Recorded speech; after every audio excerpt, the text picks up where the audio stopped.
Good morning. We'll get started this morning.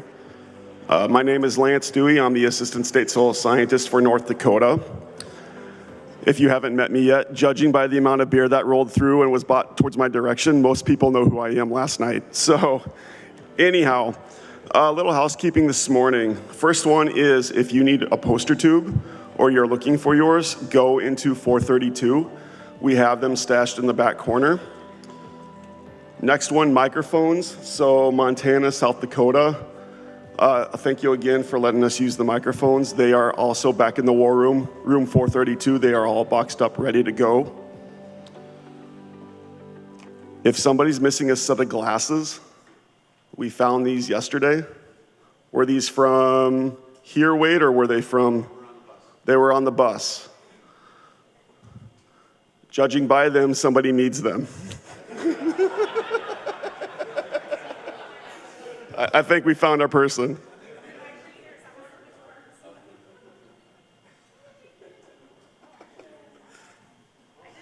They're not.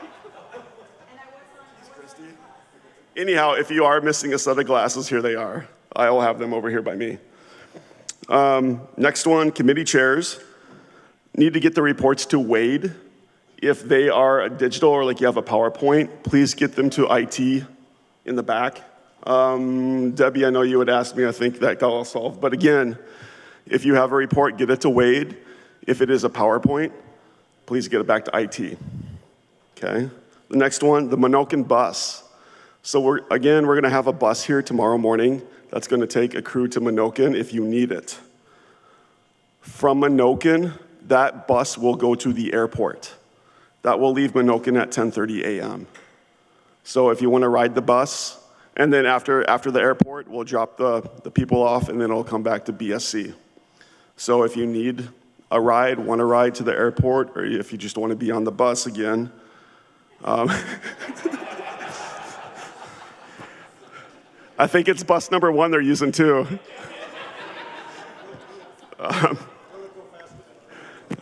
Depending on time to the airport, yeah, it might go faster than 20 miles an hour, but that's what we got.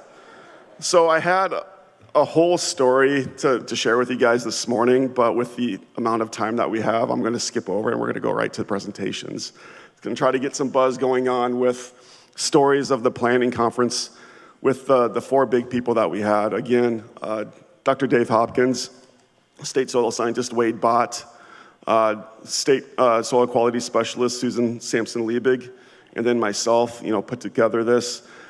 It wasn't all gloom and doom. No, it wasn't. We had some good times. Nice. Yes, Keith, 1 minute, I get it, no.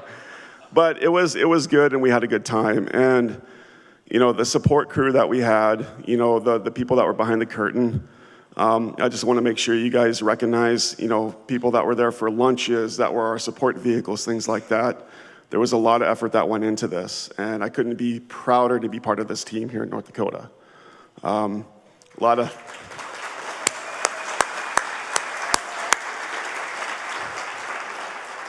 There's a lot of personalities, and we clicked very well, and we worked so well together, and again, I can't be any prouder to be part of that. So, our first speaker this morning, exceptional conservationist I've known for a long time in my career, wonderful man. He is at Minokan Farm.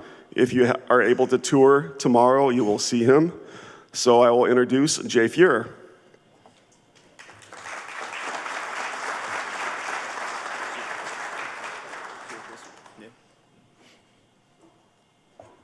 Good morning.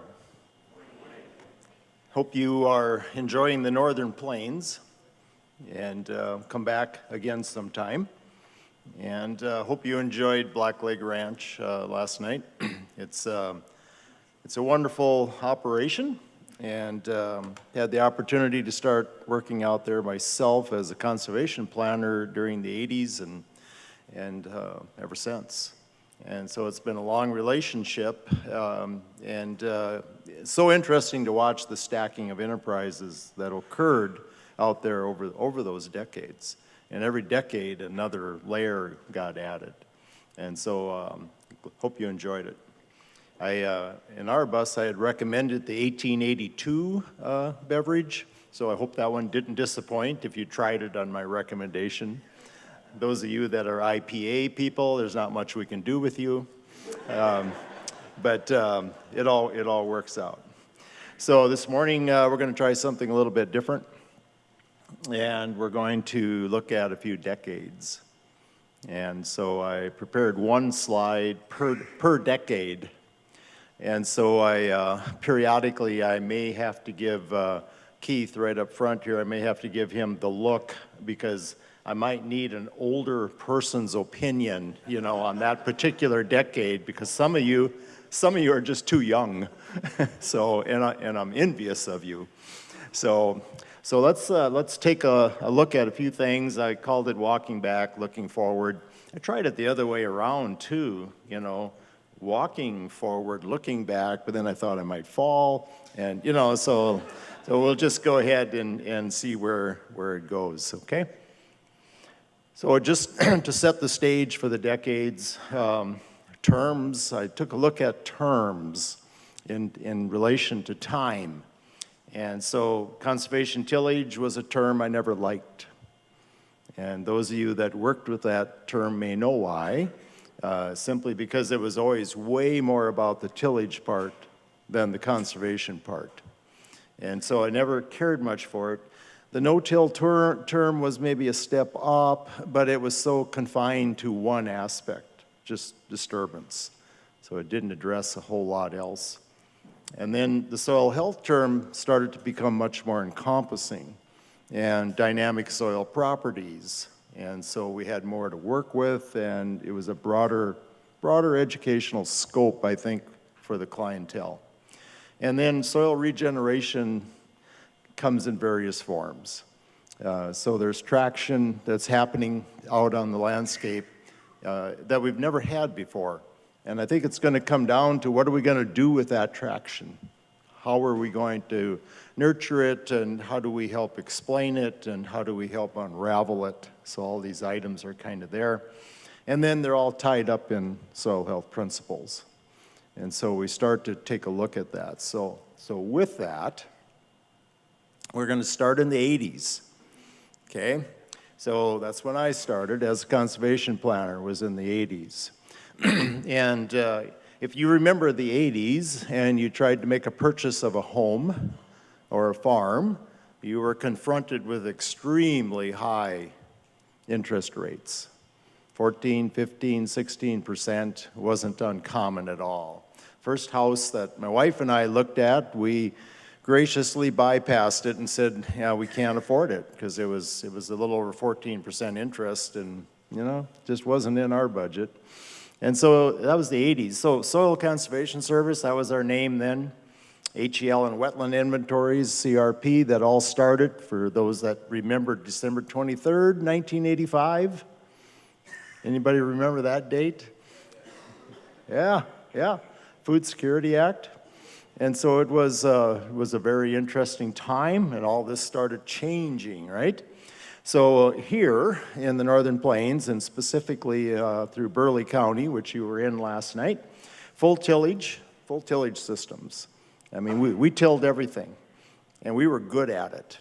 And so we got so good at it, we couldn't get the rain into the soil anymore. We couldn't get water to actually enter the profile. So early no-till attempts failed. I personally worked on 3 of them that all ended up in the same misery.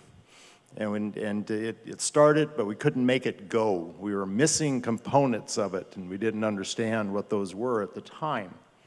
So we didn't have any diversity in them, and once we added diversity, a no-till system starts to function. We had season-long grazing, that was our dominant system, and I was building structures. I was building waterways, because that was the answer. I was building diversions, because that was the answer. The engineers really liked me early on. They thought I was really good. And so consequently, you eventually come to the point where you start to understand it's not an engineering issue, it's an infiltration issue, and we need to make some changes, okay? And then how to do those. We had no cover crops. I didn't know anything about a cover crop. Still don't maybe, but working on it. And so the whole cover crop thing, my attitude was, it's okay for you, but I don't want anything to do with it. Now, I'm just being honest with you. We don't have the water, we don't have yada, yada, yada, we don't have the labor, we can't do these separate operations. I didn't understand the plant physiology, and I didn't understand it was a carbon inlet. So you start to put these pieces together. I worked on the Missouri River bottoms quite extensively in the 80s on flood irrigation.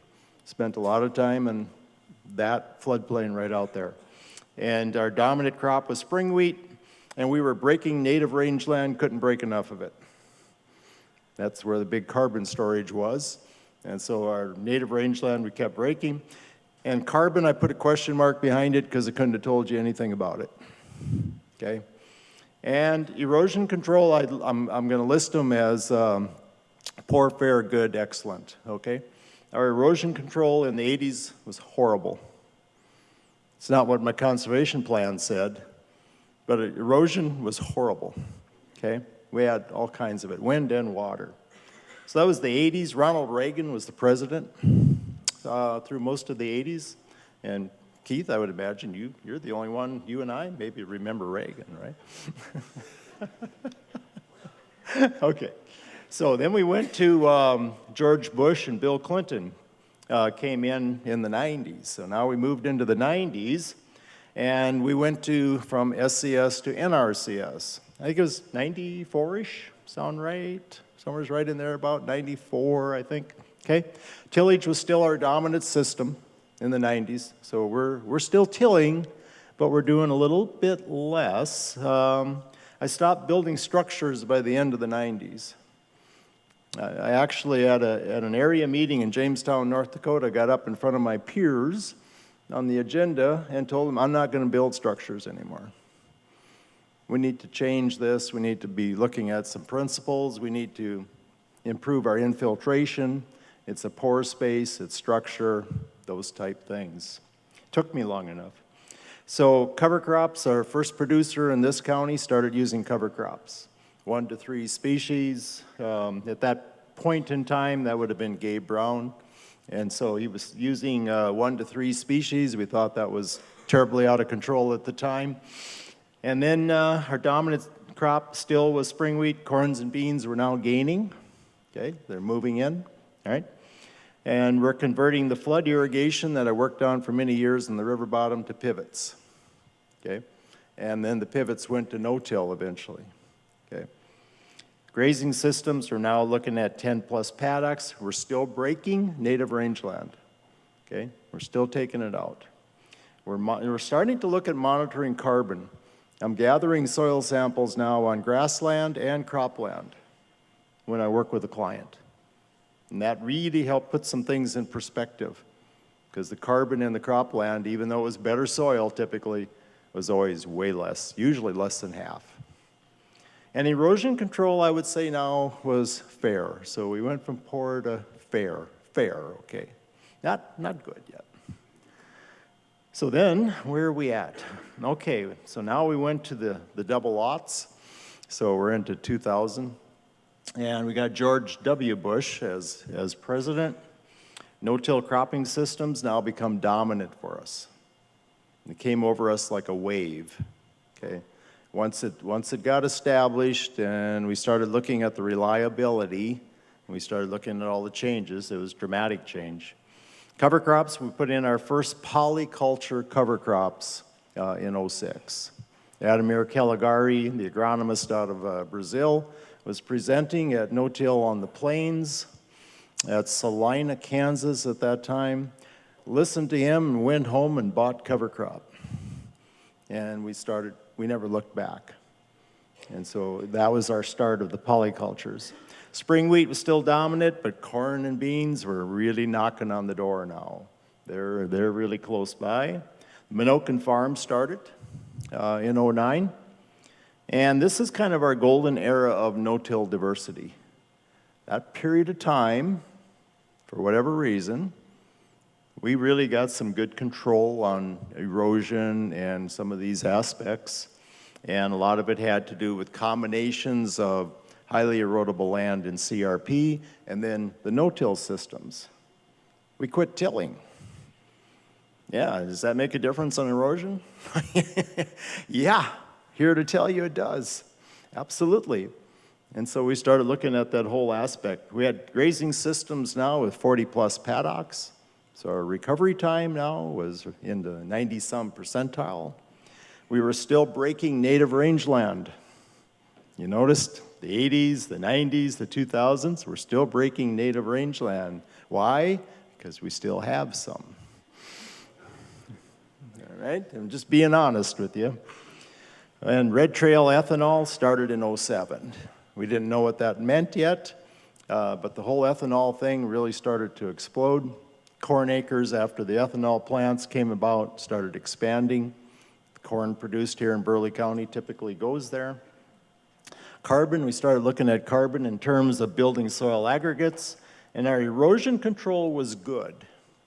And my German heritage doesn't always allow me to smile, but I was kind of half happy during that period of time. We really had made some significant changes, okay? So George W., soil health was kind of on our structure at that time, and, you know, erosion control was good, all right?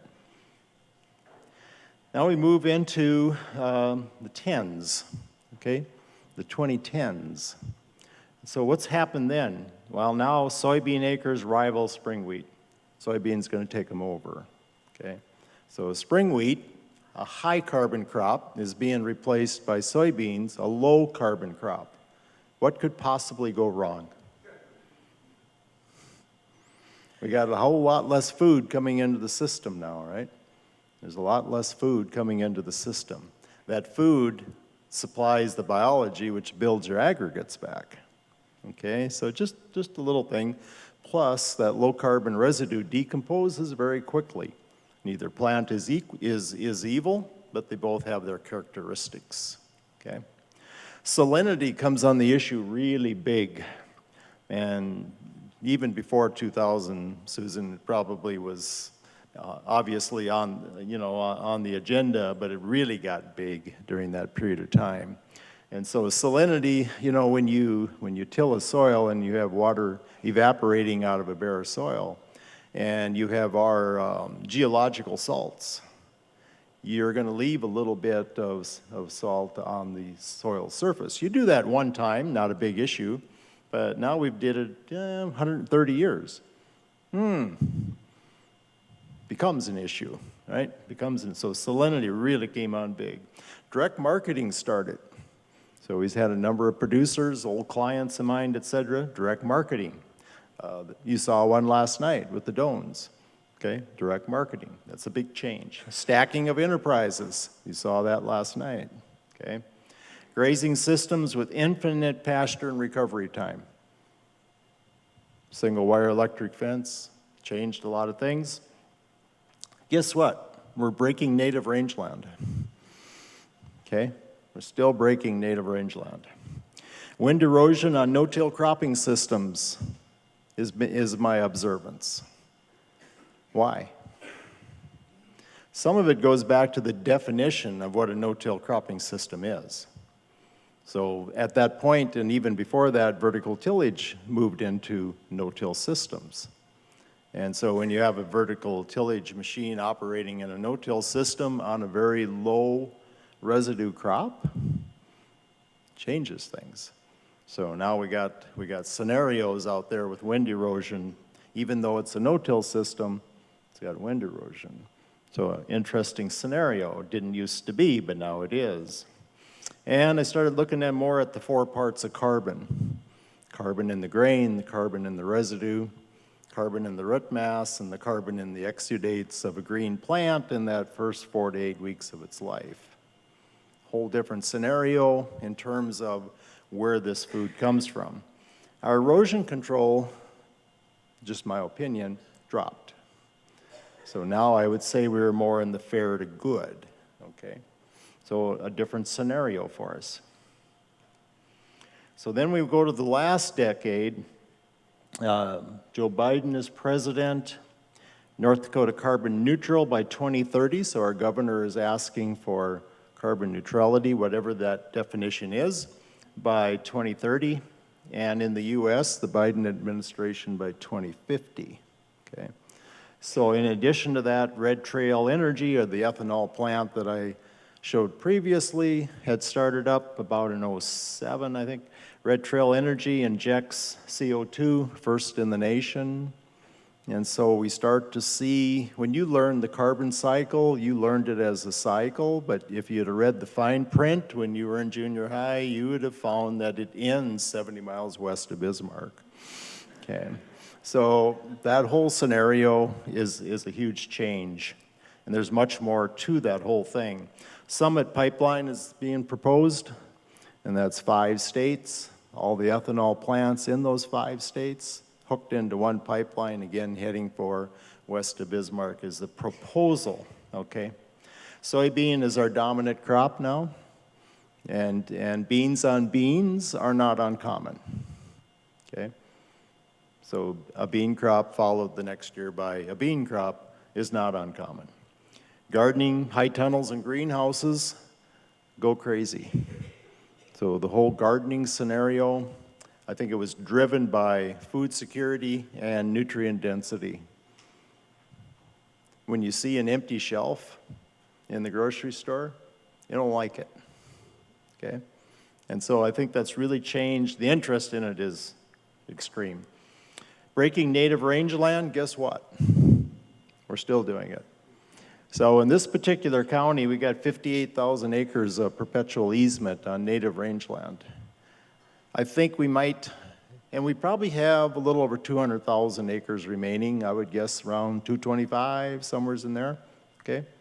And 58,000 is under perpetual easement. I think we might be able to hold the line at 60,000.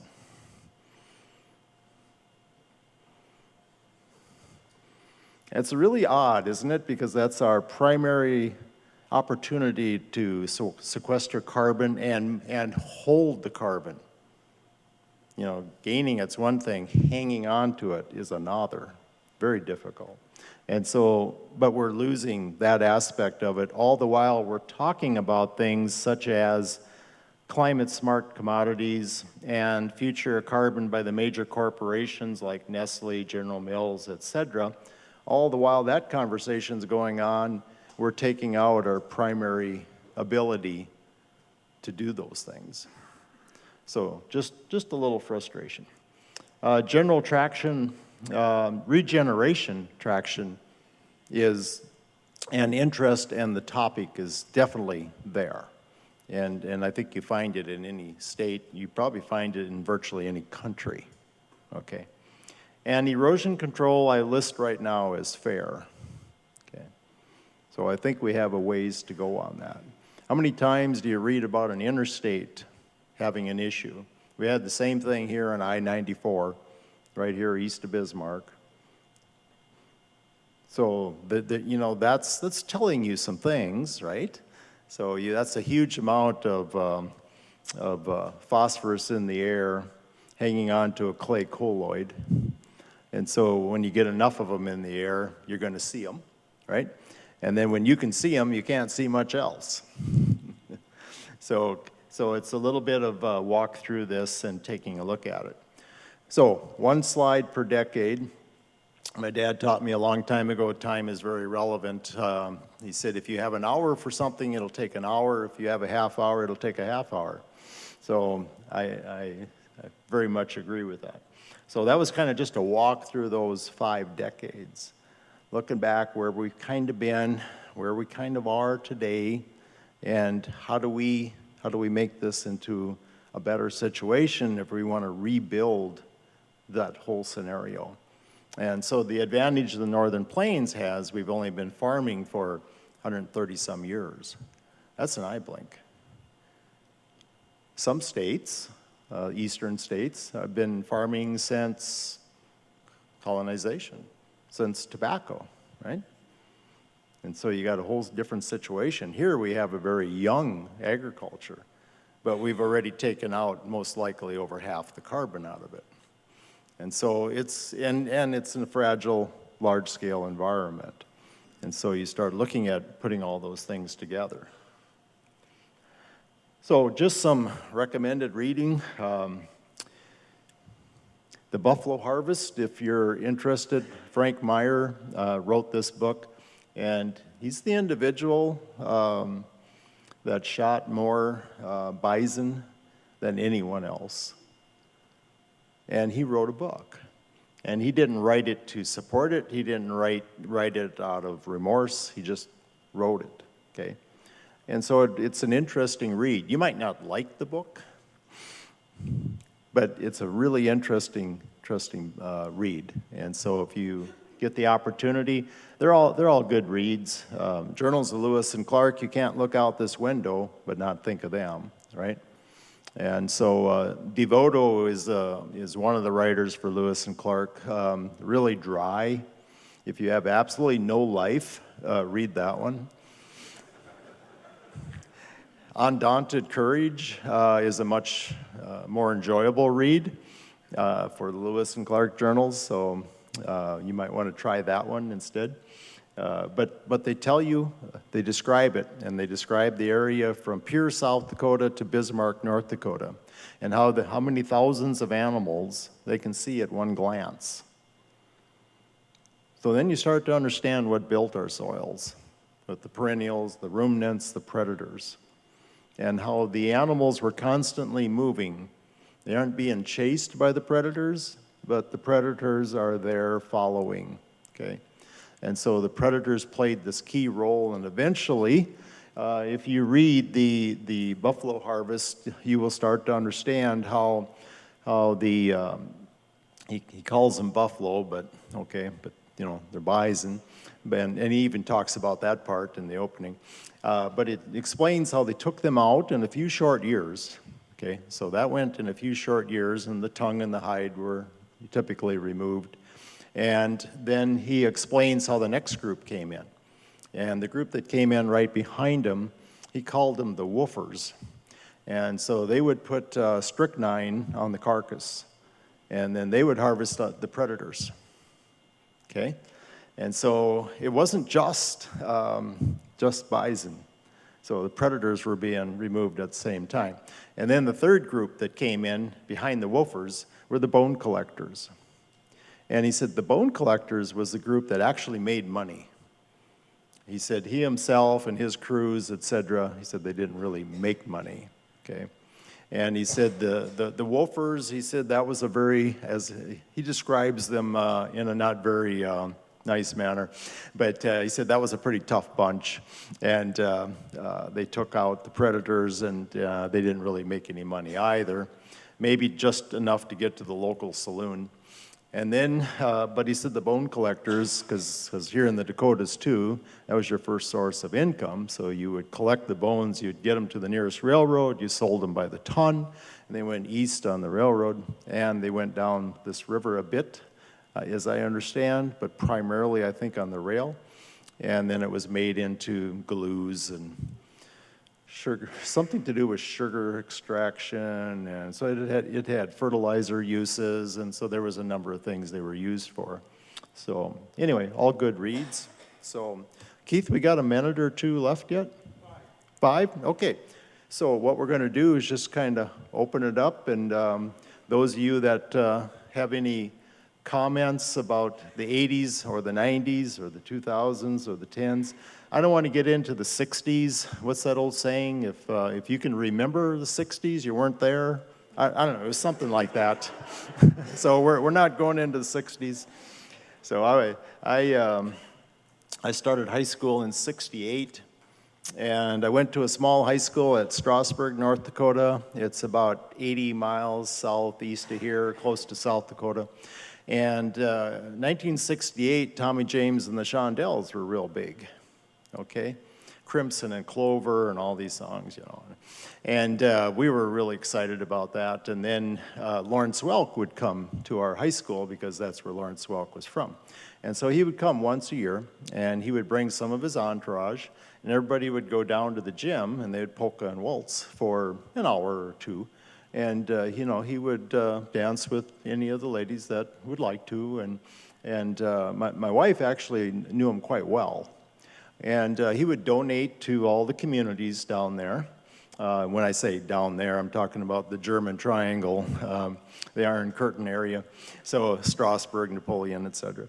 And so he would give them all pianos and organs, and the local community a swimming pool, and I mean, he was quite a gentleman. But I wanted Tommy James and the Shondells, you know. So I didn't get it at the time, and later in life you appreciate things more. And I really appreciated those visits after I had the opportunity to get older and you have some life experiences and you look back on that. So, okay, question or two, if there is. Yes? I've noticed around town there's a lot of signs. I can't quite make it out because I'm driving, but Yep. CO2 Yeah. something, or what's that all about? CO2 imminent, no imminent domain. Yeah. So the proposal with the pipeline for the 5 states and all the ethanol plants and bringing it to North Dakota, you of course have to cross people's land, right? And those that have not voluntarily signed the agreement, you know, for the amount offered, there's been a lot of resistance and a lot of meetings, because what they're trying to do is prohibit eminent domain. Typically, eminent domain comes into place if you get a project so far along, those last few remaining ones, sometimes eminent domain is used to take that, okay? And so this high-pressure pipeline there's a lot of resistance to it. And so we'll see how that plays out, but those signs are all the way around the county and the city, and yeah, it's an interesting process. Yes? So it was a nice walk through the decades, and you kind of brought this kind of national policy lens down and the response on the landscape. I'm curious your thoughts on sort of how the climate has shifted through time in the late 80s with the drought, and then after the 93 kind of wetting period, and sort of how that interacts with some of that top-down policy and local trends and all these other forces. Yeah, there's always more to the story, right? And so I think a lot of what you're referring to in terms of some of the things on climate change, et cetera. So when corn and beans moved into this area, it was for a combination of reasons, okay? Initially, we didn't grow them because we felt we didn't have the water, and the way we were managing, we didn't, okay?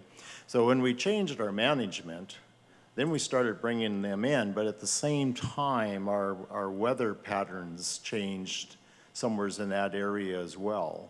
And so we got just a touch more moisture. You know, 1 inch is a huge change in this kind of environment when your annual precip is 16 inches. You know, even a 1 inch change over time definitely puts you in a different position. So virtually, as you took your drive yesterday through the buses, I mean, we can grow anything if we put it into those scenarios where we can capture every raindrop. So that definitely was part of that change. The other thing we saw, once we covered our soils, because we used to be a big summer fallow area, and those of you that might not know what that is, that's when you raise no crop for an entire year. You just mechanically till it maybe 6, 7 times. If your dad was like mine and he had a little German heritage in him, you probably were 1 more time than that yet, okay? And so consequently, once we covered our soils, they actually hydrated. And they actually started to build aggregates because now we had them covered. So it was a combination of all these changes. It put us in position. It put us in position. Huge economic difference. Yeah.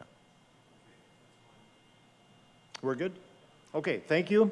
If you come to the Minokan Farm tomorrow, we'll see you then. And if that doesn't work for you tomorrow, you come some other time, you'd be welcome then as well. And appreciated the opportunity to visit with you. Thank you very much.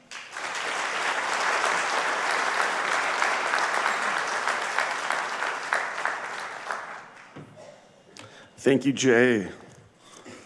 Our next presenter, we're going to start going into some virtual presentations. Our next presenter is Dr. Sarah Bebout from USDA ARS in Beltsville, Maryland. She is the National Program Leader for Sustainable Intensification for USDA ARS. Go ahead, Sarah. Thanks. Can you hear me okay?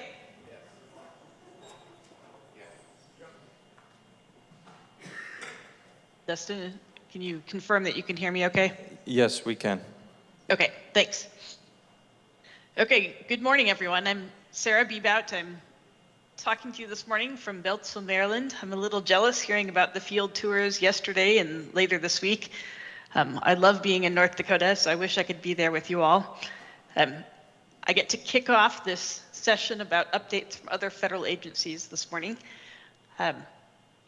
But before I start, I wanted to say that before I came to USDA, I spent about 15 years at the International Rice Research Institute in the Philippines and working a lot in international agricultural research. And the soil survey data available for the US is the envy of the rest of the world. It's amazing that we have this access to this kind of data that gets updated so regularly and is curated in a way that is very useful to people. So it's a joy to be with you this morning. And the theme of my short presentation is how do ARS and NRCS support and influence each other? So you can see the USDA organizational chart here, and the NRCS is circled in red on the left and ARS on the right, and it looks like we're pretty far away from each other. We're in different mission areas, but we actually work quite closely together. And we have distinct missions, but we both function, we would have a hard time functioning without the other. So I wanted to share some of the ways in which we work closely together. So here's a summary of the main ways, and I'll go into them in a little bit more detail. But NRCS has the priorities that are shared by NRCS staff help shape the priorities of our Ag Research Service 5-year action plans, and I'll explain that process. And as part of that, this is kind of the bread and butter of how we interact. These first 2 bullet points. As part of that, ARS continues to do research that is relevant to NRCS's conservation practice standards, so we provide data to help, and we help in the review and update of the conservation practice standards. We also have a close collaboration related to the Conservation Effects Assessment Program and the USDA Climate Hubs, and just beginning in the last few months, we have close collaboration on the Inflation Reduction Act activities. So I wanted to explain to you a little bit of how the ARS 5-year program cycle works. In the first year of the program cycle, we have national stakeholder listening sessions, followed by the development of an action plan. And then the project, so that's where the yellow arrow, what the yellow arrow shows. We always invite our NRCS colleagues to these sessions so that they can express what their biggest research needs are. After that, there's the scientists, the individual ARS scientists work in teams to write project plans, which then go through external peer review, and then they're implemented. And during those 4 years of implementation before the next cycle starts, most of our local ARS units also have interactions with their NRCS counterparts at a local level. So the national level input comes once every 5 years, but the local input comes hopefully much more often than that. And there are 15 national programs within ARS, and they're divided into 4 program areas. One is natural resources, so I've highlighted that in yellow here. You can see that there are 4 different national programs there, and these are the 4 programs that interact most closely with NRCS. So I'm going to talk, each of these programs has an important, 1 or 2 important components that are directly relevant to what NRCS does. So I'm going to walk you through those. First, I wanted to present a slide showing my colleagues, other national program leaders. you have hopefully interacted with more than one of us. I'm trying to represent everyone's work in this brief presentation. But if you have questions more specifically about any of these national programs, I can help direct you to one of the others. So NP211 is the Water Resources Action Plan and Water Resources Program. And these are done on a rolling 5-year cycle so that we're not doing them all at the same time. So this particular current action plan was published in 2021 and is valid through 2025. 2 of its 4 components are very relevant to what NRCS does: the erosion, sedimentation, and water quality protection, and component 3, the conservation practices in agricultural watersheds. So in component 2, our research teams do basic research about erosion processes. They do basic research about how tillage affects erosion, both wind erosion and soil erosion. Wind erosion and water erosion.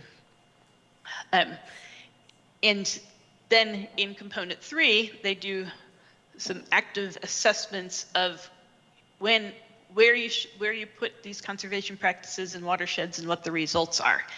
So this is an example of a continuous back and forth for many years between ARS research and NRCS conservation practice standards. The National Program 212, which is Soil and Air, its current action plan was also published in 2021 and is valid through 2025. And two of its components are very relevant to NRCS. One is the soil ecosystem research component, which includes soil carbon cycling, soil microbiome research, biochar, and soil health assessments. In component 3, agroecosystem inputs and byproducts. So that includes both, among other things, manure, how we manage and use manure, and how we manage and use both agricultural and non-agricultural byproducts, for example, gypsum. National Program 215 is the Grass, Forage, and Rangeland Agroecosystems Program. Its current action plan was published this year, so it's 2023 to 2027 is its validity. 2 of its components are especially relevant to NRCS. Component 3, which is pasture and grazing management systems, especially kind of improved environmental outcomes and ecosystem services. And component 4, rangeland management. And again, they're quantifying the effects of different management techniques on multiple ecosystem services. And then the last of these 4 national programs is NP 216, which is Sustainable Agricultural Systems. And I've highlighted here 3 main areas, parts of the action plan that are relevant to NRCS. This action plan was also published in 2023 and is valid until 2027. Component 2 talks about optimizing ecosystem service value, and specifically component 2A is about greenhouse gas neutral agricultural systems. So this includes research both on soil carbon and emissions of methane and nitrous oxide. Component 3 is creative solutions for specific systems of interest, and one of those systems is agroforestry systems. I have the privilege of being on the interagency agroforestry team, which includes people from the Forest Service and NRCS's agroforester. Component 4 is the assessment of holistic sustainability outcomes. So this is where we help provide tools to other federal agencies that help them make holistic assessments of a specific program that they're working on. We provide methodologies basically for each of the agencies to assess themselves. So that's another way in which we collaborate closely. So the Conservation Effects Assessment Project, many of you perhaps already know about this. The basic idea behind it is that Congress wanted to know if our conservation programs are being effective.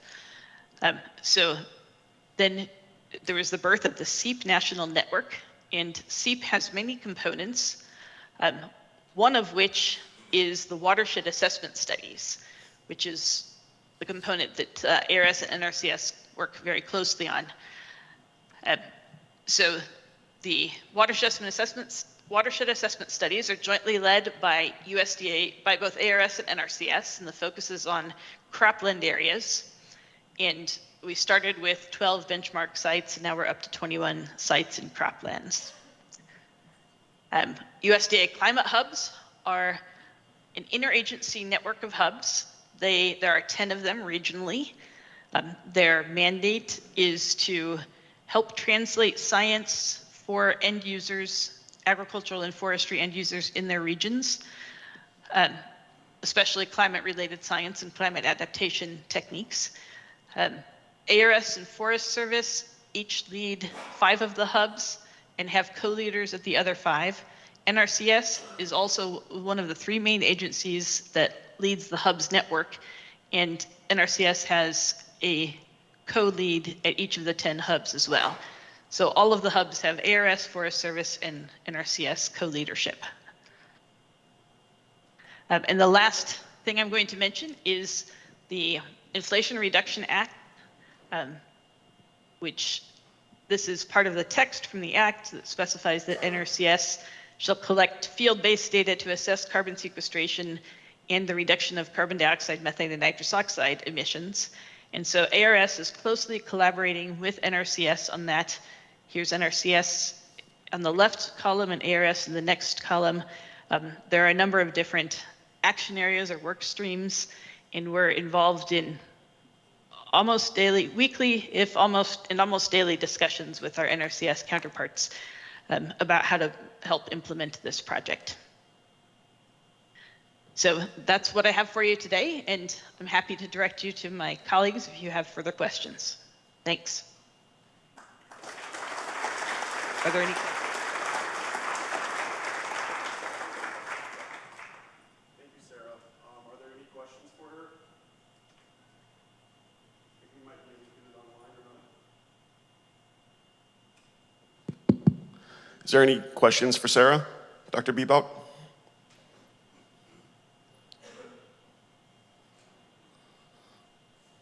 Okay, then. Thank you, Dr. Bebout. Our next presenter. Thank you. Our next presenter is Dr. Ron McCormick.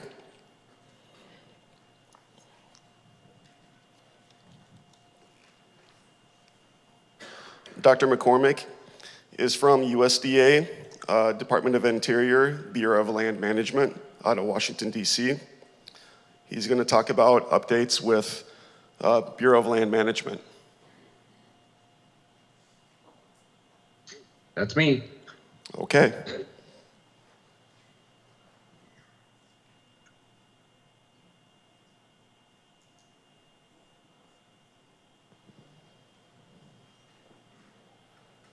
Go ahead, Dr. McCormick.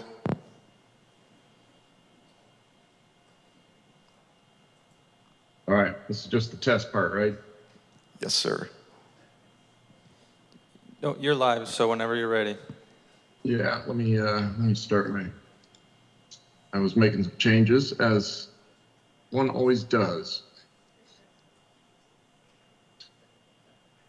Down. That's here.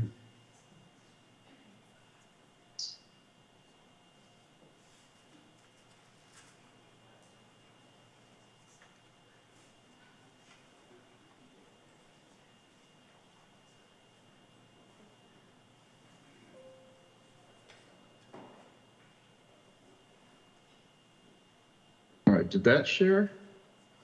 Yep, we can see it. Okay, so you're not seeing the presenter's notes or anything? It's just the main. Nope, go ahead and start the presentation.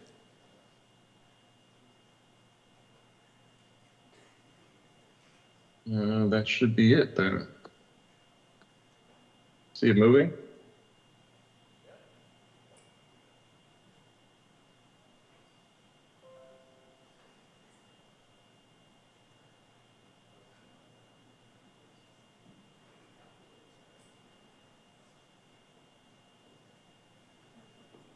That's it, short and sweet.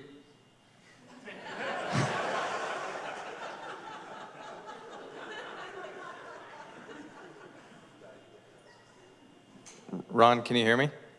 Yeah. All right, go ahead and start your presentation. Oh, okay. That's what I was asking. Yeah, I can't, Yep. I did share it, but Yep, you're we not can see seeing it, so. Okay, I just ran through it here. But you're still seeing the opening page? No, we see questions right now. Oh, okay. Oh, am I live? Yes. Oh. All right. I didn't think we were starting this early. All right. Good morning. I'm Ron McCormick with the Forestry Range and Vegetation Division of Bureau of Land Management. I'm in Portland. Most of the rest of my group is in Boise, Idaho. So some of the things that we've been up to. The soils program was moved out of soil, water, and air and into range in 2019 with the dissolution of the BLM's headquarters office and moving us all out west. So we just sort of made up what the funding was early on. So I've been trying to do a full review of where the specific soils funding is going and also trying to get a better handle on our labor and ops and see if we can do a little more to just more effectively spread money around where it's needed year in, year out. 2015, I wrote a strategy for the soil resource management for the BLM. It's a couple of years out of date now, so I'm updating that this year as well. I'm the BLM representative on the Federal Lands Advisory Group. Meeting in Tucson this January was actually very good. We spent more time talking about staffing and training and what kind of products we were actually going to get out of Soils 2026. BLM is an end user, not a producer, so we do have different requirements or different needs than some others, and there are yeah, let's just say lesser resolution products that probably won't be that effective for us to manage. So that's an ongoing discussion. Also, we're have a little subgroup working on training courses, and then part of the one was one started years ago with ARS, and I've appointed BLM representatives to that group to help develop that. So yeah, we're dealing with initial mapping soils and ecological site development, mostly in Oregon, Wyoming, California, Arizona, Nevada. Alaska is a huge issue still, and not sure where we're going to go with that. So we've had some problem over the last few years with obviously, staffing, getting things done. We've had money coming back and forth between NRCS and BLM state offices. Hopefully by next year that will be worked out. We will have a new version to track those, develop longer than right now. We can only do 1-year agreements. So from here on, we should be able to do 5 years as a standard. So some things that are ongoing and hopefully I have some control over, but not always. We developed a MOU for sharing, joint support of data, personnel, equipment, and final product review and approval, trying to get BLM field staff, our SMEs in different regions, better integrated with approving final soils products and ESDs. It has taken a long time. It's still not NRCS, did get it signed sometime last year. And I have been waiting patiently for it to get through the BLM signature process. It is sitting at BLM director's office right now. Hopefully that will get signed soon. Curtis Talbot and Jamin Johansson, been working with them and met them at the Society of Range Management, talking about ESDs, while useful, are less useful for end use in the field. Ecological site groups are actually what I think we want to focus more on. Travis Nauman and Mike Dunaway have been doing some work on how to formalize and unify that process. And Curtis took Travis's draft, key to break up and just sort of applied it to 9 other MLRAs. So those are basically draft and available in edit right now. And we're going to hopefully get more of that process for our field staff to go through and review and at least test and check them with AIM data and do some of the QA, QC and see if we can bring some of the, bring them up from draft to provisional and maybe even get them approved. So this is also the project that Mike Dunaway is working on, funded by Joint Fire Sciences Project. We've had BLM personnel attend some of the first reviews. It's a 3-year project. We reviewed and commented on some of their initial products. They took those comments and are going back and sort of reworking modeling, and we'll meet again at least once or twice in the next few years. Probably the biggest projects that we've been working on is biochar. There was a huge fire in Southern Oregon some years ago, and generally, standard practice is pile up, slash, and burn it in place. We really wanted to try to get some more effective product out of that. Plus, the soils under the slash piles are basically nuked by the time we're done burning them. So Dr. Paige Darmos from Moscow Forest Service was good enough to facilitate us getting a air curtain burner and running a demonstration project. We had planned on just buying one ourselves, but the Oregon-Washington leadership was a little uncertain about whether they wanted to invest in the equipment yet. So we did run the project. You can see some of the background pictures here. And it was a small amount of biochar, but it was a good demonstration of how it can be done.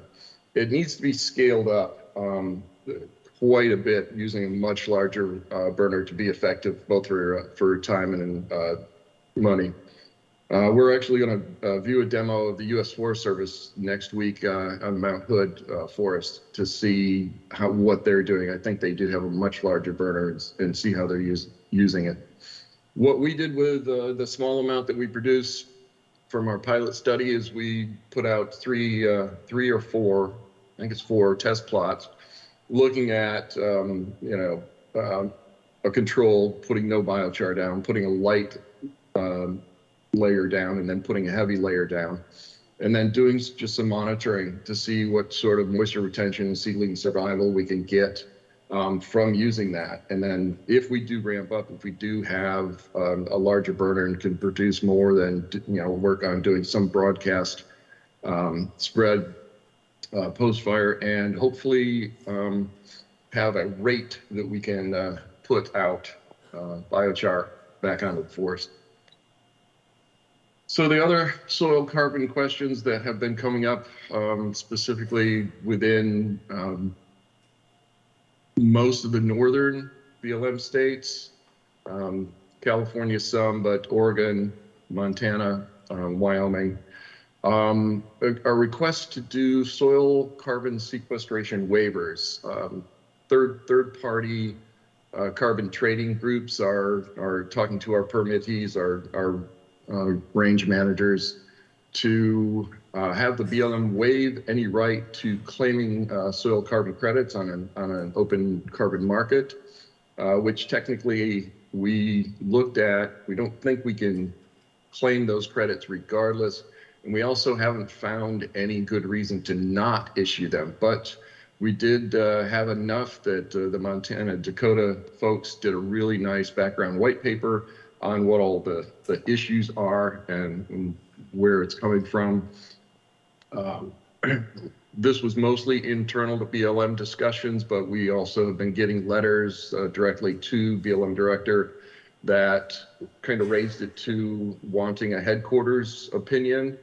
And so I put together a group of subject matter experts within Bureau, talked to our solicitors, reviewed all of the things that we knew and the requests, and looked at the companies that are trading the credits and how they're doing the field monitoring, how they're verifying or how they're counting what carbon credits are there. And we've drafted a policy document at this point, just an informational bulletin. It is in the review process, but has not been finalized or signed just yet. So that's kind of the update of where BLM is on that. And oh yeah. So we have had direct senatorial requests for a number of states to brief their staff about where we are and what we're doing. So that is kind of the end of it. I will take any questions from here, and I'll put in a plug for the Oregon Society of Soil Scientists. If you're not a member, you should be. We do some really great field trips once or twice a year, and you get to see some fun stuff around the state. So thank you very much for your time. Thank you, Dr. McCormick. We do have some time for some questions. So are there any questions for Dr. McCormick?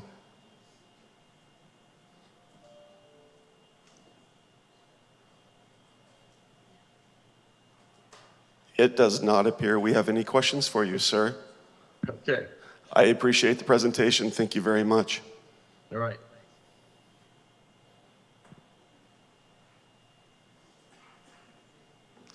We will continue on with updates from our federal partners. Our next presentation is from Dr. Robert Coulter. Dr. Robert Coulter is the new National Soil Program Leader for USDA Forest Service out of Washington, D.C.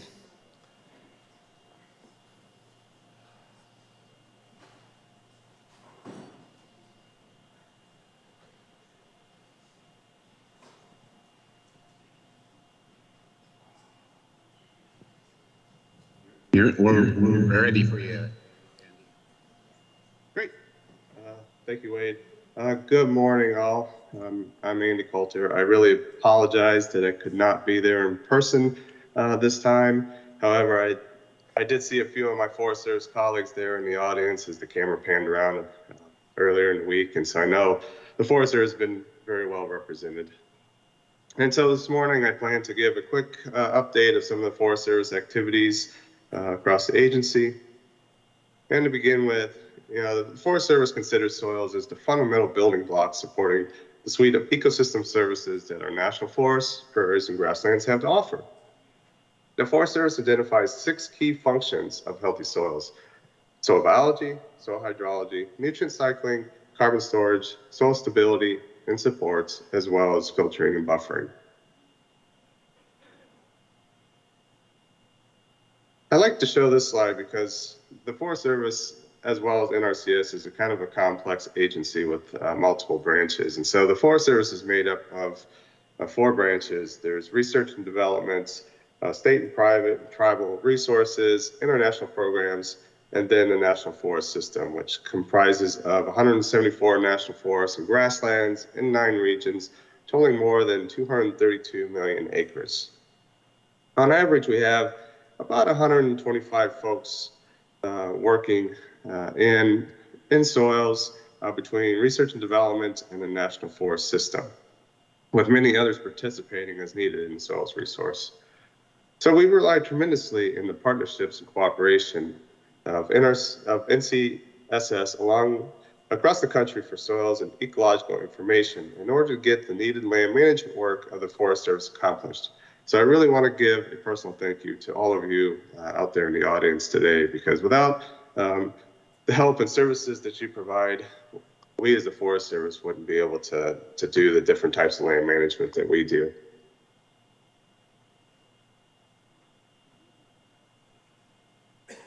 So the Forest Service has not been immune to the same personnel issues that the other agencies have brought up.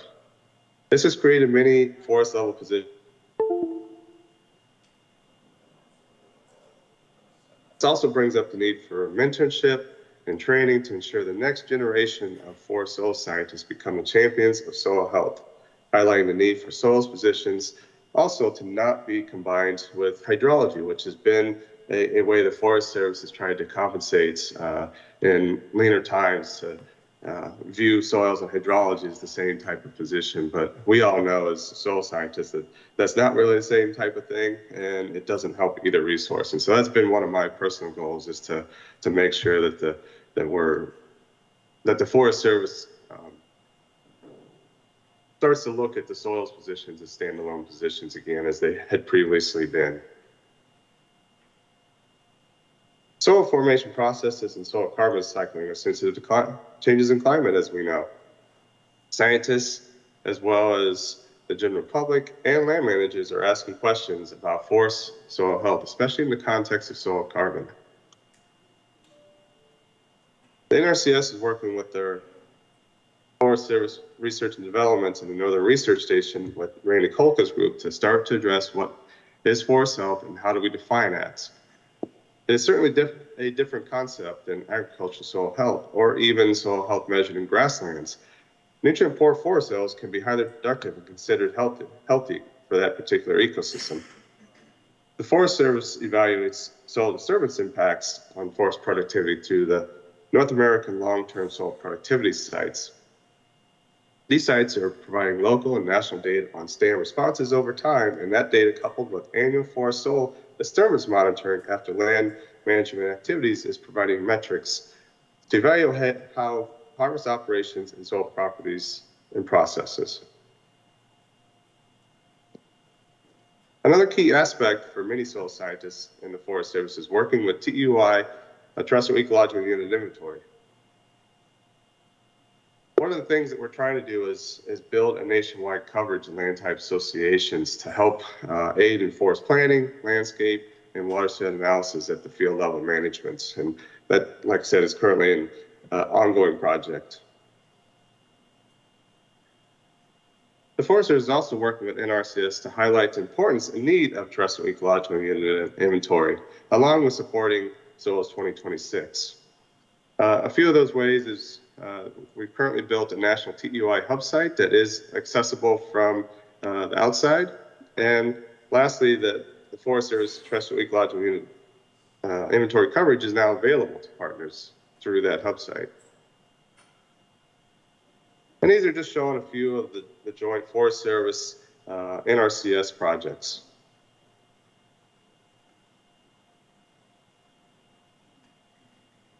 The Forest Service is also actively working with the large partner network around the country to address the need for expanding into soil moisture monitoring into forests. This partnership is hosted by the National Coordinated Soil Moisture Monitoring Network, which we heard from Marina earlier in the week. And there will be a national workshop on August 17th in 2023 to highlight some of the latest monitoring efforts and topics of interest and next steps for the forest soil moisture monitoring. This workshop also does have a virtual option for those that want to attend but can't be there in person. We also have 4 pilot projects between the Forest Service and NRCS. These are looking at relationships between the DSS and soil properties related to soil moisture. I think Sky had talked about some of that in her presentation on Tuesday. It's also resulted in this installation of numerous sensors linked to gauge watersheds to aid in data collection for model validation. So what are some ways to address some of the on-the-ground needs of the soil resource? Because we've had such turnover and new folks coming in, that the regions have started hosting what's called soil camps. And this is a way for those folks in each region to get out on the ground, look at soils, look at disturbances, and talk about what they see and try to get to some consistency in how they're doing their analysis, which is really important when you talk about it from the National Environmental Policy Act. Another way is we've created a National Soils SharePoint site, and this is for one-stop shopping for the soil scientists in the field. We hosted 2 national soils training sessions that were held in February. We had over 120 folks attend those. And then lastly, we're trying for an in-person workshop for next year to kind of build on what we did at the national soils training sessions, along with what's been presented at the soil camps. So this is just some of the additional projects that the Forest Service has been working on. There's one that's missing there, and I know John Kabrick was in the audience that I saw on Tuesday, and so I just wanted to give a shout out to him. That's, we've got a Society of American Foresters presentation that we're going to give later in the fall. That's really talking of how soil scientists and foresters should always be working together when they're out there doing forest management and all the different things that a soil scientist will bring to the table to help guide in their work. So I think that's going to be just a really great way to highlight the need for soil science. So some of the challenges, I had mentioned this previously a couple years ago, that soils are an integral part of both watersheds and landscapes. Currently, soil improvements are only tracked at the watershed scale. However, we want to ensure all land management activities affecting soils are captured to support the soils program within the Forest Service and on the ground. So the key performance indicator associated with terrestrial condition assessment for the Forest Service quantitatively tracks landscape ecosystem changes annually for all National Forest System lands.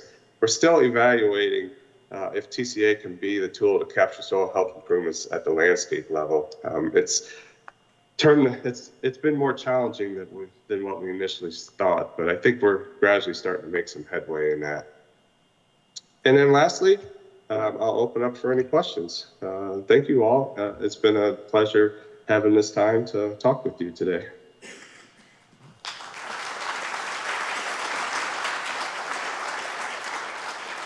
Thank you, Dr. Coulter. Are there any questions for Dr. Coulter?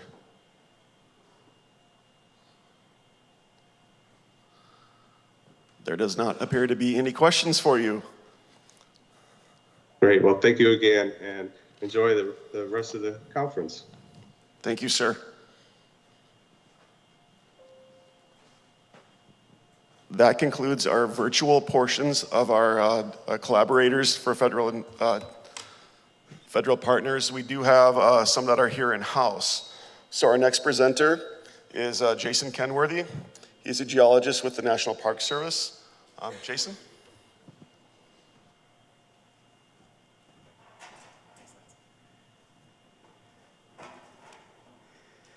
Good morning, everybody. Good to see you.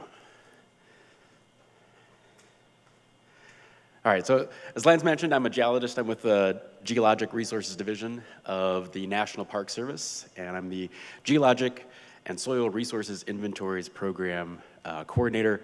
And I'll be chatting a little bit about what we've been up to, a little bit of the history, how the Park Service is organized, and kind of what we're looking forward to, and some of those challenges that we're facing. So here we are. The Park Service is one of the 4 kind of primary public land management agencies in the federal government.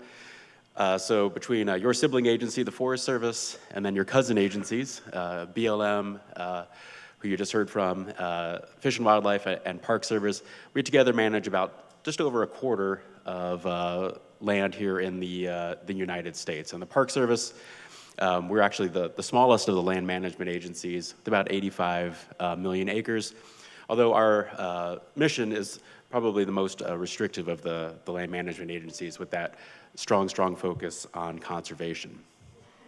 And you can actually see that in our Organic Act. So this was the legislation that founded the National Park Service in 1916.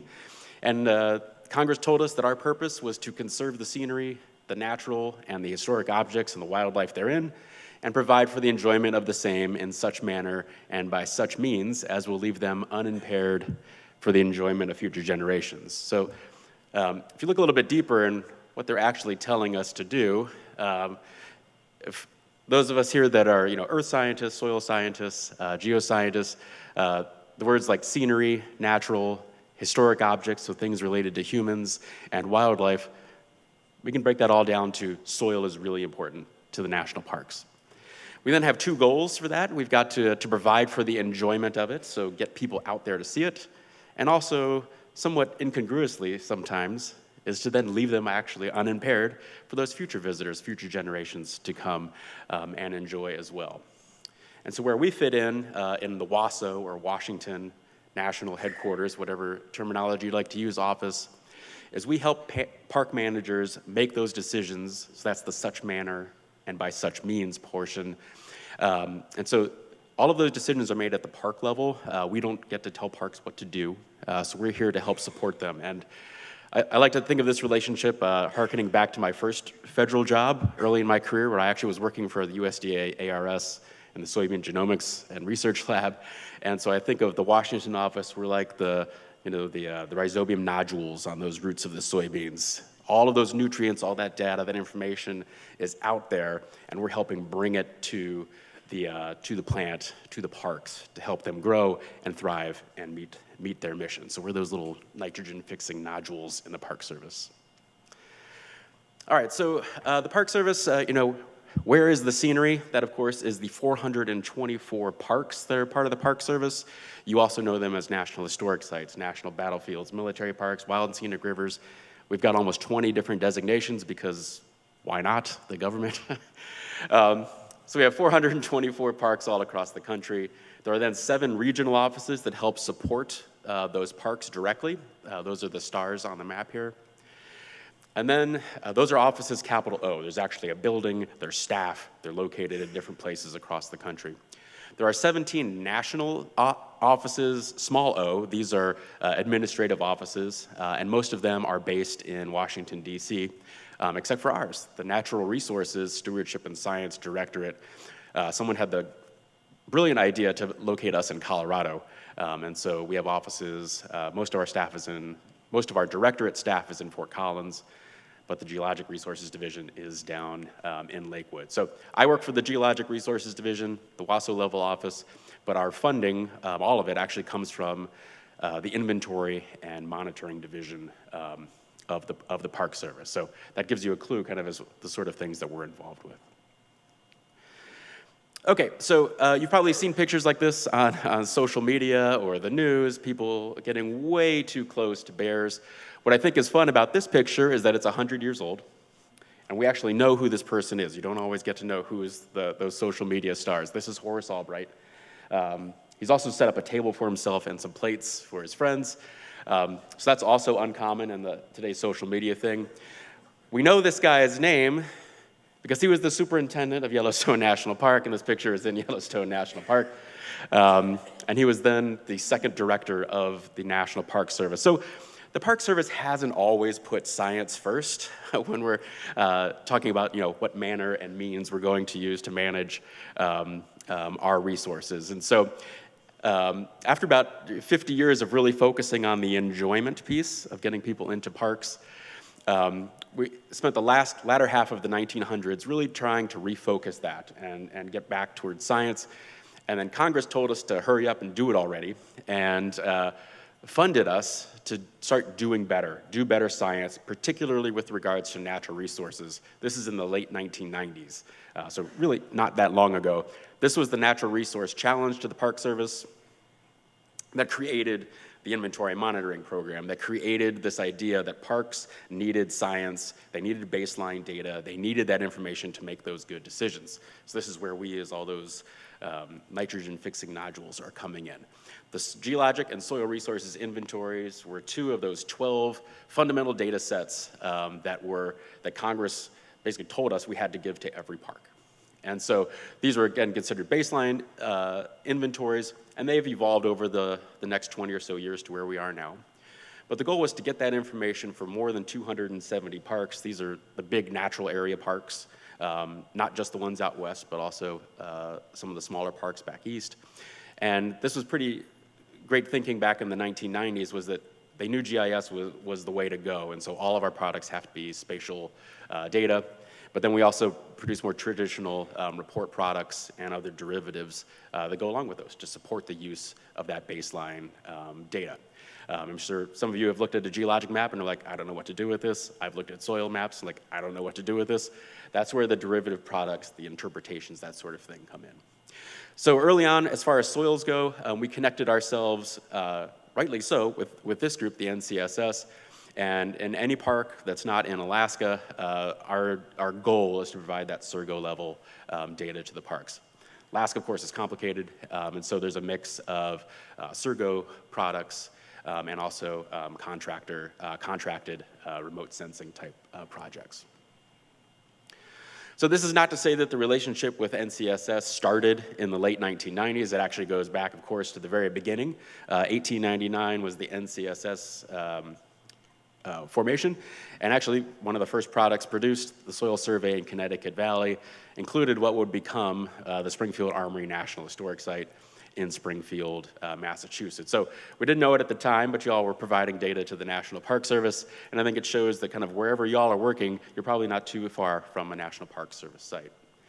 The earliest survey dedicated to a national park I found was in 1972, and that was for Organ Pipe Cactus National Monument, which is in Arizona. Then, of course, in the 1990s, the inventory program, our program, the Soil Resources Inventory, funded NRCS to go out and do those mapping projects in 246 out of the more than 270 parks in our program. So where are we now? So this is as of the last update in October of 2022. So of the 420 some odd parks, we got 380 have complete Surgo coverage available. There's 20 parks that have some variety from almost there to almost none. And then there's 19 parks that have no data at all. And some of those are actually in progress. We'll talk about that in a second. So as far as like the Soils 2026 goes, the Park Service has acreage on about 90 of the 220 some odd soil survey areas that still remain to be completed. So we're excited to see and work with y'all as those products come in over the next couple of years. So our office, again, we primarily functions to fund NRCS to do those mapping projects in parks. And these three parks, Mojave National Preserve in California, Sequoia and Kings Canyon National Parks in California, and Olympic National Park in Washington are wrapping up in the next few months or over the next year. And some of you have been involved in those.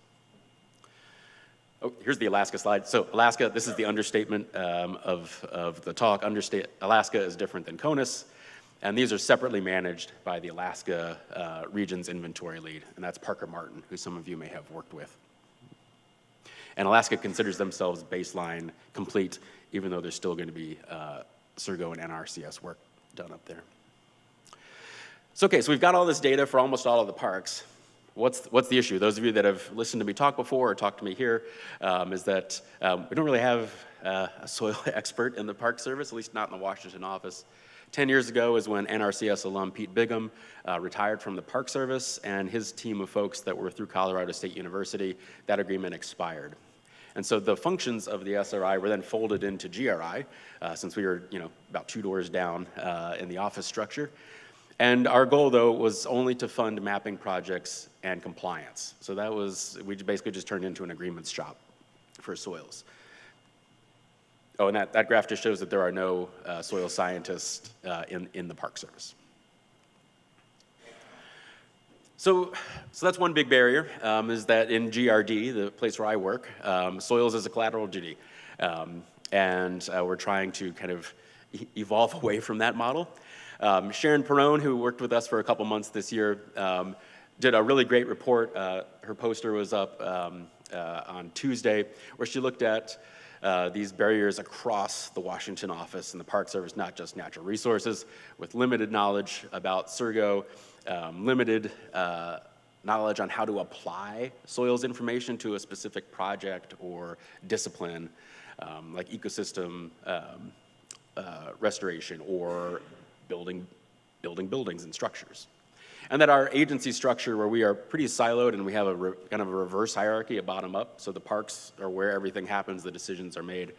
And so those of us that are in the Washington office that are trying to help put those pieces together don't have that expertise. But parks may be really good at working locally with their state soil scientists or other folks. And a lot of you have shared that with me today, which is great. So what are we going to do about all this? So the Park Service is trying to reimagine how it does in what we call inventory, so gathering all this information. For more than 20 years, it's been get that baseline information. Now that we're wrapping up that portion of things, both for geology and soils, it's like, okay, well now what do we do with all of this information? So the model for baseline inventories was, calling up the park and saying, hey, special delivery from Washington, here's your data. Have fun with that. And so what we're doing now is this next generation is, okay, we've sent you all of this stuff, but how can we help you use that information? What else do you need aside from just a baseline park-wide data set? What is specific project? What specific question are you trying to answer? And so that's where we're headed with this next generation of inventories. And so soils and superficial geology are one of the 3 Park Service or inventory-funded efforts that are going to be moving forward the next few years. I've said that every flag conference since, I think, 2017 is when we started the scoping process, but we really mean it this time. There's a team, there's a work group, there's action plans, like it's actually happening. And so what could some of these things look like? Here's a soil interpretation where John Andrioni worked with Bob Dobos here to look at valley fever habitat across parks. So again, we're finally starting to take this look across parks rather than having 400 one-stop shops for each park, is to actually start serving this data, making this information available. So here's the valley fever habitat suitability map, and the cool thing about interpretations and digital data, tweak that temperature a little bit and you can see what happens. So this animation here is cycling between basically current and then +2 degrees Celsius. One of the other things that John did when he was working with us as a presidential management fellow is we looked at 5 parks that were considered could be really cool pilot parks for the National Park Service. These span from Mount Rainier and Glacier, big western parks, to Minuteman National Historical Park, which is Lexington and Concord, Acadia, and then Cuyahoga Valley, which is an urban park. So there's lots of different sizes here. There's lots of different management issues, including historic agriculture and land use that still continues under special permits. And so we've just set up a cooperative agreement with NRCS at West Virginia University to pilot some of these dynamic soil survey techniques on these parks. We also, of course, we're deep into the matrix here, looking at how our natural resource data system, which is called IRMA, and then NASIS and Web Soil Survey, currently they can only just kind of yell at each other. So we have another IAA to try to help bridge that gap and help make data flow a little bit better between those. So thank you. And the other thing that's been going on is just all of the other awesome work that is happening in parks that has nothing to do with the Washington office. And I just wanted to acknowledge that and thank you all for that. Just from conversations here at the conference, I've talked with folks from Texas who developed some specific interpretations for Padre Island, National Seashore. I've also got some updates on Big Cypress National Preserve, which is in Florida, and the progress that's being made there. The Park Service isn't funding that project, but we're helping out with permitting and access. Talked with Dennis from Alaska with Glacier Bay National Park and Preserve and Sitka National Historic Park and those recent completions. If you saw the poster on the story maps that have been developed for Glacier National Park, I talked to a lot of you at the Interps committee meeting, and what's been really cool is the kind of refrain that has come through loud and clear to me here is talk to your state soil scientist. That's not something that our office has really done a lot in the past, and so a lot of you are going to start hearing from me a lot more often. And this isn't a typo. This is actually, I was trying to fit cool collaboration opportunities in the title bar, and the template wouldn't let me do that, so I just smushed it together for collaboration ops.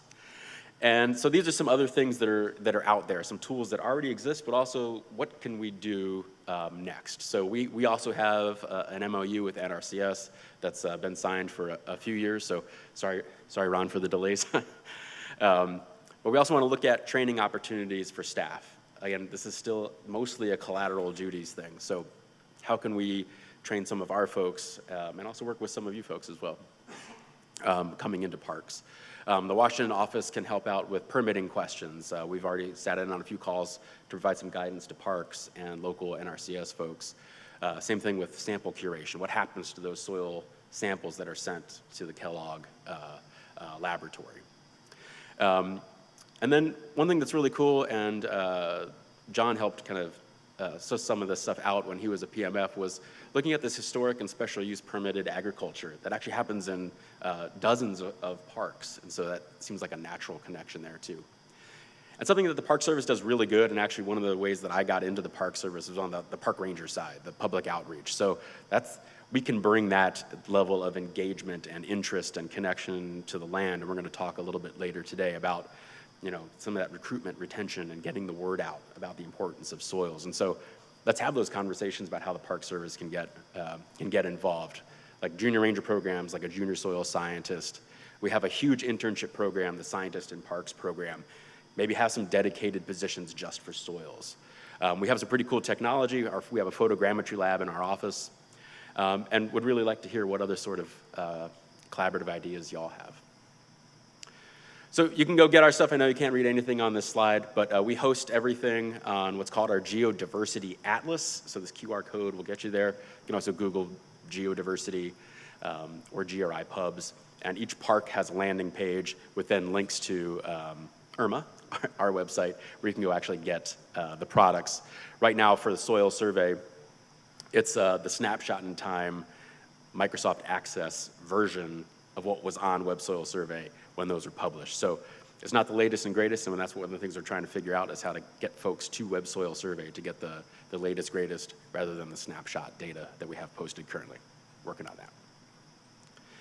And I just wanted to say thank you all so much. We couldn't really do this without you. So, you got the Park Service here lighting up the NRCS bat signal. And the NCSS is who has often responded to come help us out and provide us with that information. So just a couple quick shout outs to Presidential Management Fellows John Andrioni and Sharon Perrone, who've been with us. The NRCS Federal Lands Liaison, that's Tiffany Allen.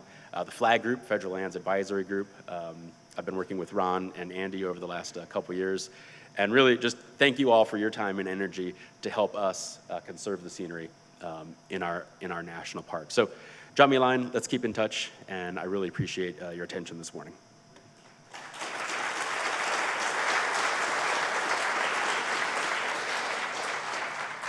Thank you, Jason. Are there any questions for Jason?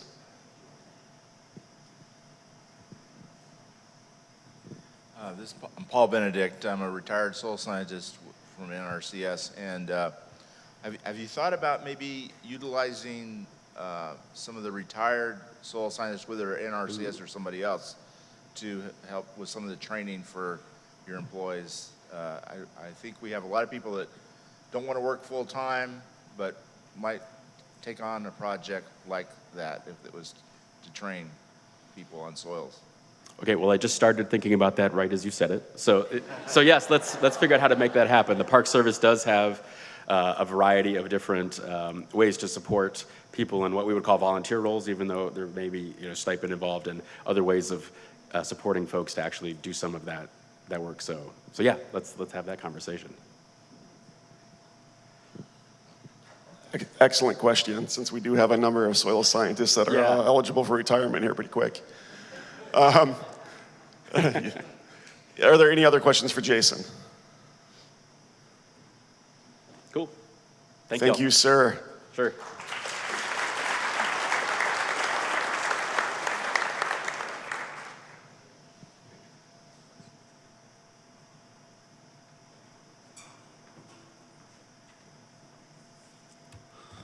So our next partner is actually from here in North Dakota. It is Dr. Owen McKenna. So Dr. McKenna is part of the Department of Interior. He is Northern Prairie Wildlife Research Center, which is basically USGS here in Jamestown, North Dakota. He will be presenting information on collaborations here going on in North Dakota. Dr. McKenna, the podium is yours.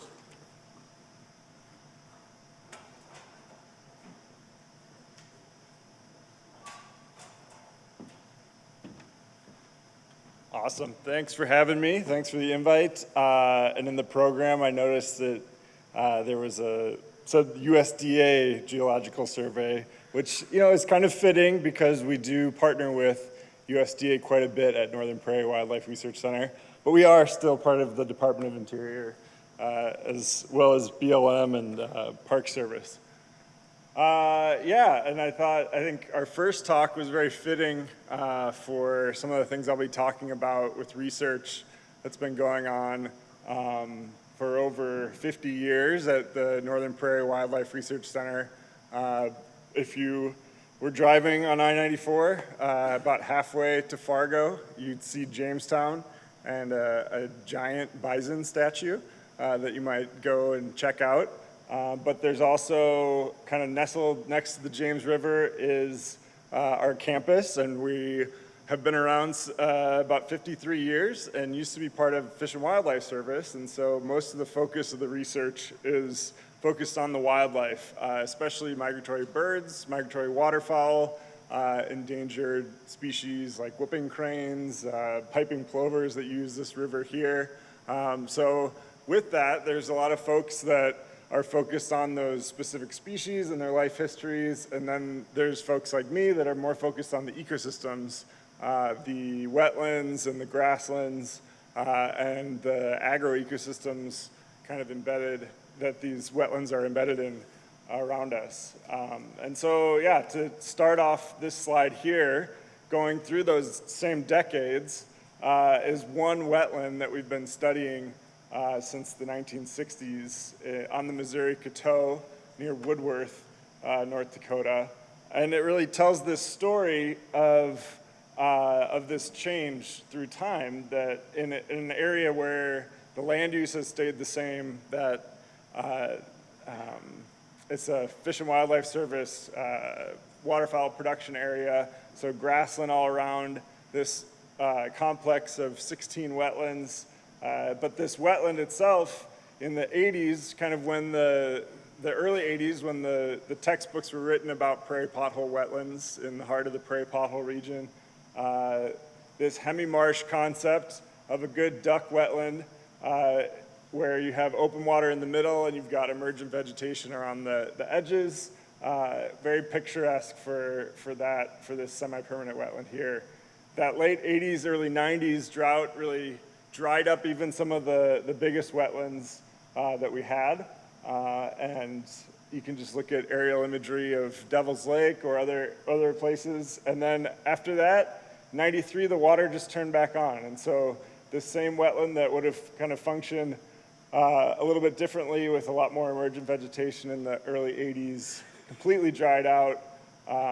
And the groundwater dropped enough that went from a discharge to recharge wetland. And now, since then, we've been operating closer to about 2 to 3 meters deep in a wetland such as this. And so we're trying to understand through time how our wetlands on the landscape responding to not only climate change, but also land use change, a lot of those themes that have been talked about earlier today. And so that's sort of where the research that I'm involved in, and especially research collaborations with NRCS and the Conservation Effects Assessment Project. So the SEEP has a wetlands component, and researchers at our center have been working since the early 2000s on collaborations to try to understand the value, the ecosystem services related to these wetlands in a landscape that looks like this. And so primarily what we're not only looking at things through time, but also at different spatial scales. So we do monitoring of wetlands.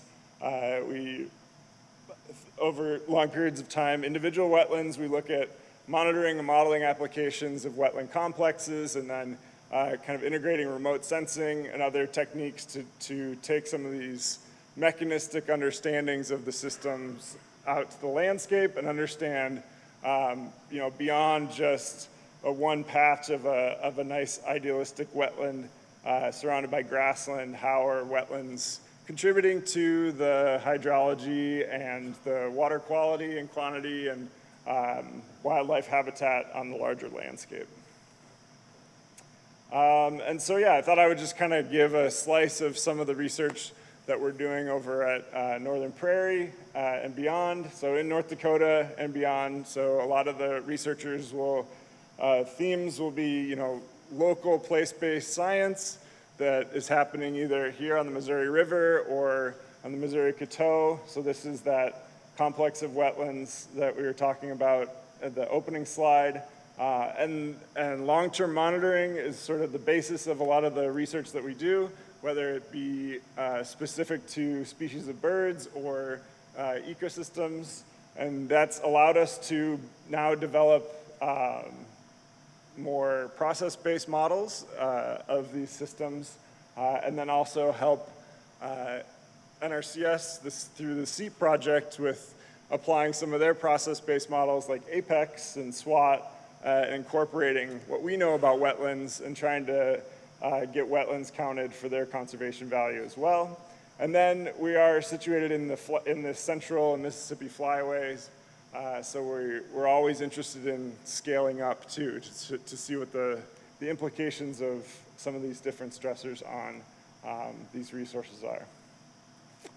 And so, yeah, that I think I alluded to Cottonwood Lake quite a bit. I don't know, looked like most of the field tours yesterday were out west, but if you have a chance to go east or even north and get onto an area called the Missouri Coteau, you'll see a high concentration of wetlands and grassland and lots of critters, lots of bird watchers, really enjoy the area. And this was kind of part of the question that I asked Jay was about this really change in climate, this shift to a wetter climate period and kind of the different responses at different spatial scales. So you can see that story I was telling from the first slide of late 80s, or early 80s, sorry. You have sort of the drought index range, so a lot of variability, but within this range and the variability from wet to dry cycled pretty quickly every few years or so. And then the late 80s brought that 4-year drought, and then after that, now the wetter years are wetter and the drier years are not as dry. And in terms of the wetlands on the landscape, those larger basins are still holding a lot of water. And so the smaller wetlands might be functioning pretty similarly because they're not holding as much water, so they're still drying out year to year. But these larger wetlands are now consolidating and merging, and some of them functioning more like small lakes. And so in terms of our collaboration with NRCS and FSA, in the early 2000s, my predecessor, Dave Mache, and Chip Eulis, they worked on this concept of the Integrated Landscape Modeling Project. So really trying to unpack all these ecosystem services, this wetland, multifunctionality of wetland ecosystems and the grasslands that they're embedded within. And so this is, this research has really gone after kind of, you know, that species level responses of the wildlife, from trying to characterize amphibian habitat, waterfowl habitat, grassland bird habitat, working to understand what CRP is doing on the landscape for grassland birds, evolved into more focus on pollinators and plant diversity, as well as within the wetlands and the surrounding grasslands. We have teams that are studying carbon storage and greenhouse gas flux, and then this floodwater storage and water quality improvement. And so for the most part, ecosystem service modeling, folks have been using Invest to try to put a dollar amount on some of these services that the ecosystems are providing. But we've in-house developed this Phyllis model from that long-term monitoring project, and then have been working with the SEEP team to try to incorporate wetlands into the APEX model.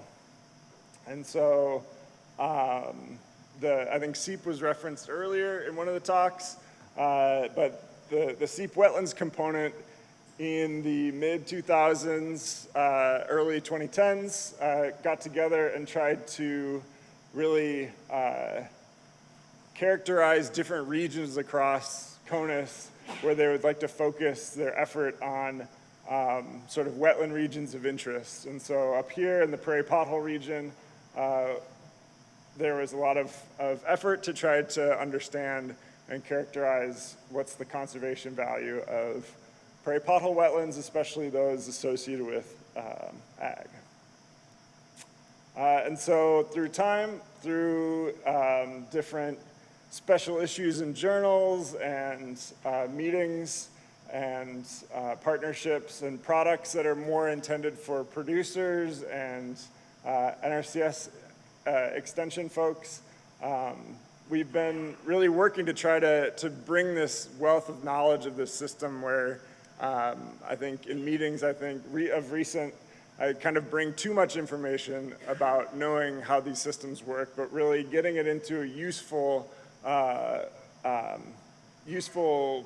formats so that folks like the SEEP national team or the SEEP croplands team can try to, for their next assessment, try to understand, okay, how do we plug in wetlands on the same way that we plug in cover crops or filter strips or other structural conservation practices when we're generating these reports to Congress.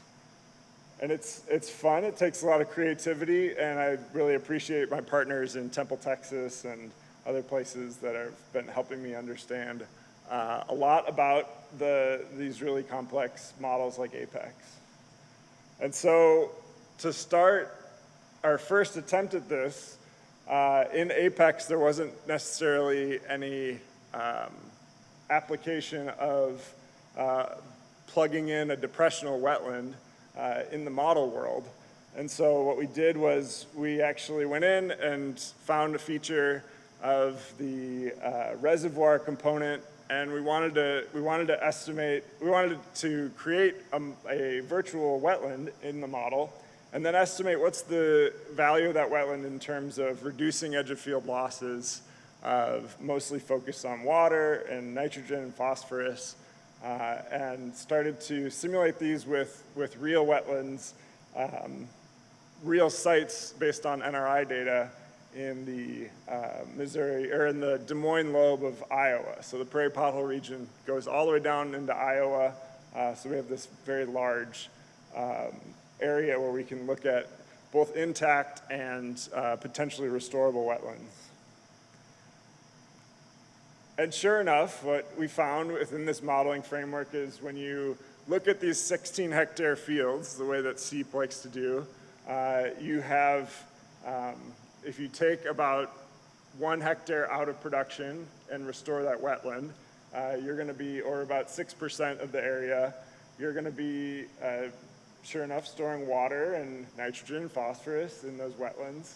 And if you couple that with either a filter strip or grassland restoration of the contributing area of the wetland, you're gonna slow down sedimentation as well. So pretty low-hanging fruit, but we got this proof of concept where we can now, in APEX, apply these depressional wetlands that are applicable for not only the prairie pothole region, but areas like the Playa region to the south and other areas in the country that have a lot of non-floodplain depressional wetlands. And so now we're working on trying to scale this up and work with NRCS and the SEEP team to, again, try to get the goal being that wetlands one day will be in the SEEP national assessment. We missed SEEP 2, so hopefully by the time SEEP 3 rolls around, we'll at least have a proof of concept for that. And yeah, so we're also integrating literature reviews, and we're setting up this season a first actual monitoring of an inflow-outflow of an ag wetland at NDSU at the Central Grassland Research Extension Center. We just found that site, so we'll hopefully get up and running this year and get some data for the next couple of years to kind of, all these are to make the model better, basically.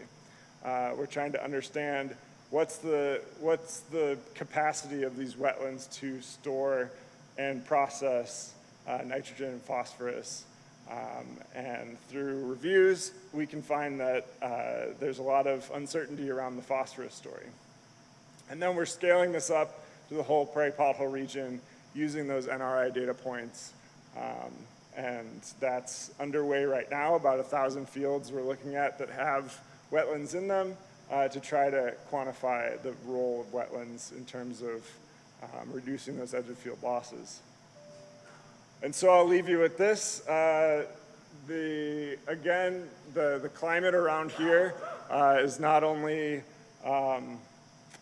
has not only shifted, but in terms of the mean average or the mean precipitation wetness, but also in terms of variability. So December 2019 was the third highest drought index on record, monthly drought index on record.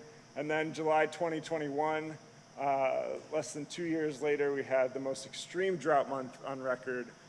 So we're really experiencing this, this increase in variability here. And some of the wetlands, some of the bigger wetlands are able to be resilient to some of that change, but certainly similar to the upland areas, some of the smaller wetlands are really feeling that pinch. So we're really trying to understand what this means going into the future in terms of how these wetlands continue to provide these different services. So with that, I'll leave you at that. Thanks.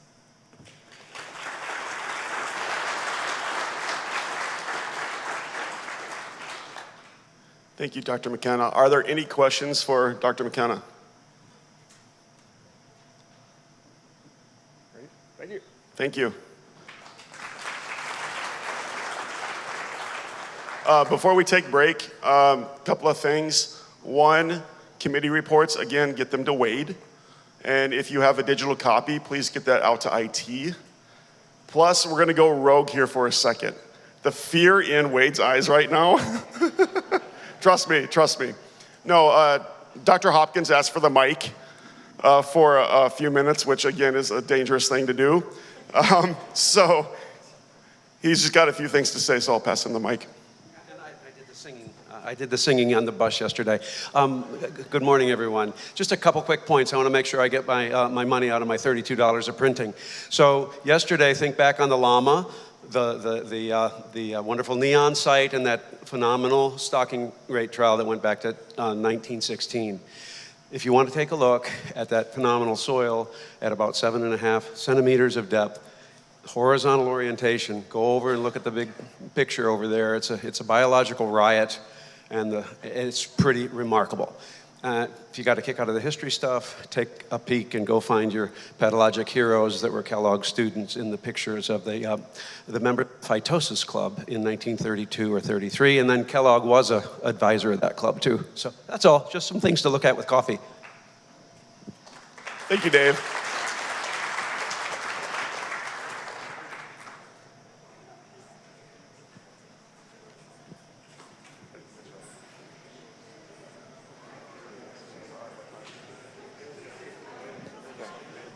Starting at 10 o'clock.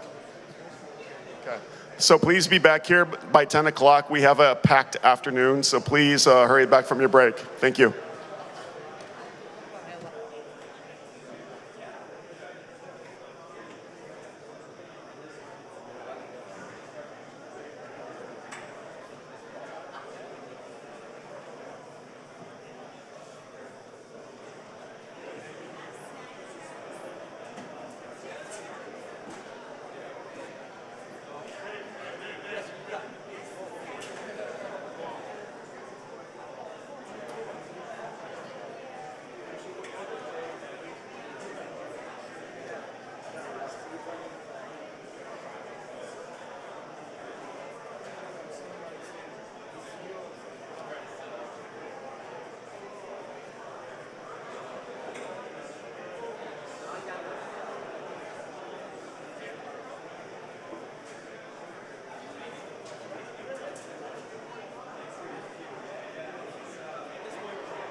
David Hopkins. Can you please report to the front? Thank you.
Paging Lance Dewey, paging Lance Dewey.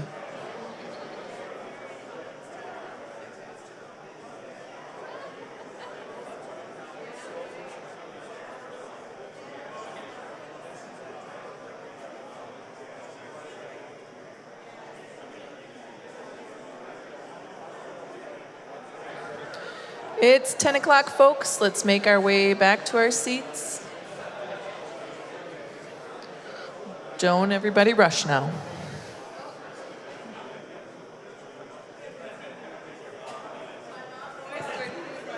Or maybe they should rush, Kristen.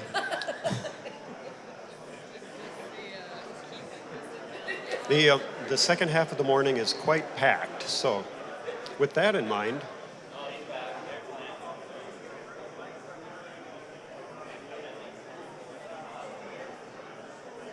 If we can start making our way back into the Bavendick room, please, so we can get to committee reports.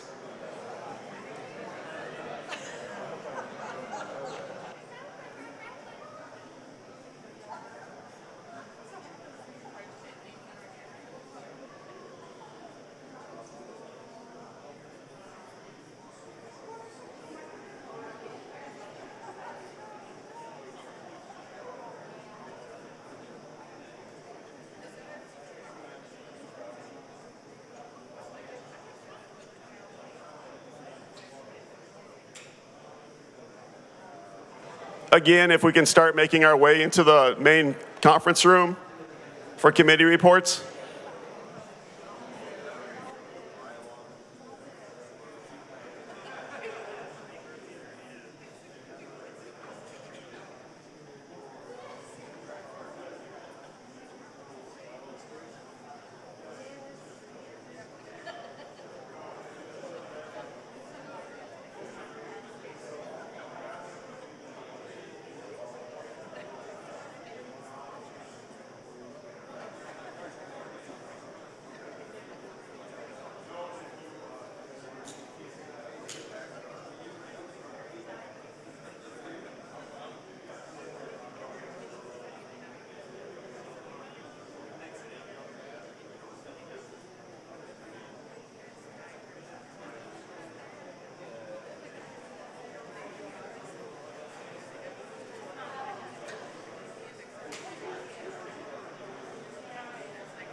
All right, we'll get started. If everybody could please take a seat.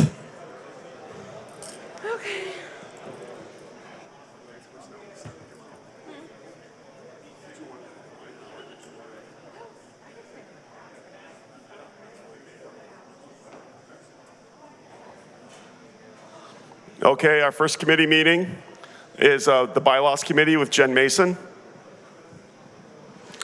Yeah, this is the most exciting part of the reports for me. I'm Jen Mason. I'm National Resource Soil Scientist for Compliance Training, and my co-chair is Deb Sarabian, National Leader for Standards. I'm not going to torture you guys too much with this today. We did a lot for the bylaws. Most of this was just updating the verbiage, clarifying the verbiage. There was some mixed messaging in the verbiage, parsing things out. Here, as you see, just adding things like standing committees. I'm not going to go through this too long. And again, clarifying the executive services, responsibilities of the Plant and Soil Science Division staff. And a lot of that didn't really change too much. As you can see here, carrying out admin duties, preparing, distributing conference programs, assigning staff to lead and moderate the NCSS business meetings, maintaining NCSS conferences, email list, and through the Gov delivery system. And in the bylaws, we do clarify that is our official mode of delivery and dissemination of information is using Gov delivery. It has a really great metrics program. We've used that for several years. You subscribe to that. I think each and every one of you here are subscribed to that. We really love using Gov delivery. It helps us out a lot. It also corrects for email addresses when they change. Here you see the steering committee membership consists of. Most of this did not change. We added the NRCS host, state soil scientist, and the NCSS university member. This is a lot. We had the steering committee includes. Again, this was really a lot of just verbiage clarification. We didn't go too deep into the weeds here. Of course, the steering committee determines the date, location of the conference, assessing prior conference recommendations, assigning any additional charges, ensuring the committees have chairs and co-chairs that are defined on the webpage, and ensuring that the charges and objectives for standing and ad hoc committees are also defined on the NCSS web pages. And of course, our next national conference schedule is included in this. We cleaned that up to include our next conferences on through the year 2037. Sorry, I'm kind of going back and forth. I can't read that screen. So here we did a lot of with the standing and ad hoc committees. We defined this with corresponding national and regional committees. The chair of each regional standing committee should attend the national conference meetings to ensure the recommendations, something just happened there. Recommendations raised in the regional committees are reported to the national committees and provide clarification, counsel to the national committees regarding those issues. You can see I'm not going to go through all these sections. We looked at the responsibilities of both the national and the regional standing and ad hoc committee chairs. Those are clarified. A lot of those verbiage was just simply cleaned up. Most of that existed previously, but again, we just redefined a lot of that, made it a little bit clearer. So this is where we really get into some significant changes. We had some recommendations to separate and add some 3 standing committees. The Hydric Soils Committee had traditionally been an ad hoc committee for well over 20 years. So we met with Lenore Vasilis and we gave a definition to that committee. So this is going to be one of our recommendations to be voted on at the business meeting.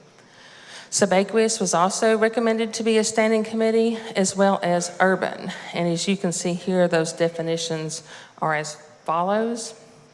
I won't go through each of those definitions. And again, we did some really kind of major changes here. A lot of this was being performed on the behalf of the national leaders for many years. So we decided to permanently assign the national leader for standards to standards and bylaws, the national leader for soil taxonomy to taxonomy, and the national leader for soil science research to research priorities, technology, the national leader for soil business systems, soil and ecosystem dynamics, the national leader for ecological sites, and interpretations, the national leader for interpretations. The Hydric Committee will be the chair of the National Technical Committee for Hydric Soils. Urban is the senior soil scientist for special projects, urban areas, and then Subaqueous, senior soil scientist for special projects there. And the Hydric Committee is not intended to replace the National Technical Committee for Hydric Soils, but to be a conduit to feed that committee. Standing and ad hoc committees are continued here, clarification there, and then we get into the voting portion of this. 50% of the committee constitutes a quorum for the transaction of business. Decisions are made by the majority vote, and the majority vote is any number larger than 1/2 the total of votes. Eligible voters are active members of the committee or subcommittee. And then we define an active member as someone who has participated in at least 2 or more meetings during the year leading up to the relevant regional or national conference. And the committee chair does not vote except in case of a tie vote. And then we give a reference to that in Part 614 of Soil Taxonomy, procedures for amending. We complete online voting on committee recommendations at least 30 days prior to the regional or national conference. Voting should be open for 10 business days. And I'm not going to go through this in depth because this is a pretty large section. Traditionally, the NCSS awards were sent out by a national bulletin. So this year we were looking for that bulletin and we decided, well, this information should be in the bylaws so someone can refer to the awards process at any point in time. So we took the verbiage from the national bulletin, cleaned it up a little bit, and placed this as a new section within the national conference bylaws. So that can be referred to at any time. And this is straight out of the national bulletin. We did clean up some verbiage here and there as far as the nominees or from any NCSS partner, agency, or group. So I'm just going to zip through this. It's a lot. And then, of course, amendments. We clarified, again, back to the 50% of the bylaws committee constitutes a quorum for the transaction of business. That's kind of repeated slightly there. Approved amendments to the bylaws will be posted for 30 days using GovDelivery. After the 30-day comment period, amendment is otherwise provided effective immediately upon adoption and remains in effect until changed. And then be published in the National Soil Survey Handbook within 6 months of the members. And then into conducting the conferences. An additional line, 2 lines here, we have all NCSS regional committees and conferences should start work after the NCSS National Conference. All national committee and conference work should start after the regional conferences. So we revamped the timeline of activities to kind of clear this up a little bit. When we did those in 2019, we were just trying to guide that committee work because it seemed a bit scattered. This clarifies the role of the conference liaisons. And then we talked about file storage, Box being our official point of storage. with a backup in the Microsoft Team channel files. That was the best way that we could share our information with our partners and cooperators at this time. GovDelivery, again, should be used for the official notification of conference dates, agendas, soliciting committee members, committee meeting dates, activities, call for abstracts, and additional communication needs. And again, this gets into the timeline. We started with what we termed as the first quarter, which would be the 0 to 3 months after the regional or national conference. And if you need any clarification, call Deb Sarabian or myself. I'll help Deb out. And when we transfer our leadership, our chairmanship, the past NCS Regional or National Steering Committee provides the division leader for standards final conference, business meeting minutes. And it goes down the line there as far as responsibilities and when each action needs to take place. Just second quarter, third quarter, and I won't go into this. There's a lot here, and this will all be available to view. And that's it. I didn't want to take up time. That could take up a lot of time. But if you need a copy of those, contact Deb and I, and they'll be available. We'll vote on those at the business meeting this afternoon. Thank you.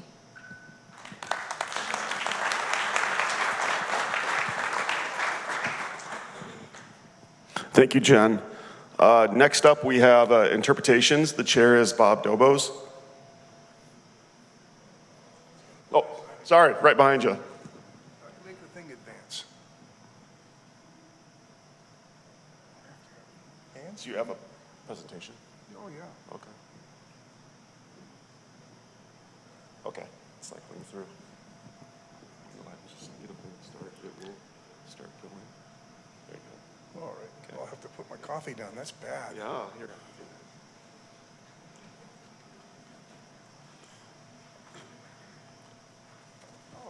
All right. Is this okay? It is on. Very good. Where would you like to go? Yeah. Good morning, everybody. First off, I'd like to thank the people that put this together and the people that made it get put together and the people that actually did the work for a staggering conference. So much has gone on, my brain really hurts trying to absorb this stuff. Does anybody else feel that way? Yeah. And it's just, man, just so much stuff coming in, and I don't think it's even from anything excessive consumption of anything, but it's just so much information going in there. It's really got my brain just hurting. So I don't have to say that.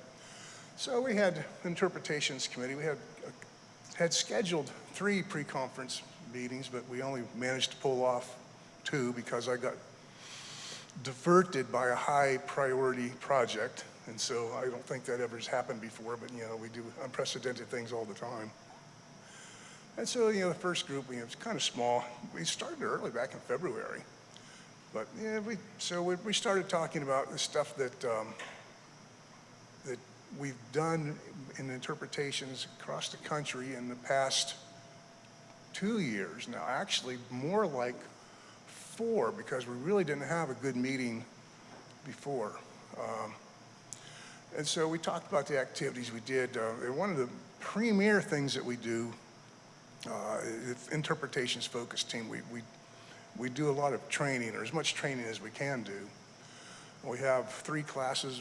One gets people just to be a little comfortable with delving into the soil survey, the NASA's client, be able to run reports, run interpretations, look at interpretations, look at all the bits and pieces and see how they interact.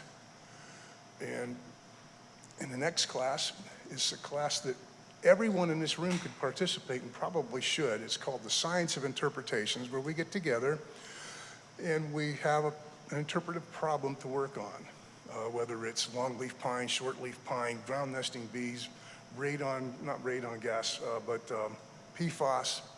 Those things were all addressed by the sessions in the class and your groups in the class, and a lot of those things end up on Web Soil Survey in the course of time. And so we try not to waste anything. And we have people, I like to call it indentured servitude, maybe that's not a good term for it. And the same thing, and the criteria that's developed by that class gets sent to the next class, where we look at the rule-based fuzzy logic system in the NASA's client. And and learn how to put these things together and really start to understand the intricacies of soil interpretations. And it is a relatively complex system. Let's see here, what else is there? Oh, and so we've been doing a lot of things. I've been working with Manuel.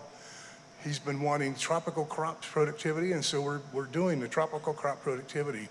So far, I've got plantains, which is extremely important crop in the tropics, and coffee, which is, of course, near and dear to my heart, and cacao, which I think many of you love. And so, things advancing, I must be just pressing the button at random because I get so excited when I talk about interpretations. And so, yeah, working on mass movement, which is something that is really we can address across the country, and Alan Moore has taken the spearhead on that to help us through.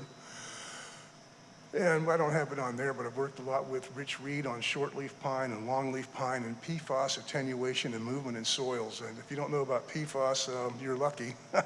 You're going to learn more about PFAS, large anions that live forever than you want to know. And finally, in support of the urban sector, I've finally got persistent, coherent artifacts to be treated like rock fragments in the interpretation system, which was something that we really needed to do. Yeah, I'm going to back up on this slide here because one of the funniest things, you know the word epiphany. And so I'm working on this thing with RAD. We did the SVI, and we're taking the SVI to see CBI, and now we're taking it to the next level, which is a Soil Productivity Conservation Risk Index. And that's where we look at a CLU and look at the corn rating right now within a CLU. And if it differs by more than about 0.7 or 0.5, then we start to think that this is going to be a resource concern because the farmer's going to fertilize to his or her best soils. And so you're going to be over applying fertilizer to the soils that aren't as productive. And it finally occurred to me after 2 or maybe 3 years of working on this, what we're actually doing with great resistance from an Eastern cropland kind of guy is acknowledging the existence of ecologic sites within a CLU. And that made me think, but I have not yet gone back to look and see which ecologic sites are occurring in these things. But yeah, different ecologic sites within a CLU is going to affect how you manage that land. So I thought that was interesting. And so we had a meeting earlier this week, and we talked about more things that we've done, and we tried to set some priorities. And if some of you are in there that don't agree with these priorities, let me know. And I intend to, my co-chair Colby's not with us. I think he ran out of money from K-State. And so we'd like to try to put together some priorities, but whatever happens, it almost always happens with me and interpretations. We have priorities, and then something terrible happens and our priorities shift, or it's COVID or PFAS or something terrible happens and we get diverted into other things that we'd never dreamed of be doing. But I want to work with the Park Service more because we have a standing group of interpretations that Jason knows about and John Andrioni, and we want to resurrect those things so that they're usable and make sure they work properly. And we talked a little bit with Greg Taylor about blue carbon. Here I am pressing buttons. I think this thing's on a timer too, isn't it? Just to keep you spurred along. Blue carbon. And another thing that came out of the tropics is aluminum toxicity, but there's a lot of that goes along in the southeastern United States. Actually, in Appalachian, I've seen soils in Appalachians on the red spruce things that Dr. Thompson talked about. Those things are 100% aluminum saturated. And so you look at this beautiful brown soil, nice available water holding capacity, not a root in it because it's hotter than heck. And things won't grow in it. So all those red spruces grow in the duff layer. So I've been working with forestry interpretations, updating those, and adding new things, new productivity things. Because one of my goals in my position here is if we eat it, drink it, smoke it, build with it, burn it, or if it can kill us and it's related to the soil, I want to know about it and have an interpretation for it. Why not? And that's kind of what Jason flashed up, that coccidioides thing that came out of California. It was one of those things I never expected to do, because Dave Smith, when he was deputy chief, took me aside, beat me about the head and shoulders and said, do this. And finally did it, and actually is published in the journal in +1. If you Google, Surgo and valley fever, you're going to find that article. Other things we're working on, saltwater intrusion. Debbie Sarabian has a nice interpretation for places where there's a rocky shoreline. And so we're working with Mike Jones in North Carolina for places where there's an extensive coastal plain.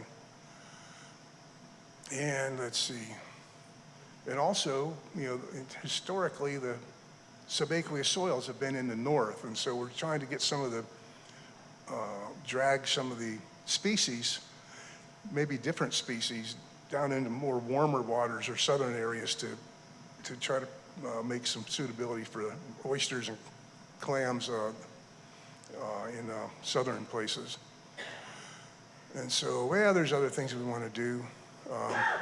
Living shoreline is another subaqueous thing. And I think that's it. If you have any questions, fire away. And if you don't have any questions, I'm going to go get a donut. All right, thank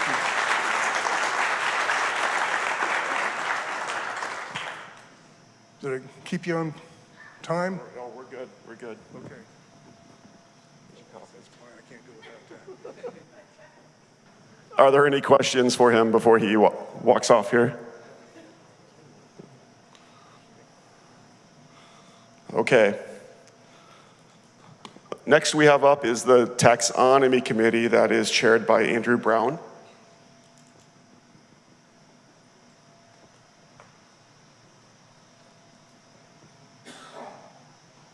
Thank you. All right, hello everybody. So the taxonomy has been the talk of the town this week, I think. So hopefully you've heard a little bit about it. I put together a draft report with some of the results from all the meetings that we've had so far this year. We had 7 meetings, in total about 10 or 11 hours. All those recordings are up and available, and I'll give you the link to that in a moment. But you might not want to listen to the whole thing, or maybe do it on 2 times speed. You can listen to us bicker like gerbils.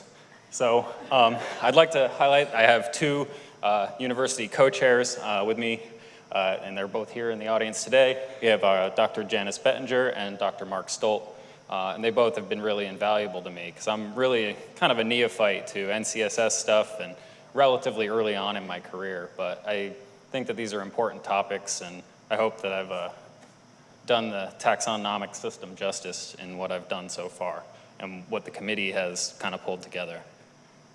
So as was mentioned, we're kind of trying out using bots for managing all the documents related to the committees, and there are a lot of them for the taxonomy committee. We have 4 main proposals that we're working on, and quite a few other ones that are I'll get to later, that are going to be coming up in future years. And some of those are quite long documents, 50, 60 pages, and of course they're quite technical in some cases. There's also a great deal of other supporting information. We have minutes from the meetings, and we have all sorts of other historical taxonomic documents to help provide context for the committee's evaluations. And so I've got the draft of the report up there. It's going to be revised, but I will need to get it to Wade by next week sometime. So I'm going to ask that if you're interested in this topic, you reach out to me, either talk to me directly, or take some time to flip through what's in the report so far and what we've discussed as a committee, and see if that's, if you have any further suggestions or issues with what's been proposed there. And so I'm going to kind of step through the 4 main proposals that we've really focused on as a committee this year. These are ones that were reviewed by the regional committees in 2022,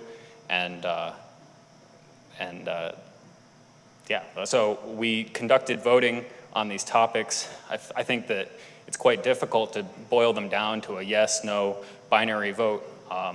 Nonetheless, there was lots of opportunity for folks to comment, and the report includes all the different committee comments, and they're worth reading. So the first item to discuss is the use of the color requirements for the pyrophosphate extract that are used for the identification of fibric, hemic, and sapric materials. And this was approved without change. There are some additional comments in the report related to the fact that this criterion is still used for things like limnic materials, and there are other instances that we may need to take some further look at. But overall, this was overwhelmingly supported by the committee. And yeah, and so on each of these slides, I'm emphasizing also this is an alternating process between the regional and national committees. And so what the regions come up with is sort of what we start off evaluating as the national committee each year. The next proposal that we had was simplifying the molic epipedon. This was from Dr. John Galbraith. We approved this with minor revisions. Overall, it was supported by all 4 regions. However, this is the second time John has had to go through the committee cycle. So it's really kind of run the gamut a couple times. And overall, I mean, it has been approved overwhelmingly by the committee.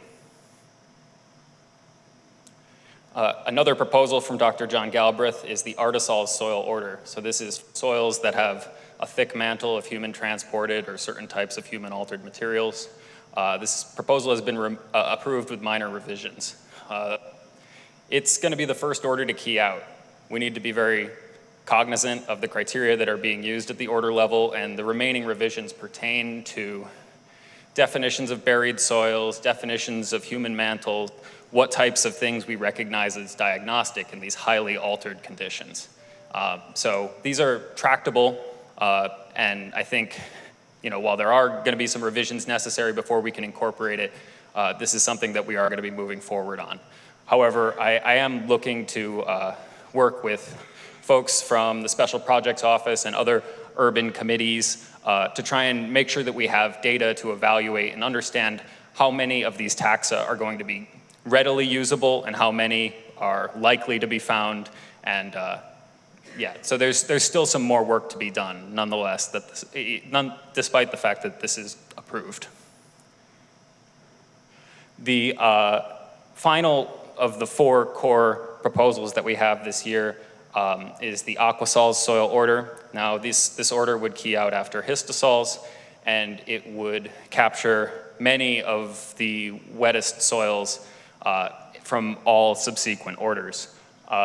This has been the most contentious of the topics we have, and the recommendation that I've decided to make is that it's going to be returned to the authors. And I want to clarify that this is not a rejection of the core idea. It's not a no. It's just that we need more work, and we need to focus on some of the definitions and what the core concept is going to be. And so I'm really heartened by some of the discussions that have happened throughout this week. And I really look forward to working more, again, with the Special Projects Office and various other regions that are working with wetlands and other cooperators, not just within the Soil and Plant Science Division, to understand how we can develop a taxonomic system that works for these dynamic and critically important systems. That is wetlands and subaqueous soils. So this was split out a little bit differently because the proposal authors had made some revisions to the order level criteria. So there was an additional question on the votes that focused explicitly on the order level criteria. Overall, the results were similar for the overall proposal versus the order level criteria, and there are kind of strong opinions on both sides. I would say folks are fairly galvanized in their opinions on this topic, And while there is a majority of individuals supported the proposal, there is some comments even from supporters that indicate more work is needed. And so that's why we're going to return it to the authors, and I'm really looking forward to working with the regional committees very soon after the end of this conference to make the changes that are necessary to make sure that this important idea moves forward. So I mentioned that there were a number of proposals that have been tabled for more discussion. These were not reviewed by the regions in 2022, kind of because they entered the cycle late, essentially. And it really takes a lot of time from our staff and from our cooperators to engage with these proposals, read them, understand them, and apply them. And so, as you can see, the 4 proposals we had so far are very significant, including 2 soil orders and potentially changes to one of our most important epipedons. So there's quite a few other epipedon-related changes that many of these are from, or actually all of these are from Dr. John Galbraith. And they're wonderful ideas that I would encourage you all to take a look at and submit your comments on so that we can make them as good as they can possibly be before they enter the regional reviews in 2024. The only one that I've sort of asterisked here is the simplifying the umbric epipedon. I see this one as logically related to the Moloch, which has been approved. So we only need to make some minor revisions probably to that so that they're coherent with one another, but nonetheless, it hasn't been formally reviewed by the regions at this point. So if you're interested in some of these epipedon concepts, I'd encourage you to take a look at it. And John has really been thinking about ways to really streamline the way that the epipedon definitions are applied. And they become so critical to order level determination and many near surface properties of the soil. So it's really worth all of us continuing to take a close look at this. And so as Jen illustrated, the plan with bylaws is that in 2025, the chair of this national committee is going to be our national leader for taxonomy, which is Joey Shaw. We have not yet selected a cooperator as the co-chair, but if that's something you're interested in, I would suggest you get in contact with him. Both of my co-chairs this year were volunteers who were referred to me, and I reached out to them and determined that they were willing to serve. So if that's something that you could see yourself doing, please contact Joey. So that is almost everything. So another thing that Joey is doing and was alluded to in the prior presentations is Part 614, specifically Part 614, Section 5, which is the procedures for amending soil taxonomy. That is in need of an update. There's quite a few things that are dated and haven't kept up with our other bylaws, and there's also room for being more specific about the documentation that is necessary for different types of amendments, and also outlining the responsibilities of who is supposed to do those reviews and when they need to be done. It's my opinion that much of that analysis needs to be included with the proposals at the beginning of the regional review process. And so many of my recommendations that are in the draft report that's up on the Box website are related to trying to improve that documentation and improve that process to make sure that everybody has the information they need to evaluate these proposals. So with that, that's the end of my presentation. Thank you very much.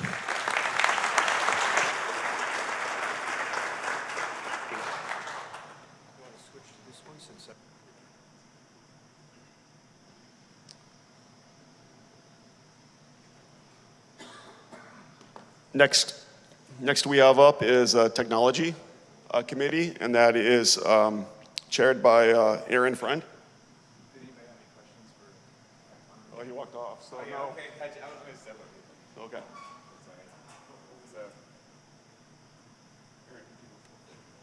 No, I don't need it. No. How's everybody doing? See here. I might need that microphone. There we go. I think that'll work. Thanks. So Aaron Friend, Tennessee State Soil Scientist, chair of this year's National Technology Committee, also known by many at this conference as the bad back guy. So I appreciate everybody's inquiries and support and offering of help the last couple of days, but the back is doing much better, I have to report, so thank you. I'm just going to start out by saying that historically, this committee has been able to work very well, I think, as in a little bit of a vacuum. But you know, maybe that was 10, 20, 30, 40 years ago. But it became very evident to me this year, especially as chair, I guess, about how important it is to collaborate with all of the other committees, all of the other focus groups, because oftentimes we would start down a rabbit trail and discover that somebody else was already addressing or working on something. So I would encourage every group, every committee to take the time and make sure that you're not duplicating efforts or that you're incorporating the people who are able to contribute meaningfully to your committee. That's definitely only going to make us stronger as we move forward. The other thing that as chair of the committee, it was very evident to me with the participants that we were lacking partner input. So making sure that as committee chairs, co-chairs, as participants, young and old, make sure that you're engaged in these committees at the regional level, the national level, and the focus teams, whatever it may be. This is a partnership. So please take the time to be involved. The committee, as a whole, we covered a lot of topics, and I'm going to keep it a little bit simple here for the sake of time and moving things forward. But one of the big discussions that we had was about centralizing a data repository for various technology, various efforts that we put forward, and realizing that our partners, our sister agencies, we're all working on something that may be soil related, and having the ability to put that in a central location where we can track it, where we can find it, and that may be a filing system, or that may be a database. So it's important that we take that time and we put forth this effort. We're definitely not at the beginning stages of this. We've got a rich history of data collection going way back. And as we dig through those archives, as people retire, we don't want to lose that information. So let's take the time. And this committee, we were looking at, in today's world, how do we do that? How do we create filing systems, file repositories? Currently, our options are, we're using Box. We've heard that mentioned several times for this committee. We also have other things stored in Google Earth Engine. So taking those are just two systems that we're using that our customer can see. So with the government, we have a lot of systems that internally that our partners can't access. So the Box, the Google Earth Engine, we're using those, but there's other options with OneDrive, SharePoint, Amazon. There's a whole host of options out there, and at this point, we do not have an obvious solution better than Box and Google Earth Engine, but that's something that we need to continue to work on and make it better as we move forward.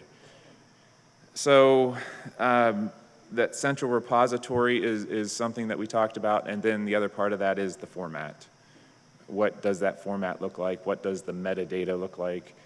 And how can we collaborate and have our systems talk to each other?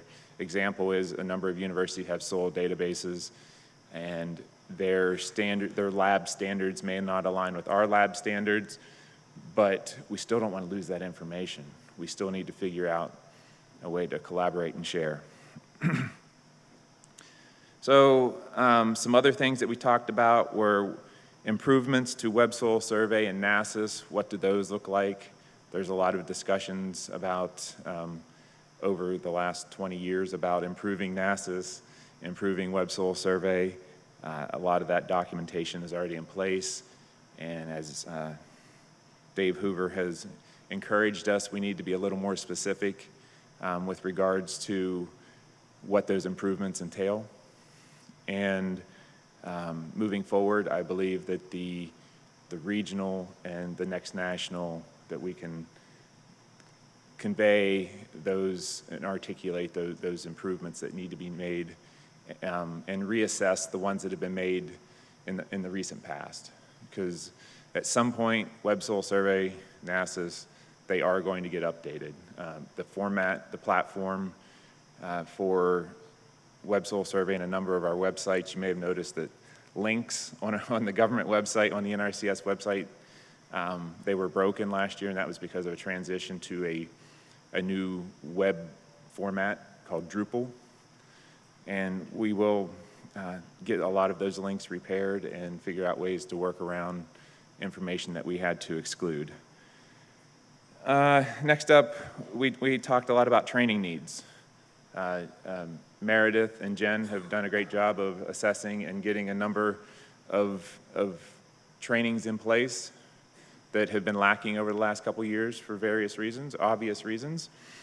But looking at NRCS and being able to get our new employees trained on NRCS, Survey 1, 2, 3, there's been a number of workshops about that, and the various equipment that we have, not just in how the equipment operates, but why we need it and how we can move forward. So in relation to the technology and training, we're also looking at, there's always new equipment coming out. The Perio particle size analysis sensor that's out there now, aardvark permeameters that are available. We need to constantly be assessing those new pieces of equipment and to see if they are going to work for us. And that's where partnerships come in, and maybe somebody already has experience with some of this equipment. We did discuss making a recommendation to the research team with regards to our soil database, having a spot for soil biological information and how we can capture that in the database and to be used for soil health and other analyses. And let's see here. We will be preparing the final report within the next 30 days. Hopefully that's to you next week. And I would like to take a second and introduce Dr. Lee Burris. He is Iowa State University professor. He will be the chair for the next national conference, and I'm sure he'll be reaching out to regional point of contacts with regards to conference and the technology committee. So just my takeaway is to make sure you're getting involved with this committee, and partnerships are important. Thank you so much.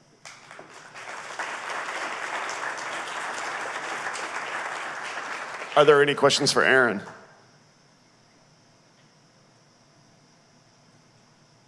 Thank you, sir.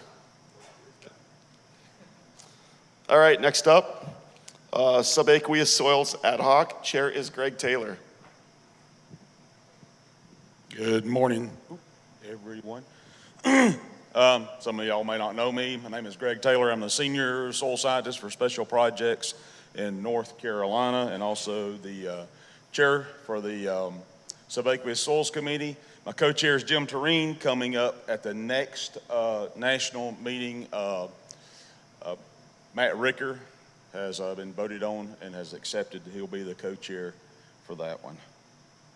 Okay, so some of the things we talked about, let me get where I can read this. Making Subbacus Committee a National Cooperative Soil Survey Standing Committee. That's already been voted on back in 2019. It's been in the works, so as many of you heard from Jen, this is going to be discussed at the business meeting today, and hopefully we'll become our own independent standing committee.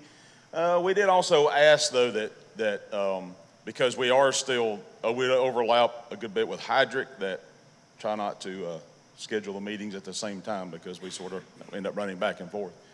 So, because we want to attend both of them. One of the big topics that we discussed was lab data for universities being available to the public. One of the questions we continually get is when we're out speaking to other groups and we start talking about what we do, where we do it, how we do it, a lot of people want to know, well, where specifically are you pulling these data points from? So we talk about all of our data being publicly available. That's one thing that's one of the big selling points for not just Coastal Zone Soil Survey, for example, but for the Soil and Plant Science Division is Web Soil Survey. You don't need a special password. You don't need, a link to a box account or anything like that. You just simply go and get the data. So we're trying to get our lab data to be publicly facing as well. However, we work a lot with cooperators, and so that's not so easy. So we're in the process of it. You can read all this if you want to. I'm not going to read everything up here verbatim, but we've started this process. Priorities change. We got a few people trying to do a lot, so we're going to refocus on this. We had Drew Keeney come speak with us during the meeting, and so bottom line is we're offering, or we're recommending that we have even up to a 2-year detail of folks that can focus on this, because it is a massive workload. And we're not just looking to pawn it off on anybody willing to help them work with them, but it can be a lot of work, but we need to get a process where that when a cooperating lab runs their analysis, at the end of that can easily be uploaded to our database and then become publicly facing. So that'll take a standardized forms and processes and things like that. So we also discussed interpretations, and Bob Dobas touched on this earlier. So being a good committee full of soil scientists, we were going to limit it to 3. So here you'll see 7 of our interpretations that we recommend. And just real quick, blue carbon potential loss to build upon numerous requests for blue carbon pools, quantification.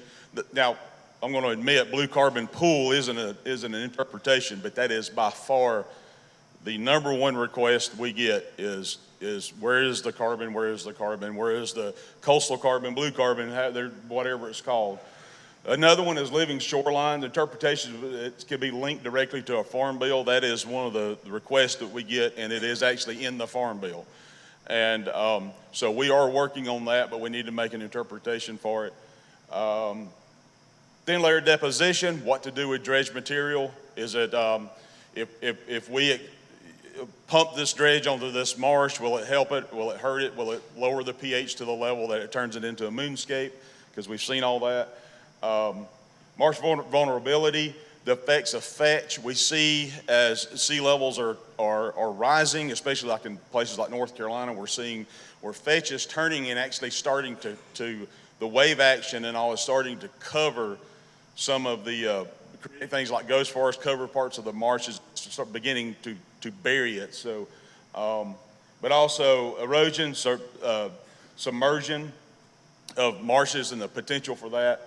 Oyster clam suitability for southern species, as Bob said earlier, as we begin mapping coming from the northeast heading to the south, we're starting to see where these interpretations need to be updated or fine-tuned for southern species. Marsh migration corridors, a big thing in some of their lower lands. As you get up in the northeast, you got more rocky banks and bluffs, and it's sort of stopping the sea level rise. But you get in places like Maryland, up in the Chesapeake Bay, the Albemarle, Pamlico Sounds, that is a big question, is how far in this will go. These soils they're not organic soils. We're getting into soils that have an argillic horizon. They hold salinity for a long, long, long, long time. they actually get as saline as a marsh.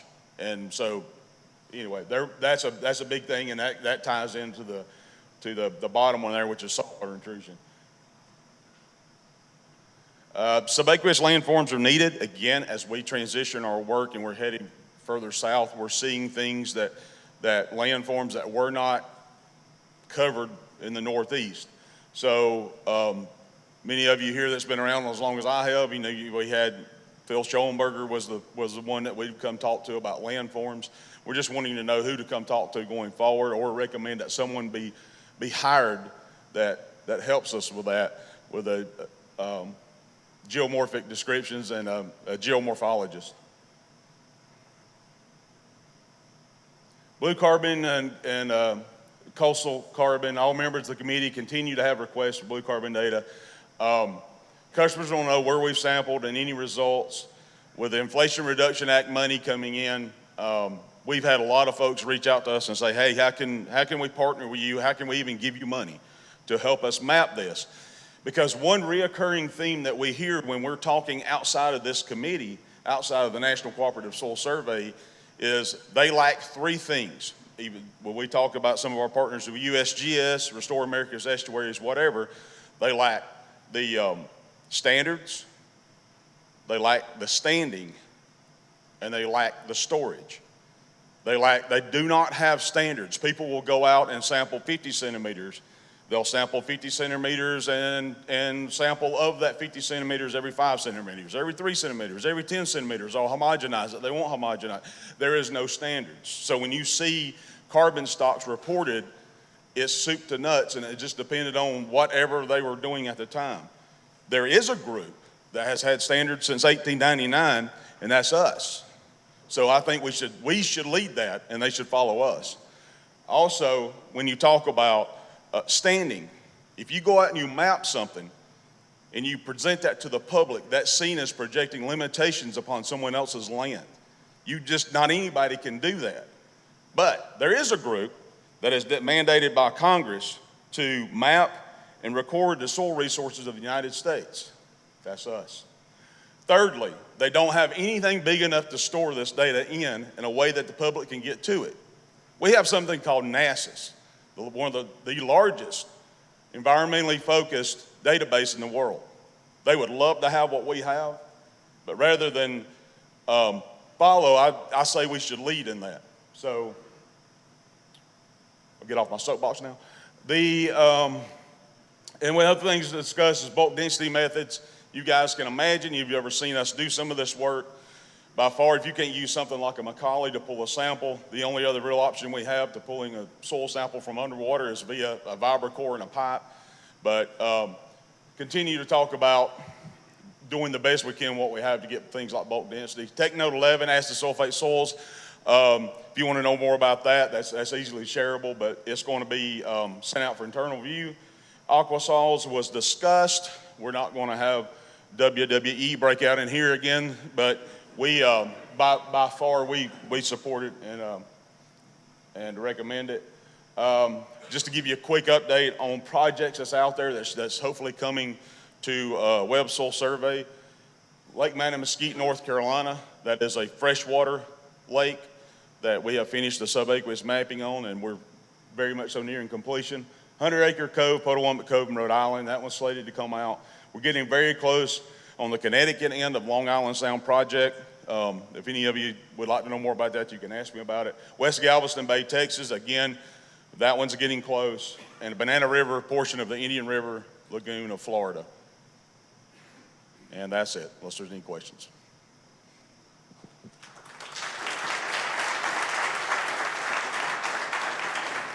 Thank you, Greg. Next up, for committee meeting, we have research priorities with Chair Dr. Sky Wills.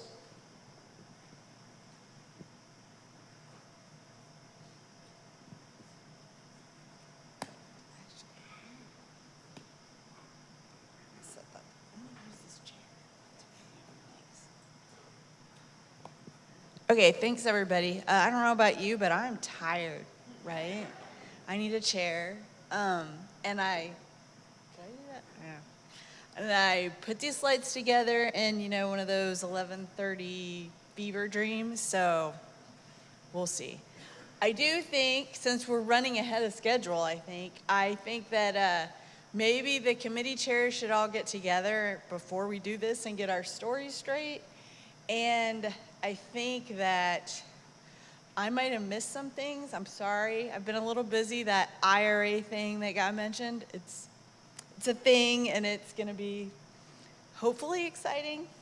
All right, so our committee, we have a lot of cooperators, and I'm not going to put up a committee attendee list because we would have 30, 40 people on most of our meetings.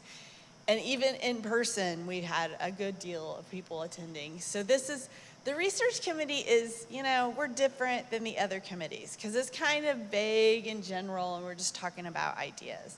And I didn't put any of, like, is it going forward on its own? That was really weird. Maybe I did that on accident. Okay, anyway, we started our first meeting by reviewing what the regional committees sent to us. And then we tried to combine those where possible into things that we thought were both nationally relevant and were present in all of the regional recommendations. It is going on its own. Just to be clear, I'm not doing that over and over again.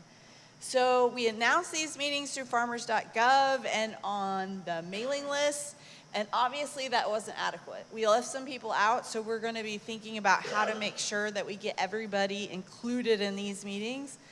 But we discussed over the course of these 3 meetings, we started hashing things out. We got down to some topics, which you already saw, I'm going to go through in a minute. And then we had a vote virtually. We did ranked choice. It was a pretty cool little form that Amanda put together. And so that allowed us to rank those. But you'll see when we get to the topics, they're pretty broad. If you can't fit what you want to do in them, then, you know, I can't really help you. So the topics were soil hydrology methods. I think this is going to line up with some things that Aaron and some other people have been talking about. There were some talk about soil structure. Soil structure is something we do a lot, and we don't always use it. We don't use it in interpretations. We don't use it to make predictions very much. We just record it. So let's make better use of it. Expansion of data sets. We talked a lot about data, so that's definitely one of those things the technology committee we should be in concert with on that. Soil biology, heard there's some interest in recording that information. Talk about soil health in general, and DSP and soil change. And there's, of course, a lot of overlap between those last 3 topics, right? We know that sometimes it's all the same stuff, it's just in how we apply it. And then we talked a little bit about blue carbon, urban soils, and fire dynamics. And these very much depend on who happened to be at the meeting. You know, it varied. And it depended a little bit on, you know, we just get off on a topic and talk about fire for half an hour. So after the rankings came out, the 3 things on top were DSP and soil change. You know, I might be biased, but that's my favorite. And soil hydrology, which we've talked a lot about soil moisture. There's a lot of stuff going on. I don't think that should be a problem. And you can link it to some of the other things we've been talking about, right? And then expansion of data sets. And that has been an ongoing issue. And I think in some of the things we discuss, and in some of the things going on in the research branch of the National Soil Survey Center, we want to fix some things with our data so that it fixes the things Aaron was talking about and the things Greg's talking about. I don't think we need to all solve these problems independently. I think there's an overarching way that we can solve them with about, 20 people and infinite IT resources, but we're not going to get there. So the in-person discussion, we added a few things, so I wanted to make note of this. Topics are general, include a lot of room for interpretation. Data expansion should include, kind of like Greg is talking about, but things like NEON and citizen science and cooperator labs, and anywhere that we can get data, we should figure out a way to put that data somewhere useful. So we should consider, some sort of central processing facility where people could bring their own data and get a result or an interpretation from it. So that's an interesting idea. And then the discussion involving USDA data requirements was pretty extensive. And so I thought I would just plug this in here, that there is a new department regulation from USDA that requires all publications and data supported by USDA must be publicly available. And that includes anytime we give anyone money. So if it's NIFA and honestly, it's the whole government. It's just, this is our USDA version. Any data that is supported by a grant will have to be made public. The resulting publication will have to be public at some point, and everything that any of our authors or co-authors on will have to be made public. Right now, we are doing that through Ag Data Commons. The National Ag Library is coordinating a lot of this work. But in the future, it would be great to have that central data repository that Greg was talking about to just put stuff somewhere useful. Because I think an integrated data set is a lot more useful than a list of individual data sets, right? Those are not always so helpful. So we did not, I don't know if I missed an email, I'm a little bit busy, but we missed that we were gonna have a constant standing chair, but maybe that's okay, and we still need 2 co-chairs because, busy, as I said. So Amanda Panino, who is on the research staff, but not here today, and Dan Hermes, who is at Texas Tech, he was the co-chair for this meeting, though he couldn't join us, but he's agreed to stay on and actually attend next time. And our research priorities, these will be incorporated with other initiatives going on at NRCS in our next call for proposals and notice of funding opportunity. So DSP and soil change, soil hydrology, expansion of data sets. If you're interested in these, these are cooperative notice of funding opportunity. If you're interested in them, the time to start talking to people about that is now. Because once it gets really close, it's hard for us to do it. We don't always know when the turnaround will be because grants and agreements doesn't work for us. They work on their own timetable. So sometimes things come out much more quickly or much more slowly than we expect. So if you've got some cooperative research you'd like to do, start talking to us now. So I will say we're gonna add all the emails we collected here and keep trying to figure out how to keep this communication going so that this isn't a once every year or once every 2 years endeavor. It's a consistent conversation that we have over time. So, if you have ideas on how to do that, let me know, because we're still working through it. Because we actually, teams with cooperators is a little bit tricky because it didn't work that well. We ended up using a university system to do some things because and then we put the output back because we couldn't figure it out. So anyway, that's what we got. If you want to talk about any of it, let me know.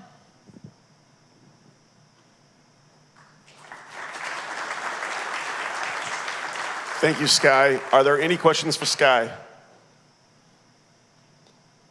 Okay, we got one from Manuel here.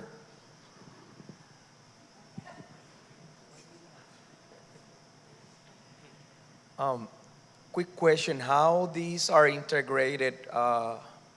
This morning we were presented the ARS national plans, and probably the first question is how ARS people are participating in the committees, and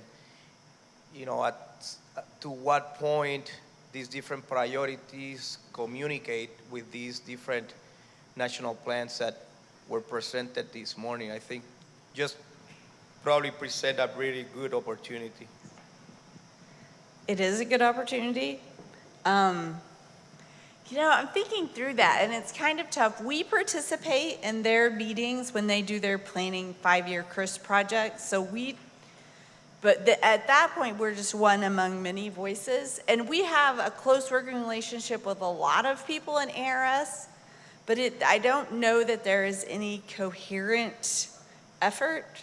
And actually, Forest Service, Andy Coulter, we've talked about this. We don't always know what is going on everywhere. So I'm not entirely sure how to fix that, but you're right. It's an issue and an opportunity. It's an opportunity. We can figure out how to make that communication better, but I don't have a real good answer right now. Are there any other questions for Sky? Thanks, guys. All right, thank you.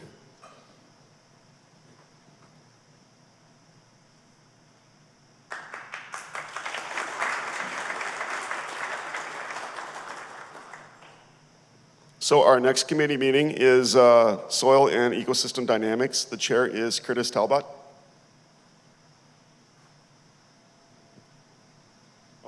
Jim Thompson. Once again, third stringer. Curtis knew he wasn't going to be able to be here, so he asked Charles to be his co-chair, his chair, co-chair. But then he couldn't be here either. Luckily, Brian volunteered to be the third replacement NRCS rep, but he just found out on like Friday of last week that, so here I am. So this is for Marty mainly. I apologize if you heard this one before, Marty, but what do worms eat when they're on a diet? What do worms eat when they're on a diet? Saprolite.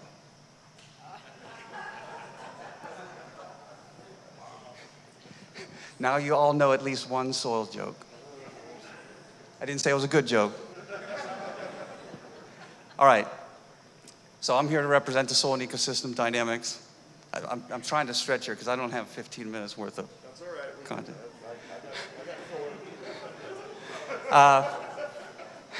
So here's the charge of the committee. I'm not going to read it to you. It's in the book. We did, like everybody else, had some pre-conference meetings. We had two teams meetings, a little over 20 in each meeting, but 40 unique individuals. And then on our two meetings on Monday, we had 37 people. So I was pleased with that attendance. Nobody left when they saw Curtis wasn't here. So we had some recommendations, mainly from the regional meetings last year, and that we discussed during the pre-conference teams meetings. And during our discussions, one of the things that Curtis asked is that we rank these recommendations. And by far the best, or the most well-received suggestion or proposal, and the one we thought was our highest priority coming out of this committee, was to establish a FEST revival committee. FEST is the Forest Ecosite Team. So this is a group that had been active previously, focused on developing ecological site descriptions for forested ecosystems. So we think that's pretty important that we bring that back and engage in those efforts. So again, that was our highest priority coming out of that meeting. Another thing that got a lot of discussion, we actually didn't spend much time talking about the FEST because everybody was on board with that, is sort of these 3 points that sort of merged together, and I think it was Dave Hoover aptly stated. They're really actually 3 variations on the same theme, and so we sort of lumped them together. But it's tied to Part 632 of the National Ecological Site Handbook, which is not published, not finished. And so we thought that was important that gets some attention, in part because of how it's set up to provide guidance on how the non-reference state is handled in ecological site descriptions and state and transition models. So an example of that is an urban site, or an urban state Is it a state within an existing ecological site, or should urban soils, anthrosols be, artisols, I did it. Artisols be, if you have a component that's an artisol, should it be its own ecological site description? We didn't answer that. We're just throwing that out. That's something that's worth describing, or worth discussing and debating. And so along with those lines is development of ecological site descriptions for urban ecosystems, and similarly a recommendation that came out of the regional committees is ecological site descriptions for those coastal soil survey locations, subtidal, intertidal, and supertidal environments. So again, there's some work being done on that, and it came up, I think, earlier today with the Long Island Sound Coastal Ecological Site Project, and so there is going to be some development on that, but we think that that's an important effort moving forward. And then the third and the fourth recommendation that came up, one was talked about grantsmanship and funding mechanisms for the development of ESD. We sort of tabled that because it's really more, as Guy was talking about with the Research Needs Committee. I was, and maybe this further feeds into what Sky was saying, is maybe we should have talked to each other before this morning. So I was very pleased to see that was very highly ranked with the Research Needs Committee's discussions. And so, I mean, for our committee, it's tabled, but maybe it should be approved in the larger picture of things. So thanks, Guy. And then the other thing that was talked about was archiving ecological site project data and metadata. And I list that one as removed because that's not an NCSS problem, that's an NRCS problem. And so figure it out. But we decided that wasn't our circus and wasn't our monkeys. Anyhow, the last thing is for 2025, Jamin will be the chair, and I believe that fits in with that structure of the national leaders. And then Andy volunteered to be the co-chair. I'm not sure if Andy's still here today. Thanks, Andy. Will be the co-chair. Or in the guidebook it said vice chair. I'm not sure if we're changing the terminology, but co-vice, whichever one you want. You can put it however you want on your resume. Yeah, I think that's it. Any questions, comments? Sky. Oh.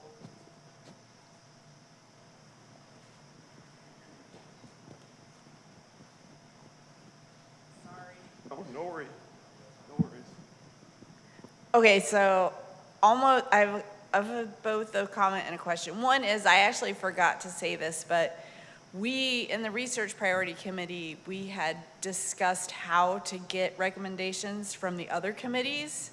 And at one point, probably 4 years ago or so, we tried to get the other committees to give us their recommendations, and we went last. It was a disaster. It didn't work out. But we need, I don't know if it means you guys, every committee gives us recommendations now and we start working on it or what. But anyway, that was something we noticed too, that we need a way for formal interaction.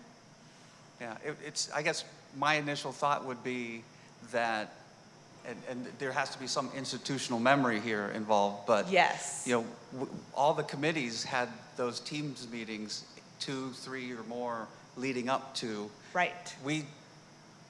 We knew, I mean, after the last regional committee, but when we started meeting earlier this year, that was a number. It should be that issue of, well, you need to immediately forward those research needs adjacent topics to the Research Needs Committee. To me, that would be the solution. Yeah, I think so. And I mean, and we did better at that this year, so hopefully that's becoming institutionalized a little bit. So just continue to work on that. And then the second, it's more of a comment or maybe a throw this out there. Since Jamin isn't here, I'll say it. But when the Soil and Ecosystem Dynamics Committee was set up, it was supposed to include the DSP stuff and the ecological site stuff, and it is really veered towards just talking about ecological sites.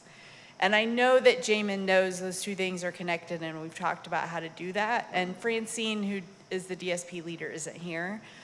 But, I mean, I don't know how to make that better. So if you have any thoughts or, I mean, Yeah, surely you noticed that.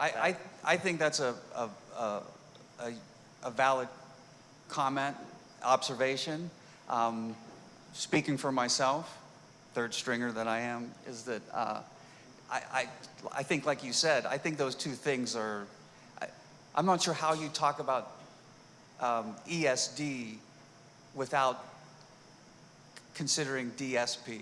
So right? Because, I mean, that's Yeah. what you're talking, when you talk about state and transition models, it's the dynamic soil properties that are So, relevant.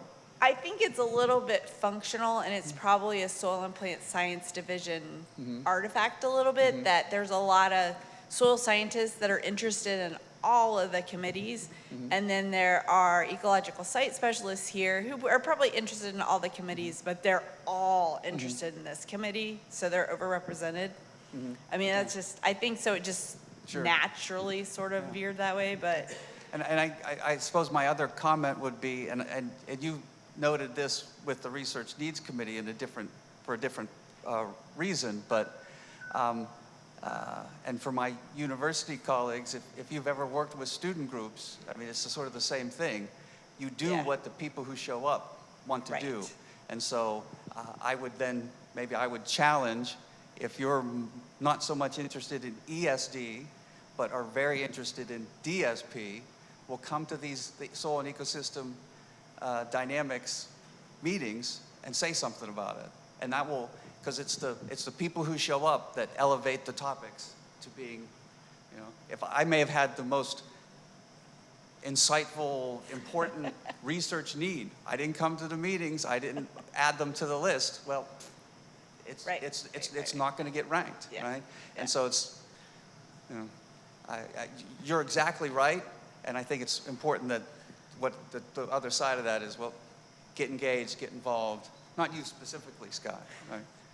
But, yeah. Thanks. Jen.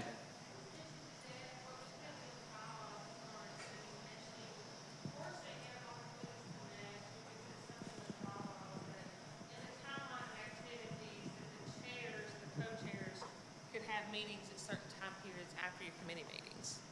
You gotta read the bylaws first. Oh, geez. Any other questions?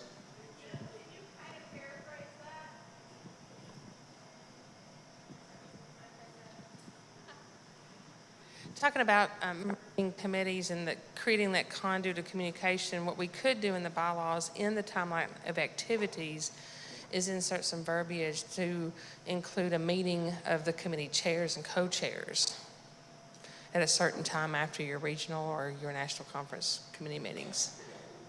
I think it's a great idea. Did you have a question, Aaron? So I just had a comment to that with regards to the database or to the focus teams that are within the NRCS. There's a lot going on with those committees, and to make sure that they're in the loop with status updates and progress on various topics. That's something that I think that came up maybe at our Northeast Regional last year, but recently it's not clear how the focus teams and the NCSS committees are expected to interact, if at all. I mean, because the focus teams are technically NRCS, but there are university cooperators and other cooperators that participate in those. I know I'm on 2 of the focus teams, but that's never been clear to me how those are even, are they supposed to interact or? Are there any other questions? And you said you didn't have any content. You said you didn't have 15 minutes of content. This has been the longest of all the committee reports. Nice job. We do have one more question here. If you give a university a professor a microphone, we will fill the time. So this is a question for you, Jim. Yeah.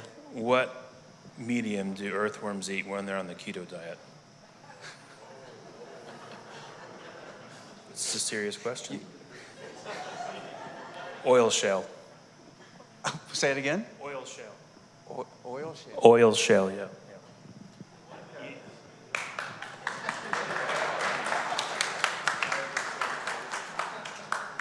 I think the important take home there is that my joke might have been very good, but it was better than that. No, the point is we're soil scientists, not comedians. This is why we have real jobs. All right, so the next one we have is Standards Committee report, and that is Deb Sarabian.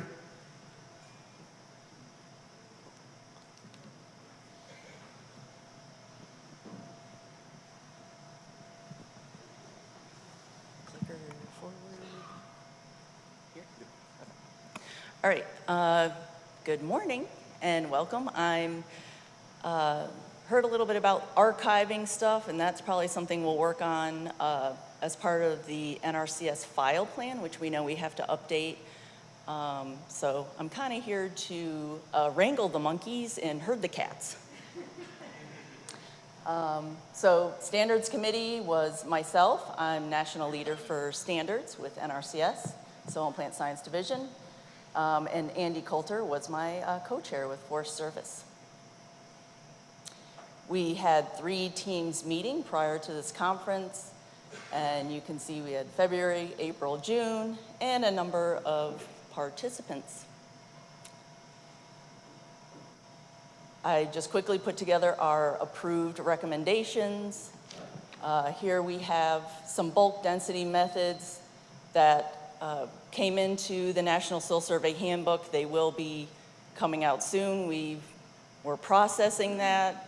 It's with another set of editors at this time. I'm hoping within the month we'll have that soil survey, the National Soil Survey Handbook, all the updates in e-directives.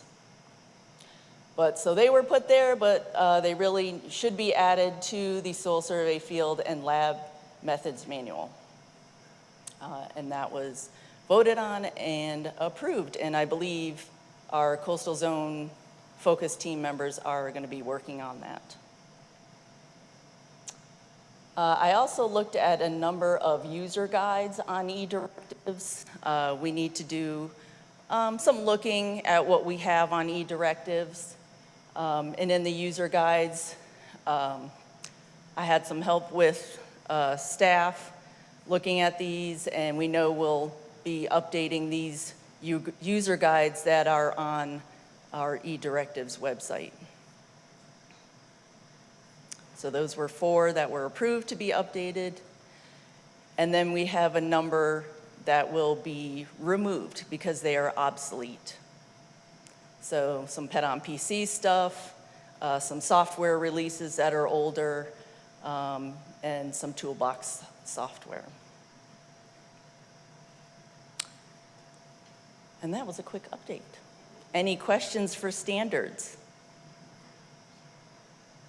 All right. Some things that we did talk about, I don't have on here,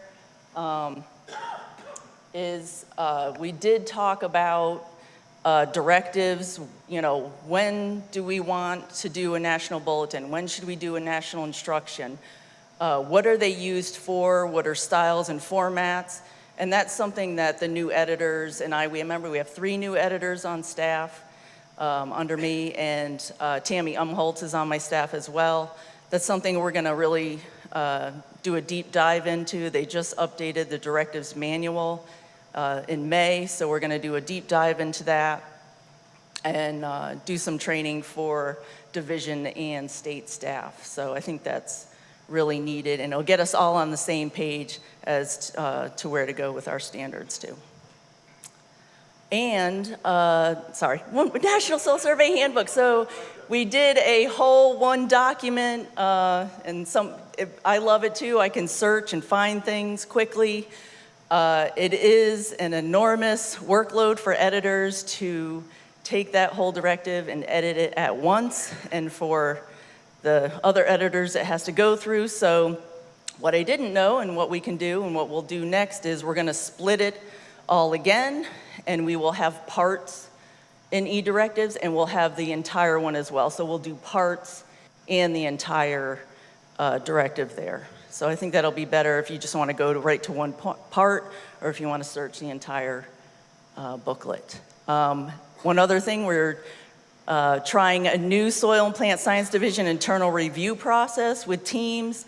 We did get some feedback. We'll be revitalizing that again, revamping it, and hopefully get that up and running, so all internal review stuff will go through there, but you'll see some changes readily, probably within the month or two.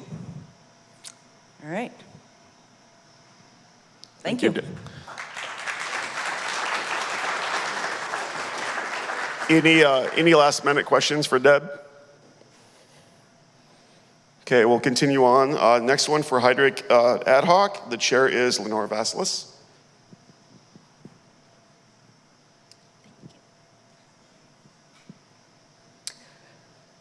Okay, the co-chairs of the Hydric Soils Committee for this year were myself, Manuel Matos, and Jacob Berkowitz. Jacob couldn't be here today because he was out of the country until Tuesday.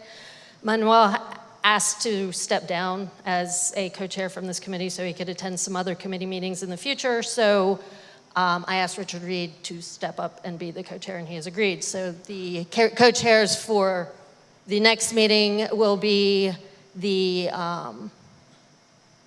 chair of the National Technical Committee for Hydric Soils. I don't know if that will be myself or someone else at that point. And then Richard Reed and Jacob. Just to let everybody know, I feel like I'm in the way. There are 2 vacancies on the National Technical Committee for Hydric Soils. If you're not familiar with the National Technical Committee for Hydric Soils, it is a committee that is a Farm Bill mandated committee that NRCS has that deals with all policy related to the identification of hydric soils. It is purely a policy committee. And we currently are searching for a wetland hydrologist. Our hydrologist recently retired.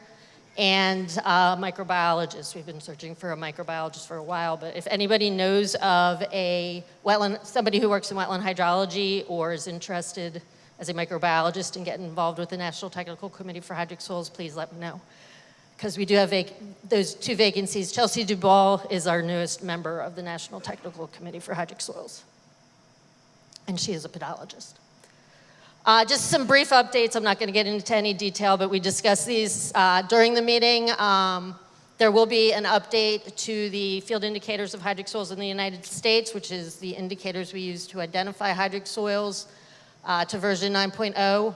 And the 2 biggest changes that will be made is we are adding a new indicator for extremely high pH soils, and that indicator is utilizing the presence of iron sulfides in the soil as an identification tool to call these soils hydric, because they do not exhibit redoxomorphic, they are classic redoxomorphic features. And it will be 508 compliant. And I do think we'll be able to print a hard copy version of it when it comes out. That should be out in the fall, because I need to get it 508 compliant by the end of September so that it does not get dropped from our website. We just discussed the methods that we're going to be using in the new field indicator. There is a sniff test where you put it in a baggie with some HCl and you can smell the hydrogen sulfide coming off of it, or you can use the hydrogen peroxide approach where you put the hydrogen peroxide on what you think is FES and it will disappear. So those will be what will be incorporated in the indicator. I can't give you the indicator itself because we haven't finished writing and approving it yet. We also plan to change the technical standard to add when utilizing the iris tubes, the formation of these FES on the iris tube will also be something that you can utilize to prove that you have anaerobic conditions in your soil.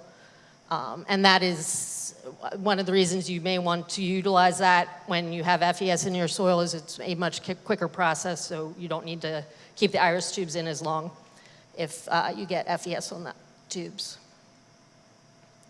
We did get some, as we discussed these in our meeting, we did get some comments and suggestions for things that should be changed in the field indicators for version 9.0. One of them was some suggested information on this new FES indicator, and then we did have a suggestion on beefing up the definition and user notes for those sandy soils that utilize the mass sand grains. So we did get some information that will hopefully be incorporated. I need to run it by the National Technical Committee, but it should be incorporated into the new indicators.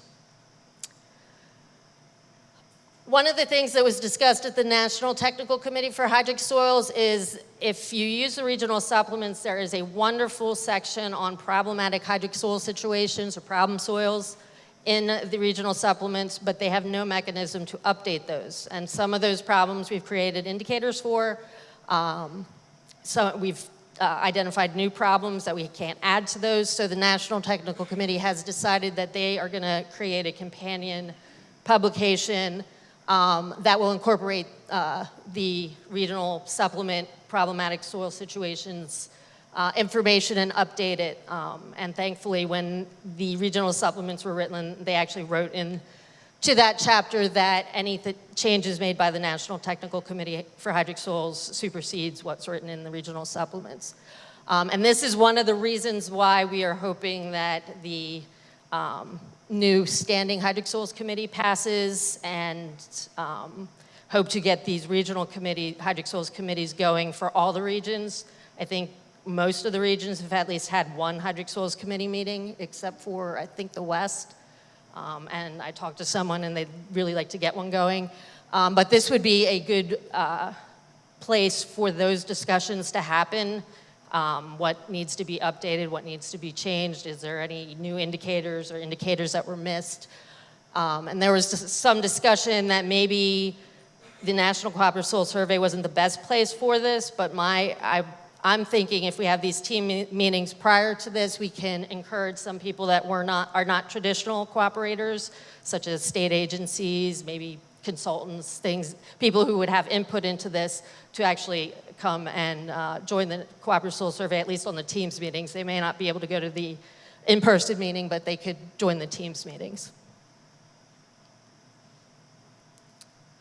I just mentioned that we did put a tech note into SSAJ on the technical standard, and it was actually one of the most cited journal articles in 2022, so it was a much needed tech note. So there's a much better way of citing the tech note than what was on the website. This is just reiterating the proposal to make the Hydric Soils a national standing committee. It's been an ad hoc committee since I think the late 90s or the early 2000s, I'm not exactly sure. It actually started in the Northeast region. We lumped subaqueous soils in with the hydric soils because a lot of the players in the beginning were the same people, and subaqueous soils was very young when that happened. So there wasn't as much discussion on subaqueous soils, and as subaqueous soils becomes much more of its own standalone discipline, we just don't have time to talk about both subjects, and they are very different subjects in one committee meeting, and so we're hoping that we can split that into two committees and make them actual standing committees as well. And unfortunately, I had one Teams meeting in February. I intended to have another one in the spring, and I had actually had some speakers ready for that, but then I got inundated with travel and other priorities, and that never happened.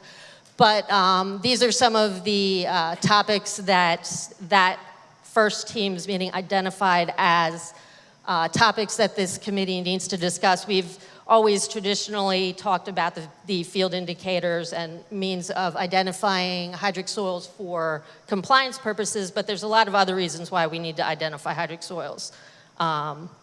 And these were the topics that came up, looking at what needs to be incorporated into hydric soil ESDs.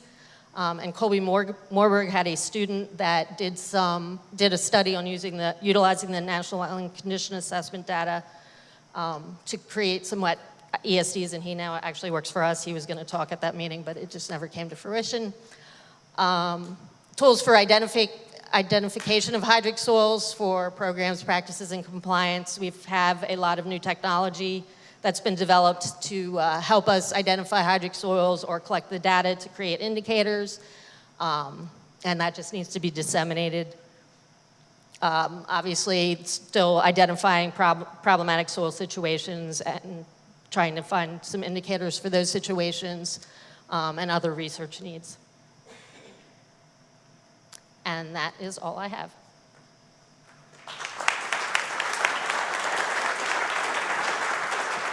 Are there any questions for Lenore?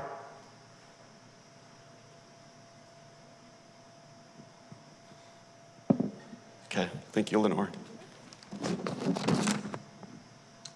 All right, so one thing I've learned about planning a national conference is sometimes you have to pivot. Right now is one of those times we're a little early for lunch. So the other thing I've learned is as a good moderator, you always have things in your back pocket. So that's where we're gonna go with this. And as Wade passes out here, because he knows Lance has got a mic and we have some time, and we can just take these minute things and get rid of these, we'll take it from here.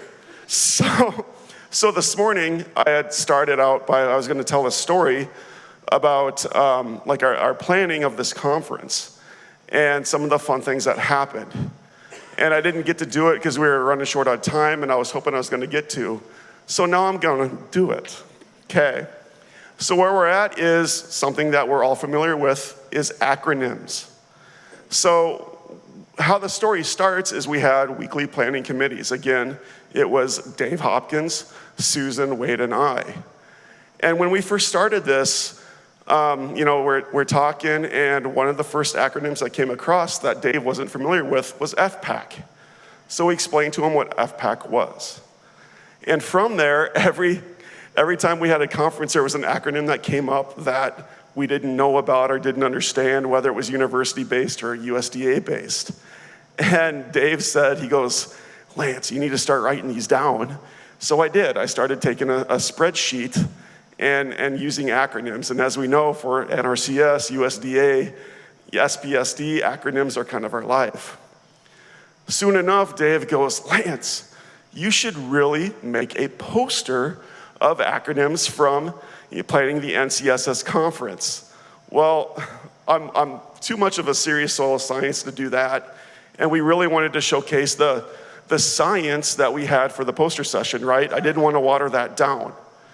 So I decided that I'd hold this in my back pocket and have it in case we needed it for moderation duties. So I'm going to give you guys some of the in-house acronyms that we had when it came to planning NCSS. So one of the first ones we had was planning this is difficult. It can be very, very stressful, as some of you may know or may find out in the future. And there's days that you just wanted to fall apart and walk away, and you'd have to just go walk around the block and come back. So we had an acronym for that was called Y-Quintel. What does that mean? You quitting? No, taking lunch. So, it gets better, don't worry. So from there we had a ton of information that came in. And the state office, we were kind of the staging point for the information that came in. And what I mean is the field guides, the tour guides that we did, which were phenomenal, by the way, all that information came into us, and we were in charge of kind of putting that in place and getting it all up to speed the best we could before we passed it on to Christy Wiley. And so those days when especially when we were reaching deadlines, there would be a flush of information coming in, and there's one person that I'm directing this to because they know who they are, but I'm not going to point that out. But there would be a flush of information coming in, and we called that INO, information overload, which led to INA, which is I need Advil. So with that, with I need Advil, a lot of lunchtime meals were Tums and Advil, just because of what it was. And it gets better. So when we started getting to crunch time here, there would be these red button, oh my God, alarm things that happen where we would miss something or we would skip something over. And Susan would be like, oh my God, Lance, we forgot this. She'd run over to my desk and we'd talk about it. She'd be like, oh, we missed this. So these moments we called SOS. These were the Susan, Nikes, schnikes is what it was. Wade again passed out because he thought I was going to drop an S-bomb there. But so it was a Susan Schnikes moment. And again, those are going to be ones that are going to come up all the time. And so that was the SOS moments. With that, we had our support team, which I can't say enough of our support team. They were there and behind the curtain, everything else. And it was decided that there had to be a name for this team. And that team name was Agriculture Support Service. So that was the acronyms that really came out when it came to planning this. So again, it's not all gloom and doom. There was a lot of fun times with the team. So enjoy it while you're planning this, whether it's a regional or a national, enjoy it. And enjoy the personalities and your teammates and rely on them, because when you do that, it's going to be phenomenal. So before I release you for lunch, how much time we got, Susan? Okay. Before I release you to lunch, I'm going to transition into the afternoon program. So I will be passing the microphone to Dr. Meyerborn from Iowa State University, and we're going to be talking a lot of different things. And I'm going to leave you with this quote as we go to lunch. And this is a quote that I've followed, throughout my soils career, because it means a lot to me, and it'll mean a lot to you guys, and there's a point to this. So the quote is from John Muir, father of our national parks. And the quote goes, "Into the forest I go to lose my mind and find my soul."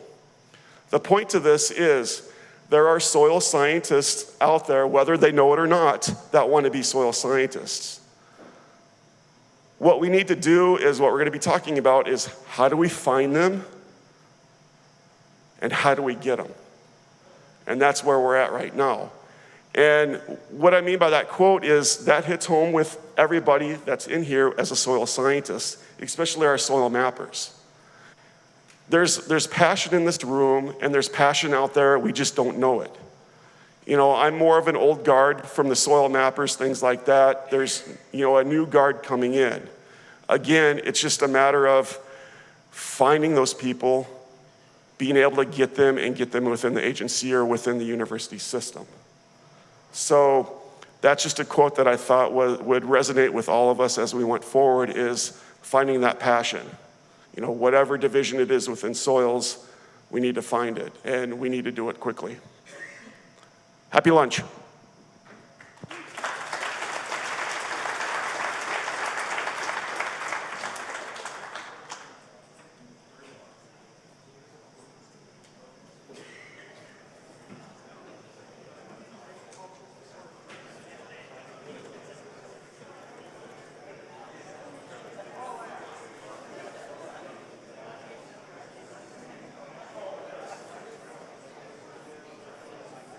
One more thing, Lance is back on the mic. So we do have one more thing. Boy, this mic is not as good as the other one. For those of you that are touring Minokan Farm tomorrow and you're driving, we have directions here. Remember also, we do have a bus that's going out there, and if you want to go see the airport before you fly out and go see it again, you can hop on the bus. There's that. Also, another thing too is nobody has claimed those glasses that we had this morning. and I don't see anybody wandering around running into things, so they may not be ours. So again, directions are right here to Minokan Farm. We'll talk about more of that before we leave today, about where to go, what to expect, things like that. We'll have snacks and water out there too, I believe. Everything that we can steal from BSC and things that we've had from the field tour. So they're gonna be right here.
Hello, folks. Hello. Okay, hey, folks. Okay, we're going to begin the last session. Well, maybe the penultimate session. Hi, I'm David Hopkins, and I just wanted to share with you guys a little idea of this next session on recruitment and retention. This was something we talked quite a bit about in the planning, and so we came up with a scheme. This was largely Wade's idea, but I had to go through training, IRB training, Lance, and I'll give you the acronym tomorrow in the cornfield, okay? But not here in front of all these people. At any rate, so I'd like to introduce Meyer Bond right here at this table, who of course you've already seen speak. And this is Beverly Alvarez Torres, right there. Beverly's a postdoc with, no, forgive me, sorry, you're not done, kid. She's a doctoral student with Tom DeSutter somewhere over there at NDSU, and Meyer, of course, is a postdoc at Iowa State University. So what the idea was to do not sort of the normal business as usual, but we came up with a survey that's now been released nationally. We have a very small sample of it, and it's going to be able to stay open. And so Beverly is going to tell you about this survey, and then hopefully we'll get some good questions. Hi, good evening. Okay, can anyone help me with this? Because I am clicking this, but it's not moving. Oh, like here? Do that. Okay, great. Okay. Okay, well, good evening. My name is Beverly, as Dr. Hopkins mentioned, and I am a PhD student in North Dakota State University under the mentoring of Dr. DeSotter, that is around here in that corner. And I am here today to talk about a little bit about retention and recruitment in soil science, because as you know, we are worried about the future soil scientists that we are going to have. Not only in the agency, but also in the academic, as professors and communicators and all that kind of stuff. So we were working in a survey that basically have three purposes. And the first one is to get information about the recruitment and retention of a student and discuss some of the challenge, opportunity, and factors that are affecting both teams. And the last one is to develop strategies and initiatives to enhance the professor and create like new opportunities for a student. So right now the survey is in a early stage, because right now we are like receiving answer and information from the students. But in the future, we will let you know how that goes and which strategies do we identify as the best one to increase recruitment and retention. And the description, well, it's basically a simple survey with 3 sections, and one is about soil science courses, the other one is about soil science activities, and the third one is related with USDA and NRCS, that is our favorite. And let's talk about a general background of the survey. So first of all, we received 43 answers from undergraduate students of soil science in land-grant university around USA, including Puerto Rico. And it's so interesting because 91% of the people belongs to the group age of 18 to 25. So that means that we have faith, we have soil scientists for the future. And 61% of that people identify as a female, 35% as a male, and 5% as a non-binary. And this is so interesting because, well, I don't have the right, yeah.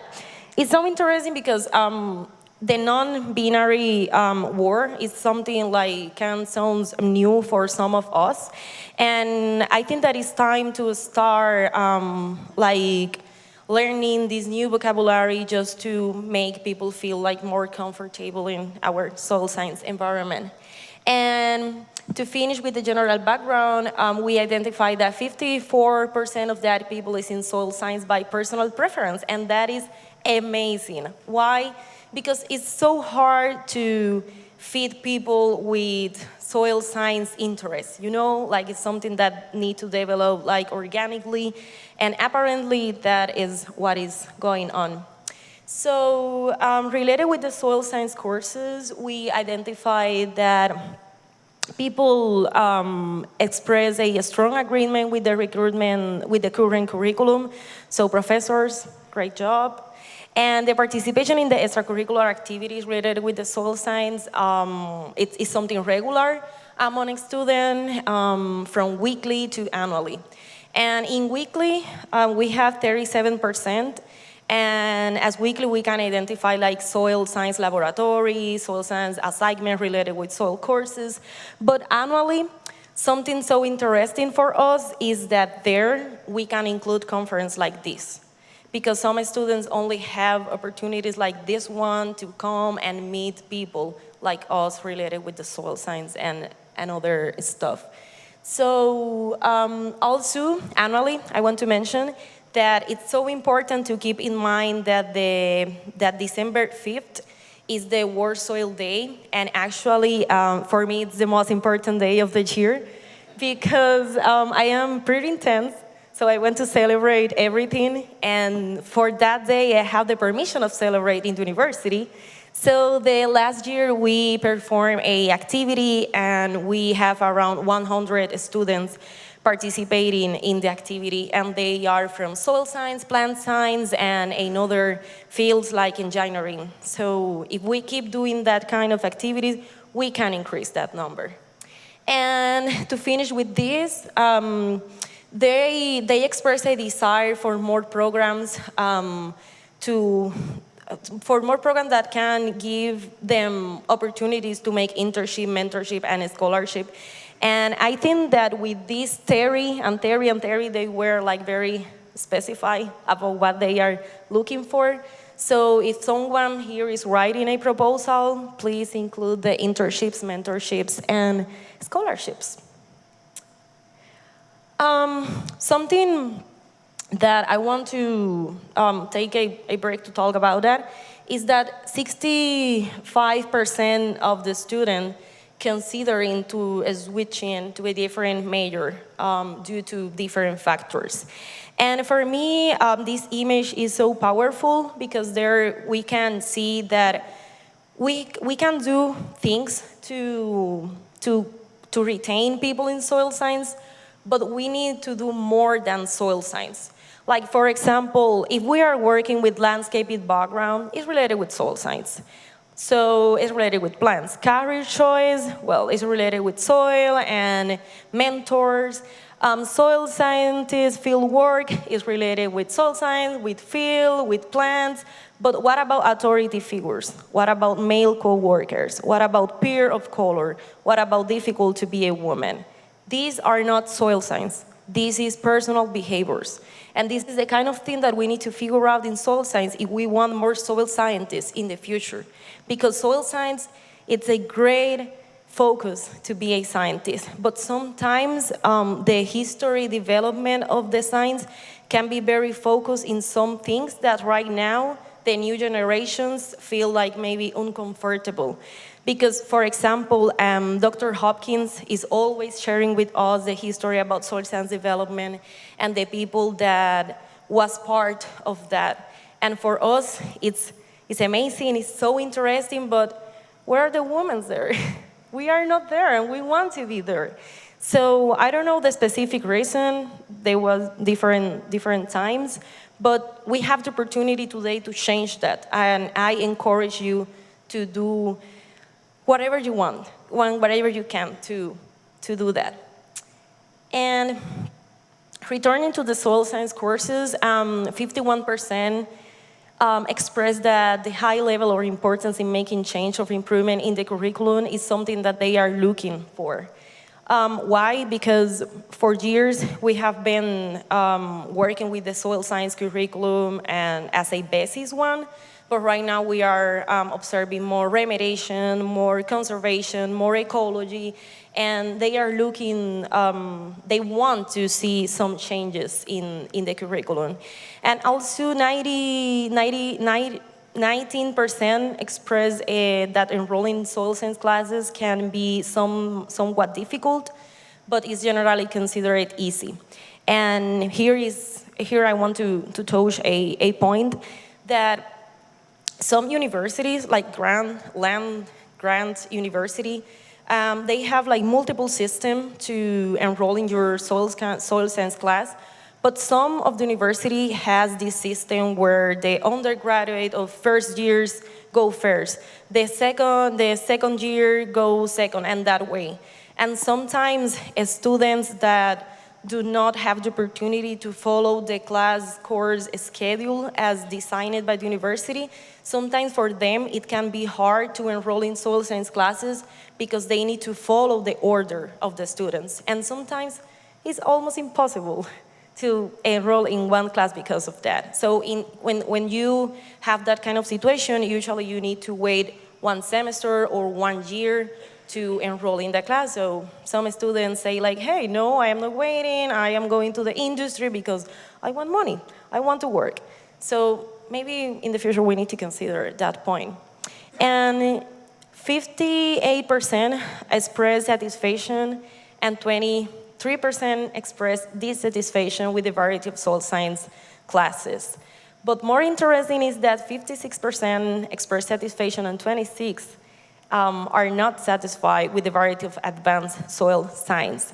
And this is so important because soil science is always changing, always changing. And what about our advanced level soil science classes? Maybe we need to design new soil science classes or maybe a new way to teach the same courses.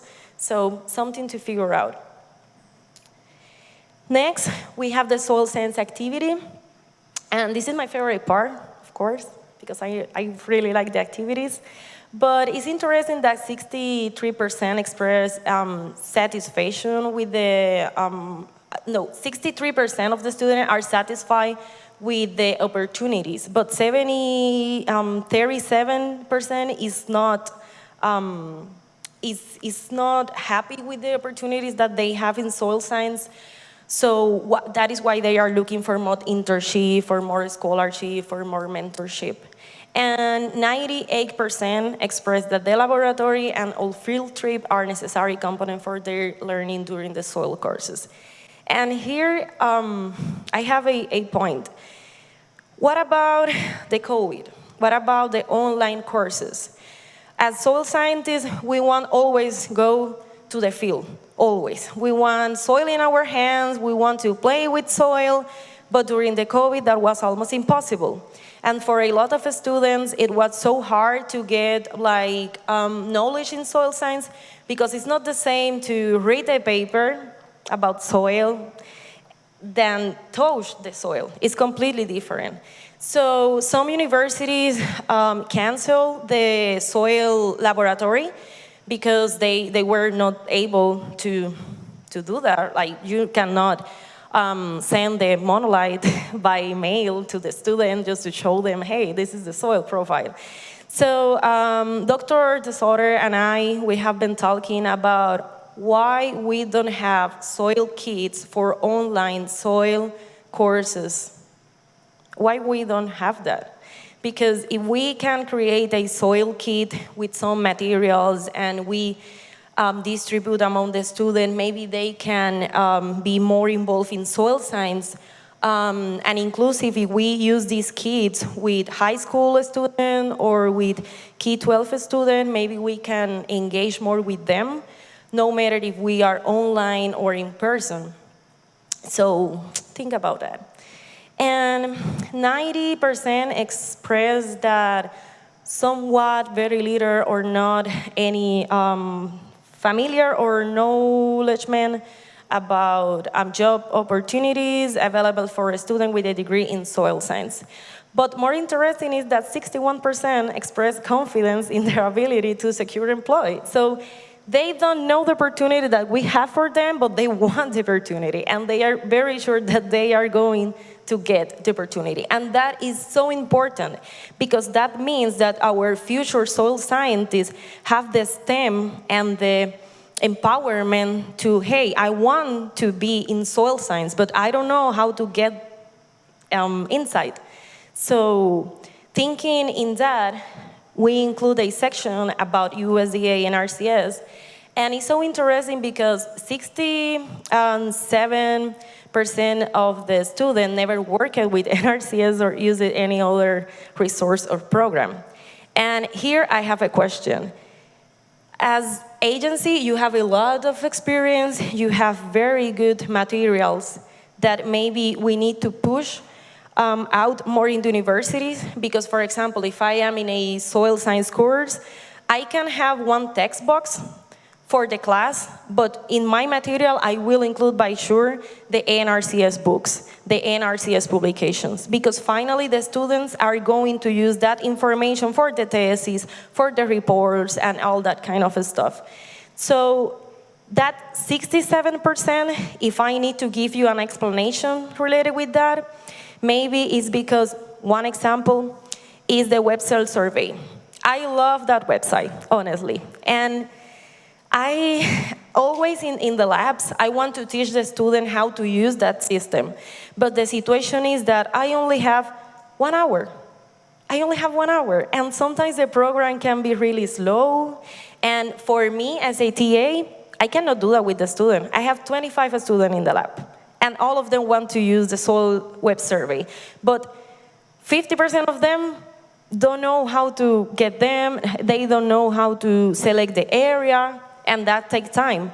So what I did is I created a video on YouTube and they have the guide, but the experience is not the same because you don't have like someone with you there like guiding you, and they want that, they want to be mentored. So I think that the creation of apps and maybe another kind of websites like just for students, that will be awesome, because in that way we can connect them with NRCS, but not in the regular way. If not in an educational way, I say support tool for the courses. And the second point is that 32% consider that the effort of NRCS to communicate its mission and service to the public, it's poorly. And personally, I do not share that kind of opinion or answer, but I feel that we need to go outside more. We need to talk with people, and not just with people. Also, I'm going to teach you to, I have a story. When in my home, my dad is a farmer, my mom is not a farmer, my mom works in sales. So my mom is always like clean and good dressed, but my dad is always with dirt and dirt everywhere. So I was always like in the middle. Like you can play with soil, but not too much because of the other things. So it's so interesting because I am here because I was able to connect with people that introduced me to the soil science. And not by me. I remember that my first experience with soil science was in the University of Puerto Rico, because they made an activity that is called 5 Days with Our Planet. And during that activity, I was able to connect with soil scientists. And I was like, maybe the soil is not just dirt. Maybe it's something more, it's science.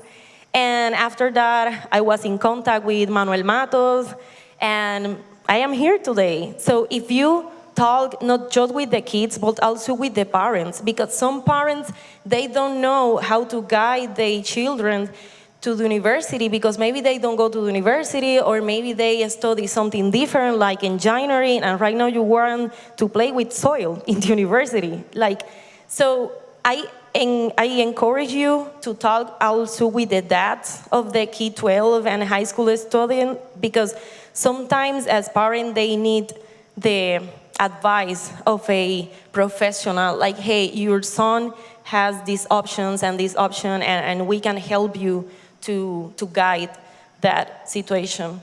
And to finish with that, I want to signal that up to 98% consider important to have NRCS initiative to engage with the student and young people, and to have other activities to support and empower the next generation of soil scientists and conversionists.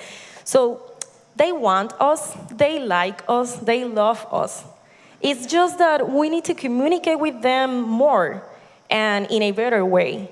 But we have future in the soil science, especially with the young soil scientists. So Right now, we want to know what do you think about what we have discussed today, and for that you will be with Mayer.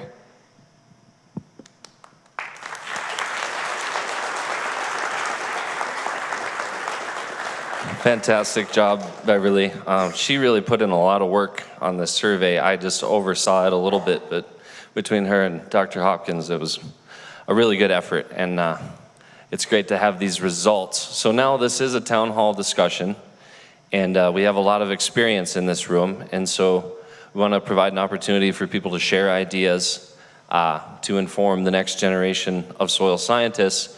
So looking through the survey results, we found some things that we thought would be really good questions to be thinking about, speaking points, ways you can share your experience with the rest of the group.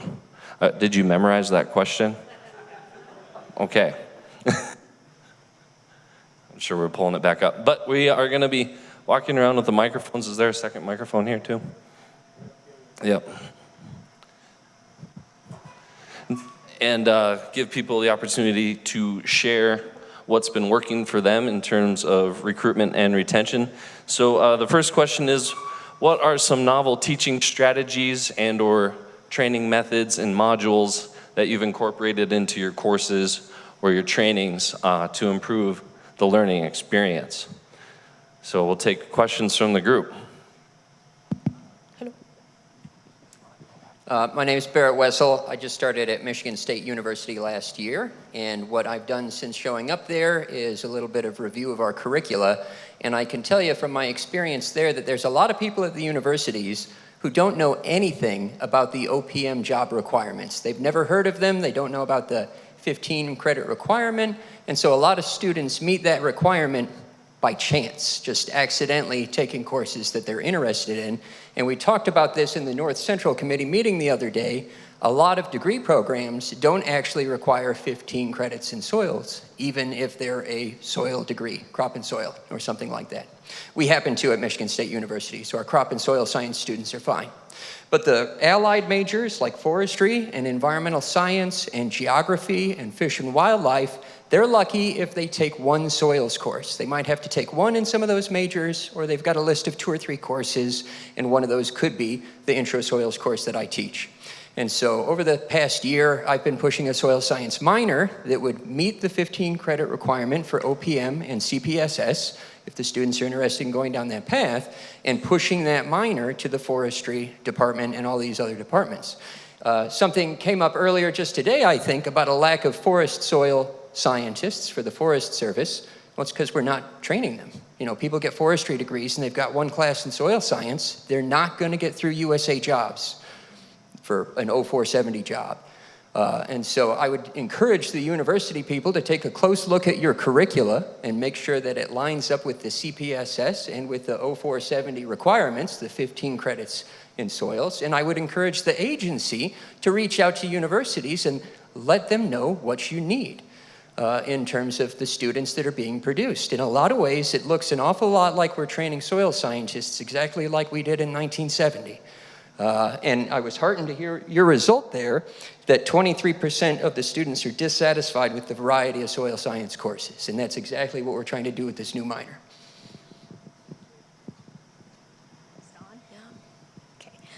Amy Koch, I'm a state soil scientist in Hawaii, and so I guess it's really a multi-level approach. So kind of after coming to us maybe from university, we often get pathways students, and if we get them early enough, I know I've taken at least 2 and converted them from soil cons into soil scientists by taking them in the field, showing them soil, helping them understand what we do as soil scientists. I just did a DSP sampling and took a big group of interns out, and they were like, whoa, this is really cool. And I was like, yes, come be a soil scientist. But then also starting early, as small as elementary, middle school, doing outreach events at school gardens where you work with the garden coordinators, and again, getting those kids out, touching soil, talking about why it's important, and then just showing up as, you know, somebody that, hey, there's other things to do to support farmers, to support ranchers, to, you know, provide food security through soils. So And then, you know, all the way up through high school with envirothons and land judging and all of those things. So just having that tangible, hey, you can get to go and play in the soil for your job. Thank you. Another one here. Hello, my name is Pablo Castro. I am PhD student in soil science in NDSU. I am right now working a lot with artificial intelligence and soil science, and I think that a lot of people is afraid talk about artificial intelligence in soil science and how we can apply that in an ethic way, for example. So I think that we as professors in the academy must to try to understand at least what is that? What is artificial intelligence in soil science, and how we can try to apply that in an ethic way and try to solve our problems in an easy way, faster than right now, and in a good way. Because I mean, a lot of people right now thinks that artificial intelligence is about cheating, and actually it's not about that. It's basically about automatization or a lot of the tasks that we have all the days in our work. So I just want to say that it's important if you, as professor, starts learning about that and start introducing some of that concepts in your classes. Because basically the future is moving for that in all the science. Excellent. Do we have any other people that want to speak on this before we move to the next question?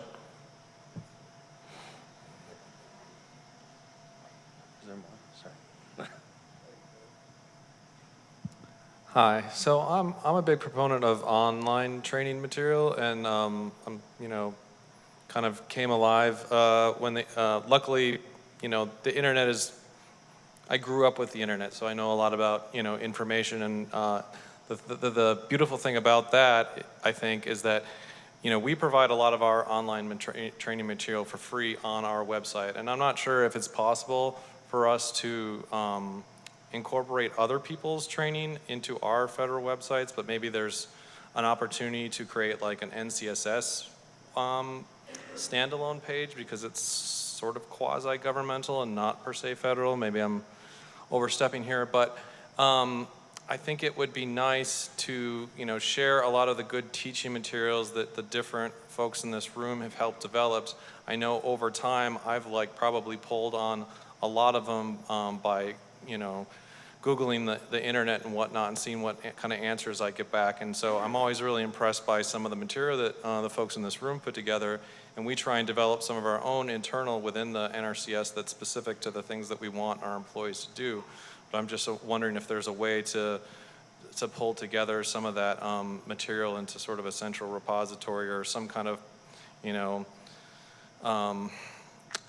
online list of different things that people can refer to. And so maybe to the other gentleman's comment there about cheating or whatever, basically making all that available so that other people can also take advantage of some of that and sort of build on top of it. One of the things I'm a big proponent of is open source software, but also like material. So it could be that, one of the biggest phenomenons recently is like these open textbooks and whatnot, or Wikipedia, but basically this crowdsourcing. We're talking about citizen soil science. I've seen that word pop up a few times, but, one of the bigger, benefits is we could, per se, crowdsource some of the information that we want people to know, whether that be Wikipedia or, separate, documents or however you want to present that. But I think pooling that collective knowledge could be really valuable. So that's just my comment. Thank you, Stephen.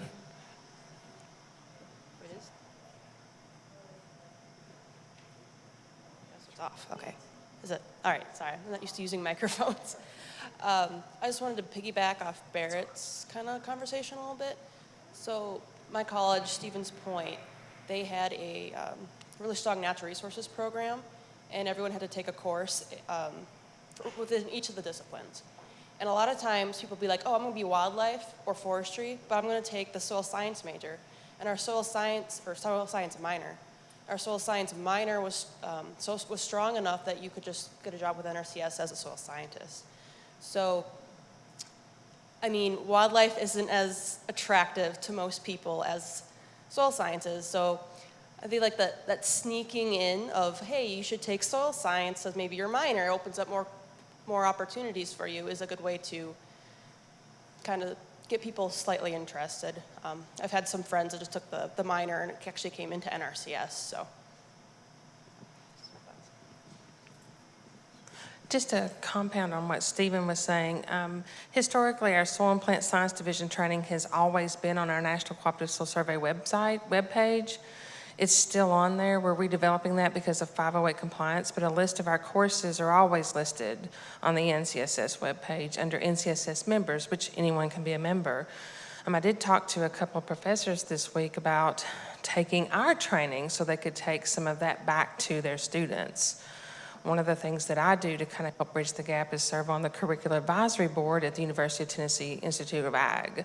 So working with the universities, as private sector, federal, state, we get together once a year to talk about gaps, bridging those gaps, problems that we're all facing for the future and trying to see where we can mesh that together. But if you're in the university as a professor and you look at basic soil survey and you may want to shadow that course at some point in time to see what you can take back to your students, we can certainly work with you on that. And we have other courses like soil geomorphology. A lot of our GSM courses are stats courses. So Meredith Albers, Corey Owens is coming on with us. Just reach out to us and we can put something together to help bridge those gaps for sure.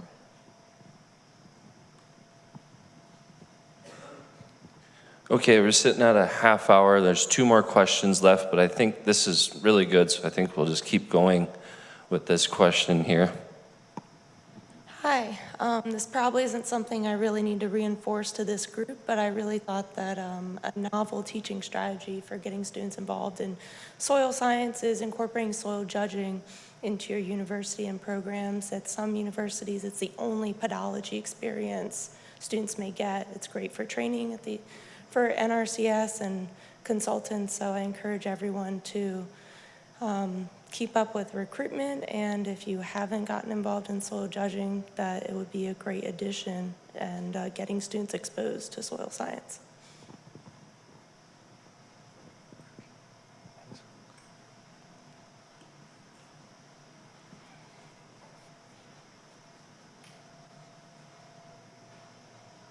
Manuel Matos, State Soil Scientist for Puerto Rico and U.S. Virgin Islands. Just thinking about strategies and technology and going back to the roots of recruiting, for science, right? And people that get interested in science and soil science, and how you can bring with the resources that we have right now, right? That we have kids, we all have kids, right? They're touching computers, they're touching smartphones, tablets. Goes back how we can incorporate tools that they can get in touch with sciences and get them interested in very early ages, not discouraging going physically to the different activities since they're really young. And I'm gonna share with you this story. I was participating in the SACNAS conference in Puerto Rico like 6 months ago, and there were different universities, not only one, that they have these virtual farms and virtual examples that you can put like the thing in your face and you can touch animals, and just imagine having something like that, but that you can get into the ground and start looking at profiles with, I don't know, with what we have with Soil Web, right? I don't know if that could be very difficult to be built. However, just an idea, but the main point here is how we can create different tools that kids, when they're searching through YouTube or searching through TikTok or whatever, that they get exposed to soil science that way. So, thank you. A lot of hands, okay. Oh, Daryl's going, okay. Daryl Schultz, Purdue University. I've embrace the geospatial aspects, and that Soil Explorer app, I use that in my class. Every student has an iPad. They learn about how soils occur across the landscape. And we still look at all the same soil pits, but while we drive out there and back, they're also looking at how those soils fit within the landscape. And that's available to anyone to use and incorporate into their teaching. The other thing is I discovered I have 2 all-day field trips, and I've had NRCS soil scientists go on those field trips, and I had numerous comments from students that they really appreciated being able to talk to a real soil scientist. And I know at least 1 or 2 of those have joined the NRCS because of those interactions.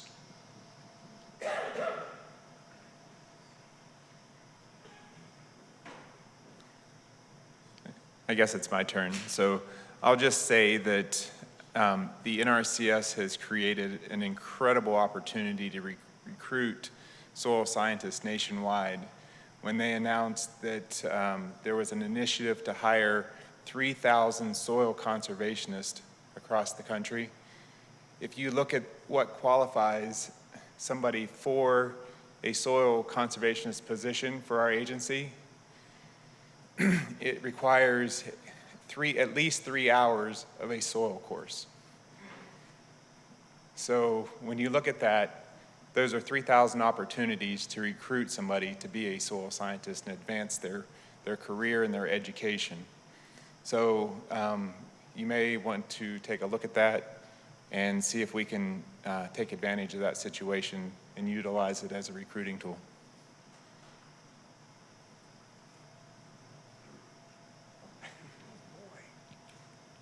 Oh, thank you.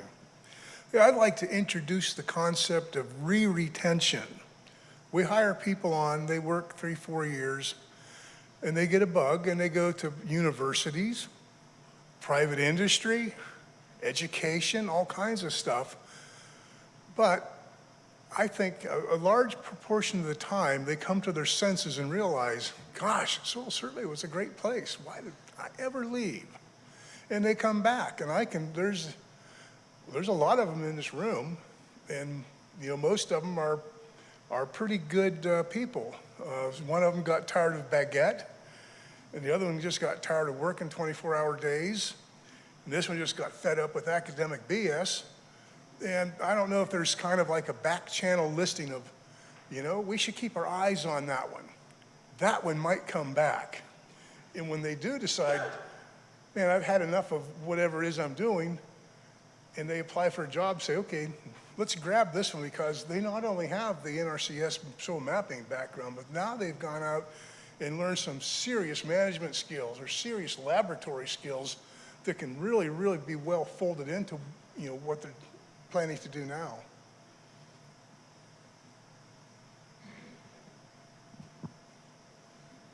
Alrighty, I think with the time we have, we'll try and move on to the next question. So in here we found that there was a complaint from the majority of the survey respondents that the hands-on learning experiences weren't up to par, up to snuff. So we'd like for people to share some of their experiences or strategies or things you've done to improve the hands-on learning experience.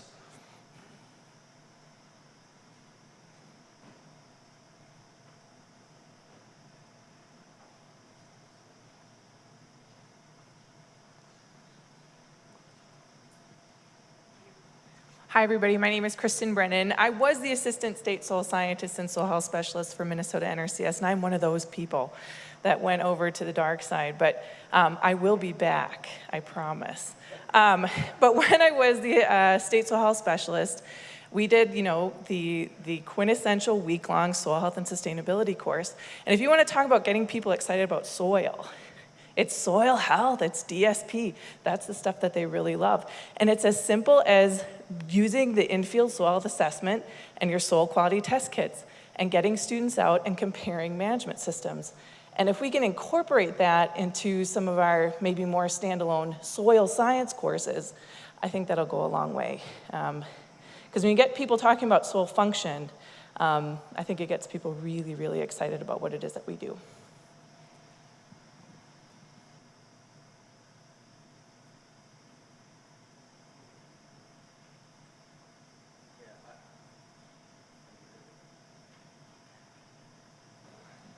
Okay, so anyway, for Puerto Rico, I just want to share this story about an organization. It's not only it's not a story of myself, but we had in the last 5-6 years we have these different organizations and young people getting interested in environmental sciences. And anyway, one way that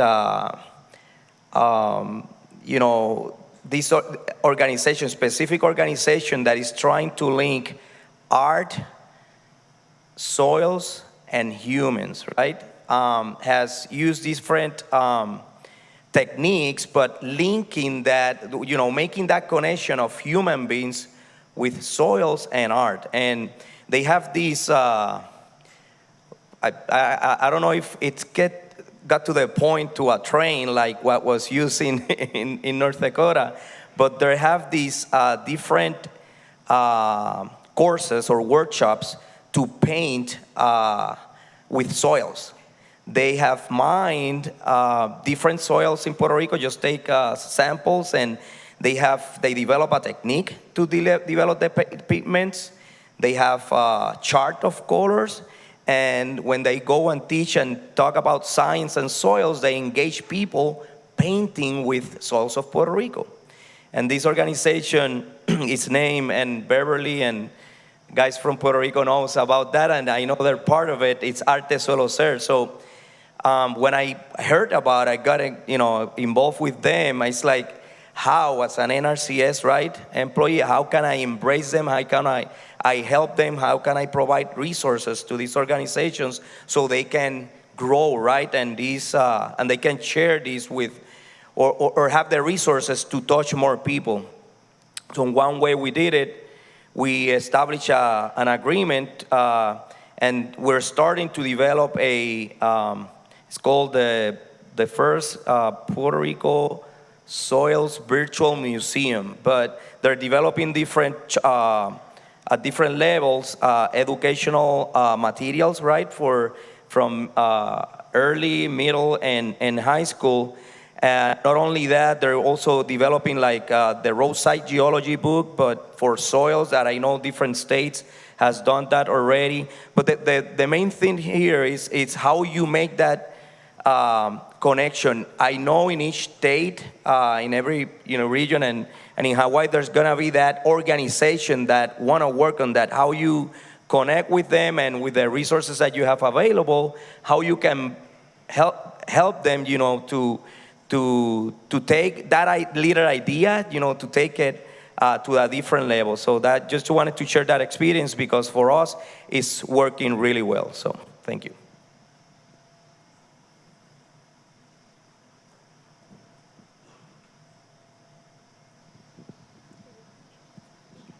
So many of us at universities, I'm Janice Bettinger at Utah State University, and the Nora Eccles Harrison Museum of Art is on our campus. And I hear about all these things and I'm like, I don't have time to create these things. But many land-grant universities have an academic art museum associated with their campus, and they're just waiting for you to say, I need help. I have a soils class, I have an environmental science class. What do you have on display, or you can put in the educational drawers that can incorporate something that is fun, like art and soil science and society. So I teach a class in soils, waters, and the environment, general education. I have 80 to 100 students, and there just happened to be this amazing ceramics exhibit going on this spring. So as the final assignment, I sent 80 students off to the art museum to learn about ceramics. And it included things like, what was your favorite ceramic sculpture? And what was your favorite porcelain piece? So I learned a lot about them and their diversity. They got to experience that connection, and I really didn't have to do much to do that.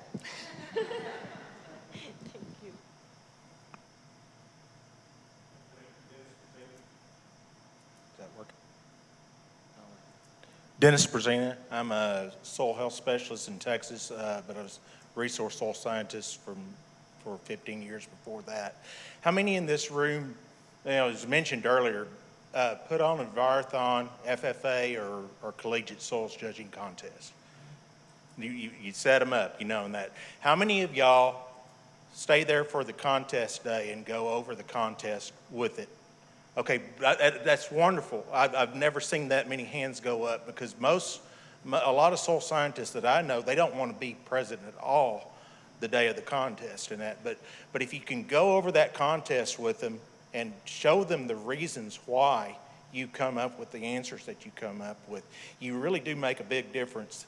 And we've had a lot of folks from our high school FFA contests that we've helped put on over the years. They maybe didn't become a soil scientist, but they became a soil con with us. And we've got a handful of them that have also become soil scientists with us and that. And so that's just one of those things that I thought I'd mention in there. Thank you.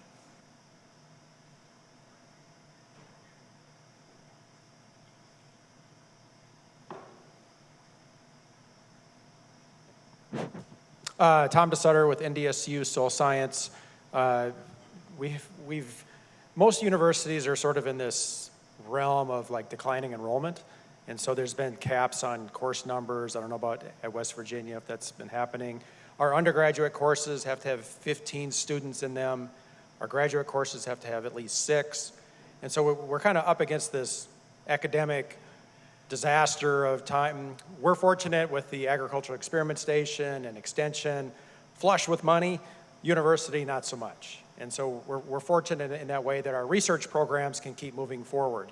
One of the things that, would challenge maybe the state offices to do is to help us develop a 1-credit class that essentially is like a professional development class. We wouldn't necessarily ourselves have to teach. We would invite the NRCS folks to come in and do it for themselves, but also for student credit. And that way the students can work towards their soils minor or something of that effect, but also learn about the programs and the opportunities with the NRCS. I think coming to class and doing a 1-hour thing about the NRCS or a 20-minute isn't enough. I think there has to be some trust built. What are the total opportunities, the growth potentials? This is the soil health test kit. This is the rangeland assessment. Let's go outside, that kind of thing. So I think that'll build a lot more enthusiasm. We have around 80 natural resources management students, and most all of them take intro soil, so they're already qualified for the soil con.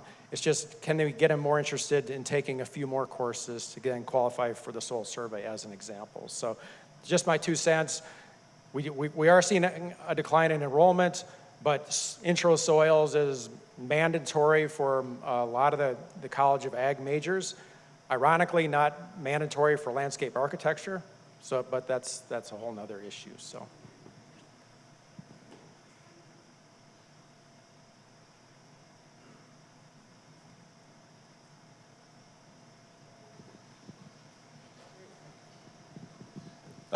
We have boats. Thank you.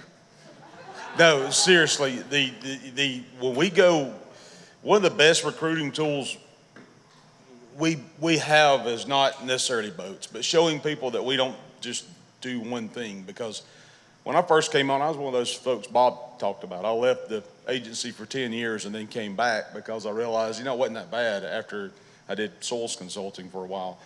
But I still remember when I first came on, I walked up in the pine trees and dug holes and just talked to squirrels for days, and that ain't like that. So, but we don't do that the same way anymore.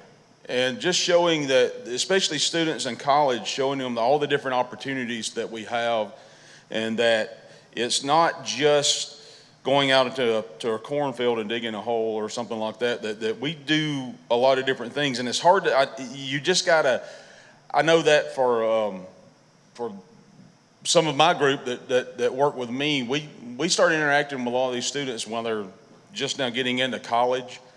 And so we start showing them all these different opportunities. And that helps, but it's gotta be, you gotta be pretty proactive about recruitment and things, and it just takes the work. It takes working with the students, and if boats helps, that's fine too. But if you want to borrow one for recruiting, let me know.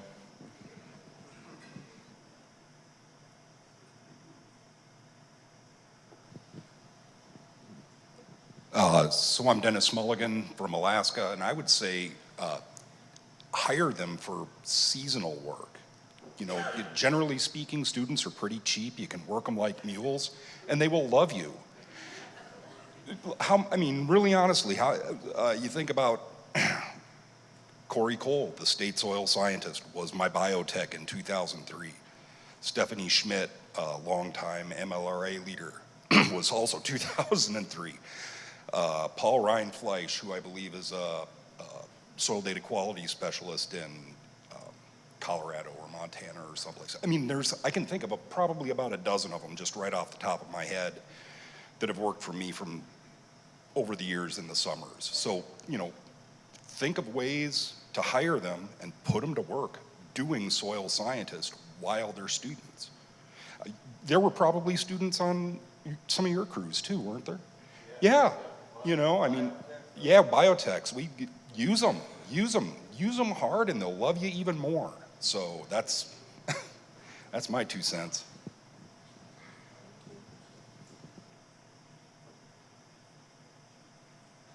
All right, we'll move on to the final question, which I think has already been touched on quite a bit here.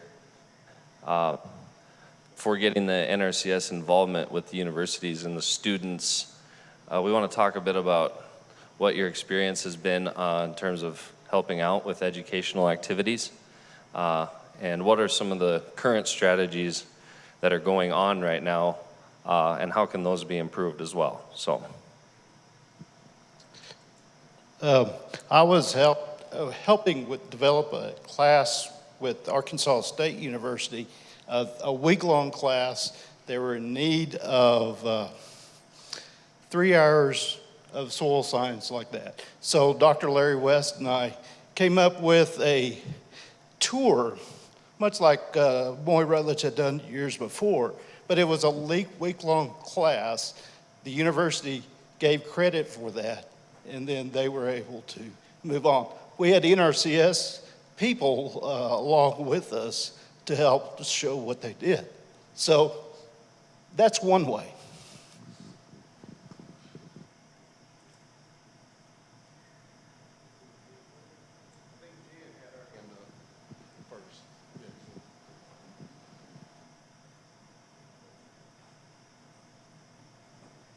It was something similar to what Edgar did. University of Tennessee, Knoxville reached out to me several years ago that when their pedologist retired, they did not hire a pedologist back. They had a soil taxonomist, they had a lecturer, there were 3 other professors that were on grants, and like, Jen, we need to resurrect this master's level pedology course. We've not taught this in 6 years. So I reached out to our resource soil scientist and neighboring MLRA office, and we kind of struck a deal with them. They taught the in-person course, and then we did the field tour course.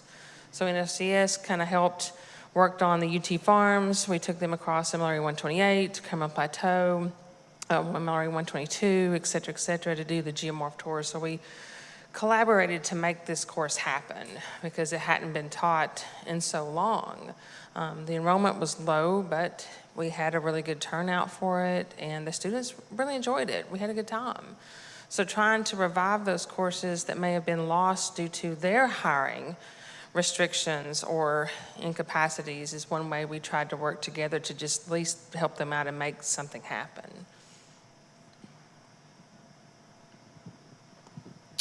All right. I've held off for quite some time, But I would just like to touch on that last, what strategies currently exist within the NRCS to interact with students. The agency has a lot of programs that are out and available to recruit. So some of the examples I'm going to give to you is one is the third-party agreement. The third-party agreement is a program that's pushed from the agency to the university to attract soil conservationists, engineers, soil scientists, technicians, all across the board. With that program, we recruit those students, they work with us, and the university pays for their housing and their whole experience to work with us. That's one avenue that we've been working on. It's pretty new, but the Soil and Plant Science Division, we have worked on that program, and maybe a lot of the states have too. Right now, we have one employee that we're doing with that too. Another avenue we also have is, well, of course, the 1890 Scholars Program. That is primarily working with the historically black colleges and universities to whereas they get scholarships and they also internship with us, but the requirement on the back end, the years served as a 1890 scholars are the years served that you have to work with us. So say for instance, if they're on scholarship with us for 4 years, they have to work with us for 4 years. Another program also is the HAKU agreement.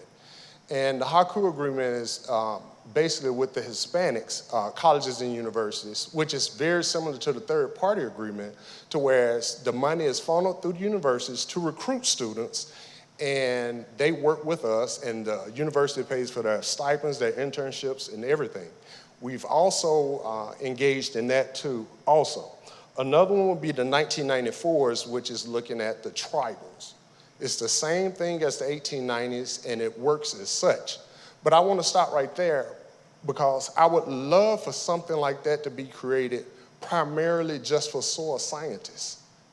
I saw earlier, and I really enjoyed your presentation. As a matter of fact, I would love to have that presentation. However, there was one thing that you really highlighted on there was scholarships. We really need to look into providing scholarships for soil scientists moving forward. That would be a nice thing. That has been done in the past. We provided scholarships for students to work with us, do internships and everything, but on the back end, they didn't return back to us. It'd be nice if we could do something similar to 1890 scholars to where it's for everyone, and however many years served is however many years you work with us. That'd be a great thing to move forward. Now, Greg, you highlighted something, boats. Boats is very attractive. It is, and he's honest. And I've been on many recruitments, and I've shown them that, and they had no clue. Another thing that I've used as a recruitment is the use of drones for research. And drones is, you guys may not agree with me, and Dave, you may get me later. It's okay. However, drones have really taken off with a lot of colleges and universities, and we're really looking into it to see how it can be used in conservation planning and in soil survey. Because right now we're working with a couple of colleges and to train students for drones, and the class filled up so much, there was a waiting list for students. They've also reached out to high school students to recruit. So why can't we do something like that? I'm going to stop right there, but I'm not going to stop right there. I'm going to say one more thing. Along with creating scholarships for soil scientists, why can't that be worked with the universities to go out and recruit those students at the high school level? Because honestly, that's where we need to start. Guys, you know what? I just jumped up and started talking. I didn't even introduce myself, and I apologize. My name is Kevin Norwood. I am the Southeast Regional Director for the Soil and Plant Science Division. I am also the Diversity and Recruitment Coordinator for the division, so I do a lot of recruitment for our division. So if you have any questions or you have any ideas, I would love to hear them. I would love to spend time. As a matter of fact, I gave her one of my cards. You know, just let's talk, let's visit. But yes, this is really this is an important issue because more and more I attend universities and expect to see soil scientists, few and far in between. So what is it that we can do moving forward?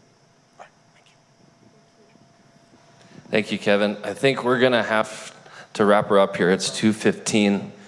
Those are excellent ideas, excellent points. Everyone's made awesome points today, and it's all great stuff that you can discuss tonight, hopefully further and actually take some action from it. So one last announcement before the session ends is there are a lot of career opportunity cards that we would like you, especially at the universities, to take back with you before you leave. So they're back in the back corner over there. And with that, I think we are moving on to Dr. David Linbo to do the business meeting.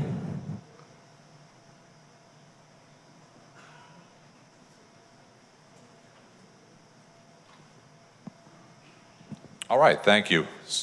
So if I can do this really briefly, we can get back to that great conversation, right? Is that okay with everybody? All right, I think I have some slides that are actually on the slide deck now, maybe. Yes, there we go. And is that the clicker? So that way I don't have to stand up there. All right, so business meeting. I know this is the highlight of everybody's part of the meeting, business side of it, but we got to do it. So we got a little old business, a little new business, announce where the regional conferences are going to be, the national conference, and acknowledgement. So, old business. Is there any? Nobody gave me any, so this could be really short. Anybody have any old business? Okay, so when I took the Federal Executive Institute, you're supposed to count to 7 and then move on. So I'll hit. All right, no old business. Let's move on. New business. Again, hopefully pretty quick. We have to vote. Yay. Y'all love voting. This is not a blind vote. This is not an anonymous vote. This is a very simple raise your hand. All those in favor of the changes to the bylaws that Jen talked about, raise your hand if you are in favor. Okay, all those who are not in favor, leave the room. All right, so whoever's taking notes, Jen, you did a good job. You got everybody to agree with you. Okay, don't let it go to your head. All right, we have to vote on 3 new standing committees. We will start with all those who are in favor of the Urban Soil Committee as a standing committee, raise your hand. All those opposed, you can actually stay in the room, but raise your hand. All right, there's 2. All those in favor of the Subaqueous Committee as a standing committee, raise your hand. Okay, all those opposed who want to be recognized? All right, nothing like a little intimidation of people raising their hands. Excellent. All right, last one, Hydric Soil Committee. All those in favor? Some of you are jumping ahead and voting twice. All right, that looks good. All those opposed? Why haven't we done this earlier? This is going to really great. Okay, I believe that is it for new business. Yay. Okay, regional conferences. There are going to be regional conferences. We have dates, they're up here. So first one, South is going to be in Lafayette. I can never remember which it is. I've been in Tennessee and Mississippi and Louisiana, and they pronounce it differently in different states. So, Lafayette, okay. So, Mitch, are you here? Mitch, everybody raise your hand. Do you have anything? I'm going to run over there. Mitch, you get to talk about it for 2 minutes or less. Hi, everyone. My name is Mitchell Mouton, State Soil Scientist in Louisiana. As Dr. Limbo said, we plan on holding it in Lafayette, Louisiana, for 2 reasons. Number one, it's close to my house. Makes it very convenient. And also, it's in Cajun country. So I think Lafayette has a lot of good things to offer. The regional conference, we've started the preliminary planning stage, and I think we have a pretty good idea of what we're going to hold and things we'll cover. So we're really looking forward to it. Thank you for that. And a new cooperator will be working with us down there, Anna. So a new professor, happy to have her on board. All right, our next one is the North Central. And if you haven't figured it out, Jen, are you here still? All right, you get to talk next. No, this is the surprise. Surprise. And by the way, everybody who knows me knows I hate surprises. Thank you. Hi, Jen Smith, State Soil Scientist, Wisconsin, great state of Wisconsin. Woohoo! We are going to be having ours partnering with Dr. Chris Baxter in the Platteville area, so we'll be in the Driftless area. There will be a beautiful field tour that we will end up at a brewery, so please come and check us out. Come on, that got you, didn't it? All right.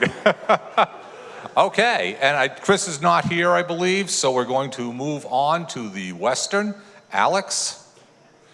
Okay, now you know what's coming, right? All right, and this is going to be a repeat, correct? Yes, that's correct. You may all remember that we were supposed to host last year, got canceled because of COVID.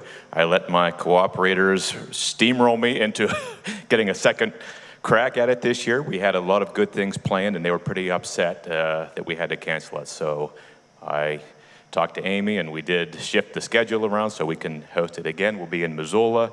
We have the field tour is pretty much planned out. The pet-ons are already sampled, so the lab won't be getting our pet-ons for this. You can get it, go ahead. Looking at regenerative agriculture and a lot of how we're using LiDAR to accelerate the initial mapping in the wilderness areas up there. Thanks. All right, thank you. And last but not least, yeah, Maggie's already figured this out. She's walking up here. So Maggie from Massachusetts. Sure, thank you. Yes, Maggie Payne, so I'm the State Soil Scientist for Massachusetts, and we are hosting this coming year at Bridgewater State University, so we're going to be in southeastern Massachusetts, toward the Cape. If you want to come to the summer in the Cape, you can come down our way. We might have some lobster, yep. And so this is a new cooperator that we're working with, and we're going to highlight some of our wetland restoration sites, looking at some of our coastal soils. So I think it'll be a great meeting. Looking forward to it. All right, thank you. And you may note that these meetings are kind of spread out. And I want to explain why. This is something that I asked folks to do because the Soil Science Society of America is going to have a meeting in Puerto Rico. And I think, Manuel, you already mentioned it. But so we tried to keep these meetings away from that so that all of you can attend, right? So we can overwhelm San Juan in June 10th. So put that one on your calendar as well. All right, so before I move on to the national conference, which will be 2 years out, any questions for the folks doing regional conferences? All right, hearing none, move on. All right, so the national conference will be in Oregon in 2025. So, Jericho, you want to give people a heads up? Hi everyone, Jericho Winter, State Soil Scientist for Oregon. I would first off like to say thank you to Wade and Lance and the entire planning committee for this because it's been a great example of how to do it right. So we are very excited to welcome everybody to Oregon in 2025, and we've already got some really good ideas rolling around, so hopefully we'll be able to put together something really special and have a great time. So looking forward to it.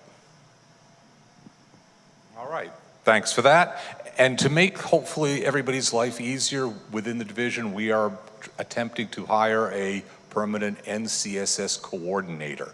So that will be their dedicated job, so we won't be spread quite so thin. But for those of you that are going to be the hosts, that doesn't mean your job gets all that much easier. It's still a lot of work, but when I did it several years ago, it's a lot of fun. Right, Wade? Will you do it again next year, right? No, okay, just making sure.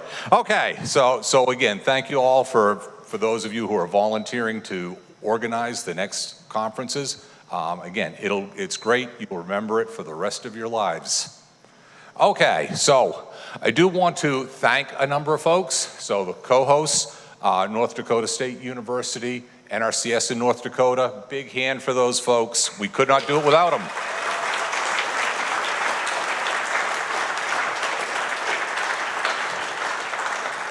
I'm not sure if anybody from the venue, the conference venues here for the Bismarck State College or the Gateway to Science, but again, great location. You know, I just standing up here, looking out behind, it's like, that's just a view you don't get at a lot of conferences. So this was a fantastic venue, great food, you know, great location, and walking distance to the hotel. I like that too. All right, so again, give them a round of applause.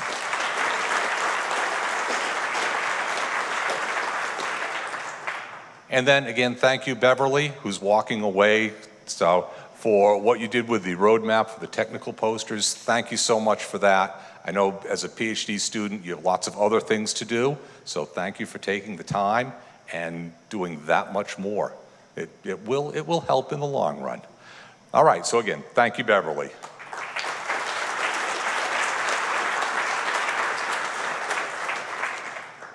All right, the steering committee, a number of folks were involved with this. We had many, many meetings. Wade organized those meetings, teams meetings. They went very well. Wade made decisions very smartly about when to cancel those meetings so that we could move on. I think that it worked out well, at least for me being on it, because we didn't have to meet every time that the meeting came up. And everything was done pretty early. So that made our lives easy. So again, for the entire steering committee, thank you for all of you folks.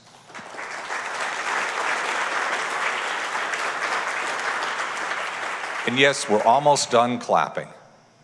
All right, and really, these four folks deserve the biggest round of applause. So don't just, in this case, don't just applaud. Stand up, give them a standing ovation. Great job, guys.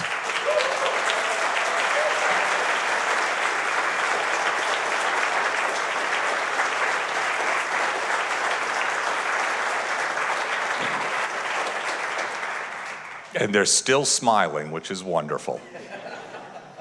And finally, for everybody that was here, again, the conference is all about the participants. So thank you all for attending. I know that it's been 4 years since we've all been able to get together. This was a great place to come back to the conference. It was well attended.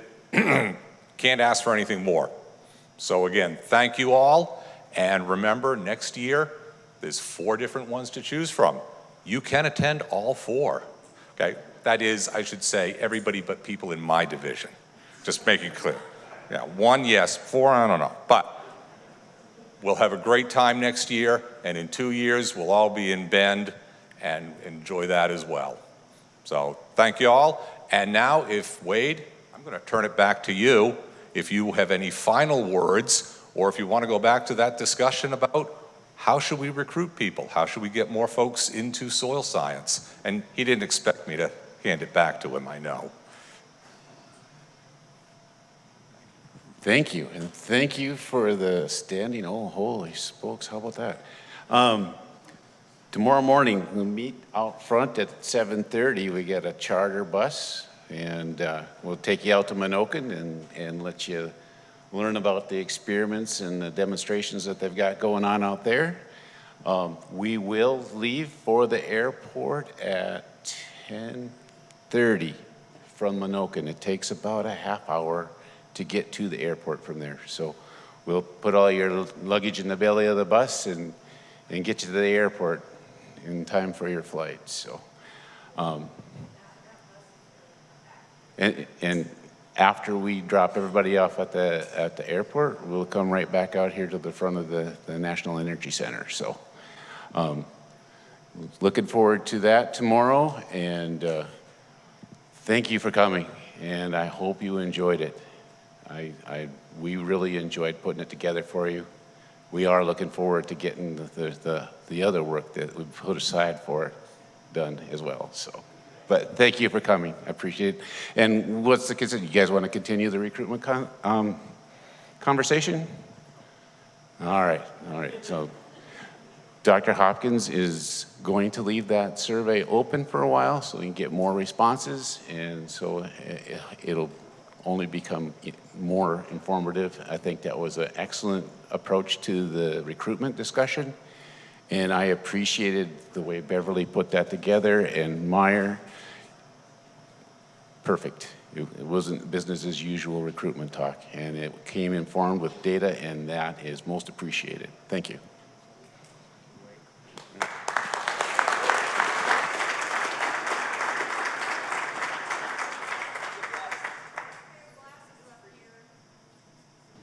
Oh, so if you're looking for something to do today,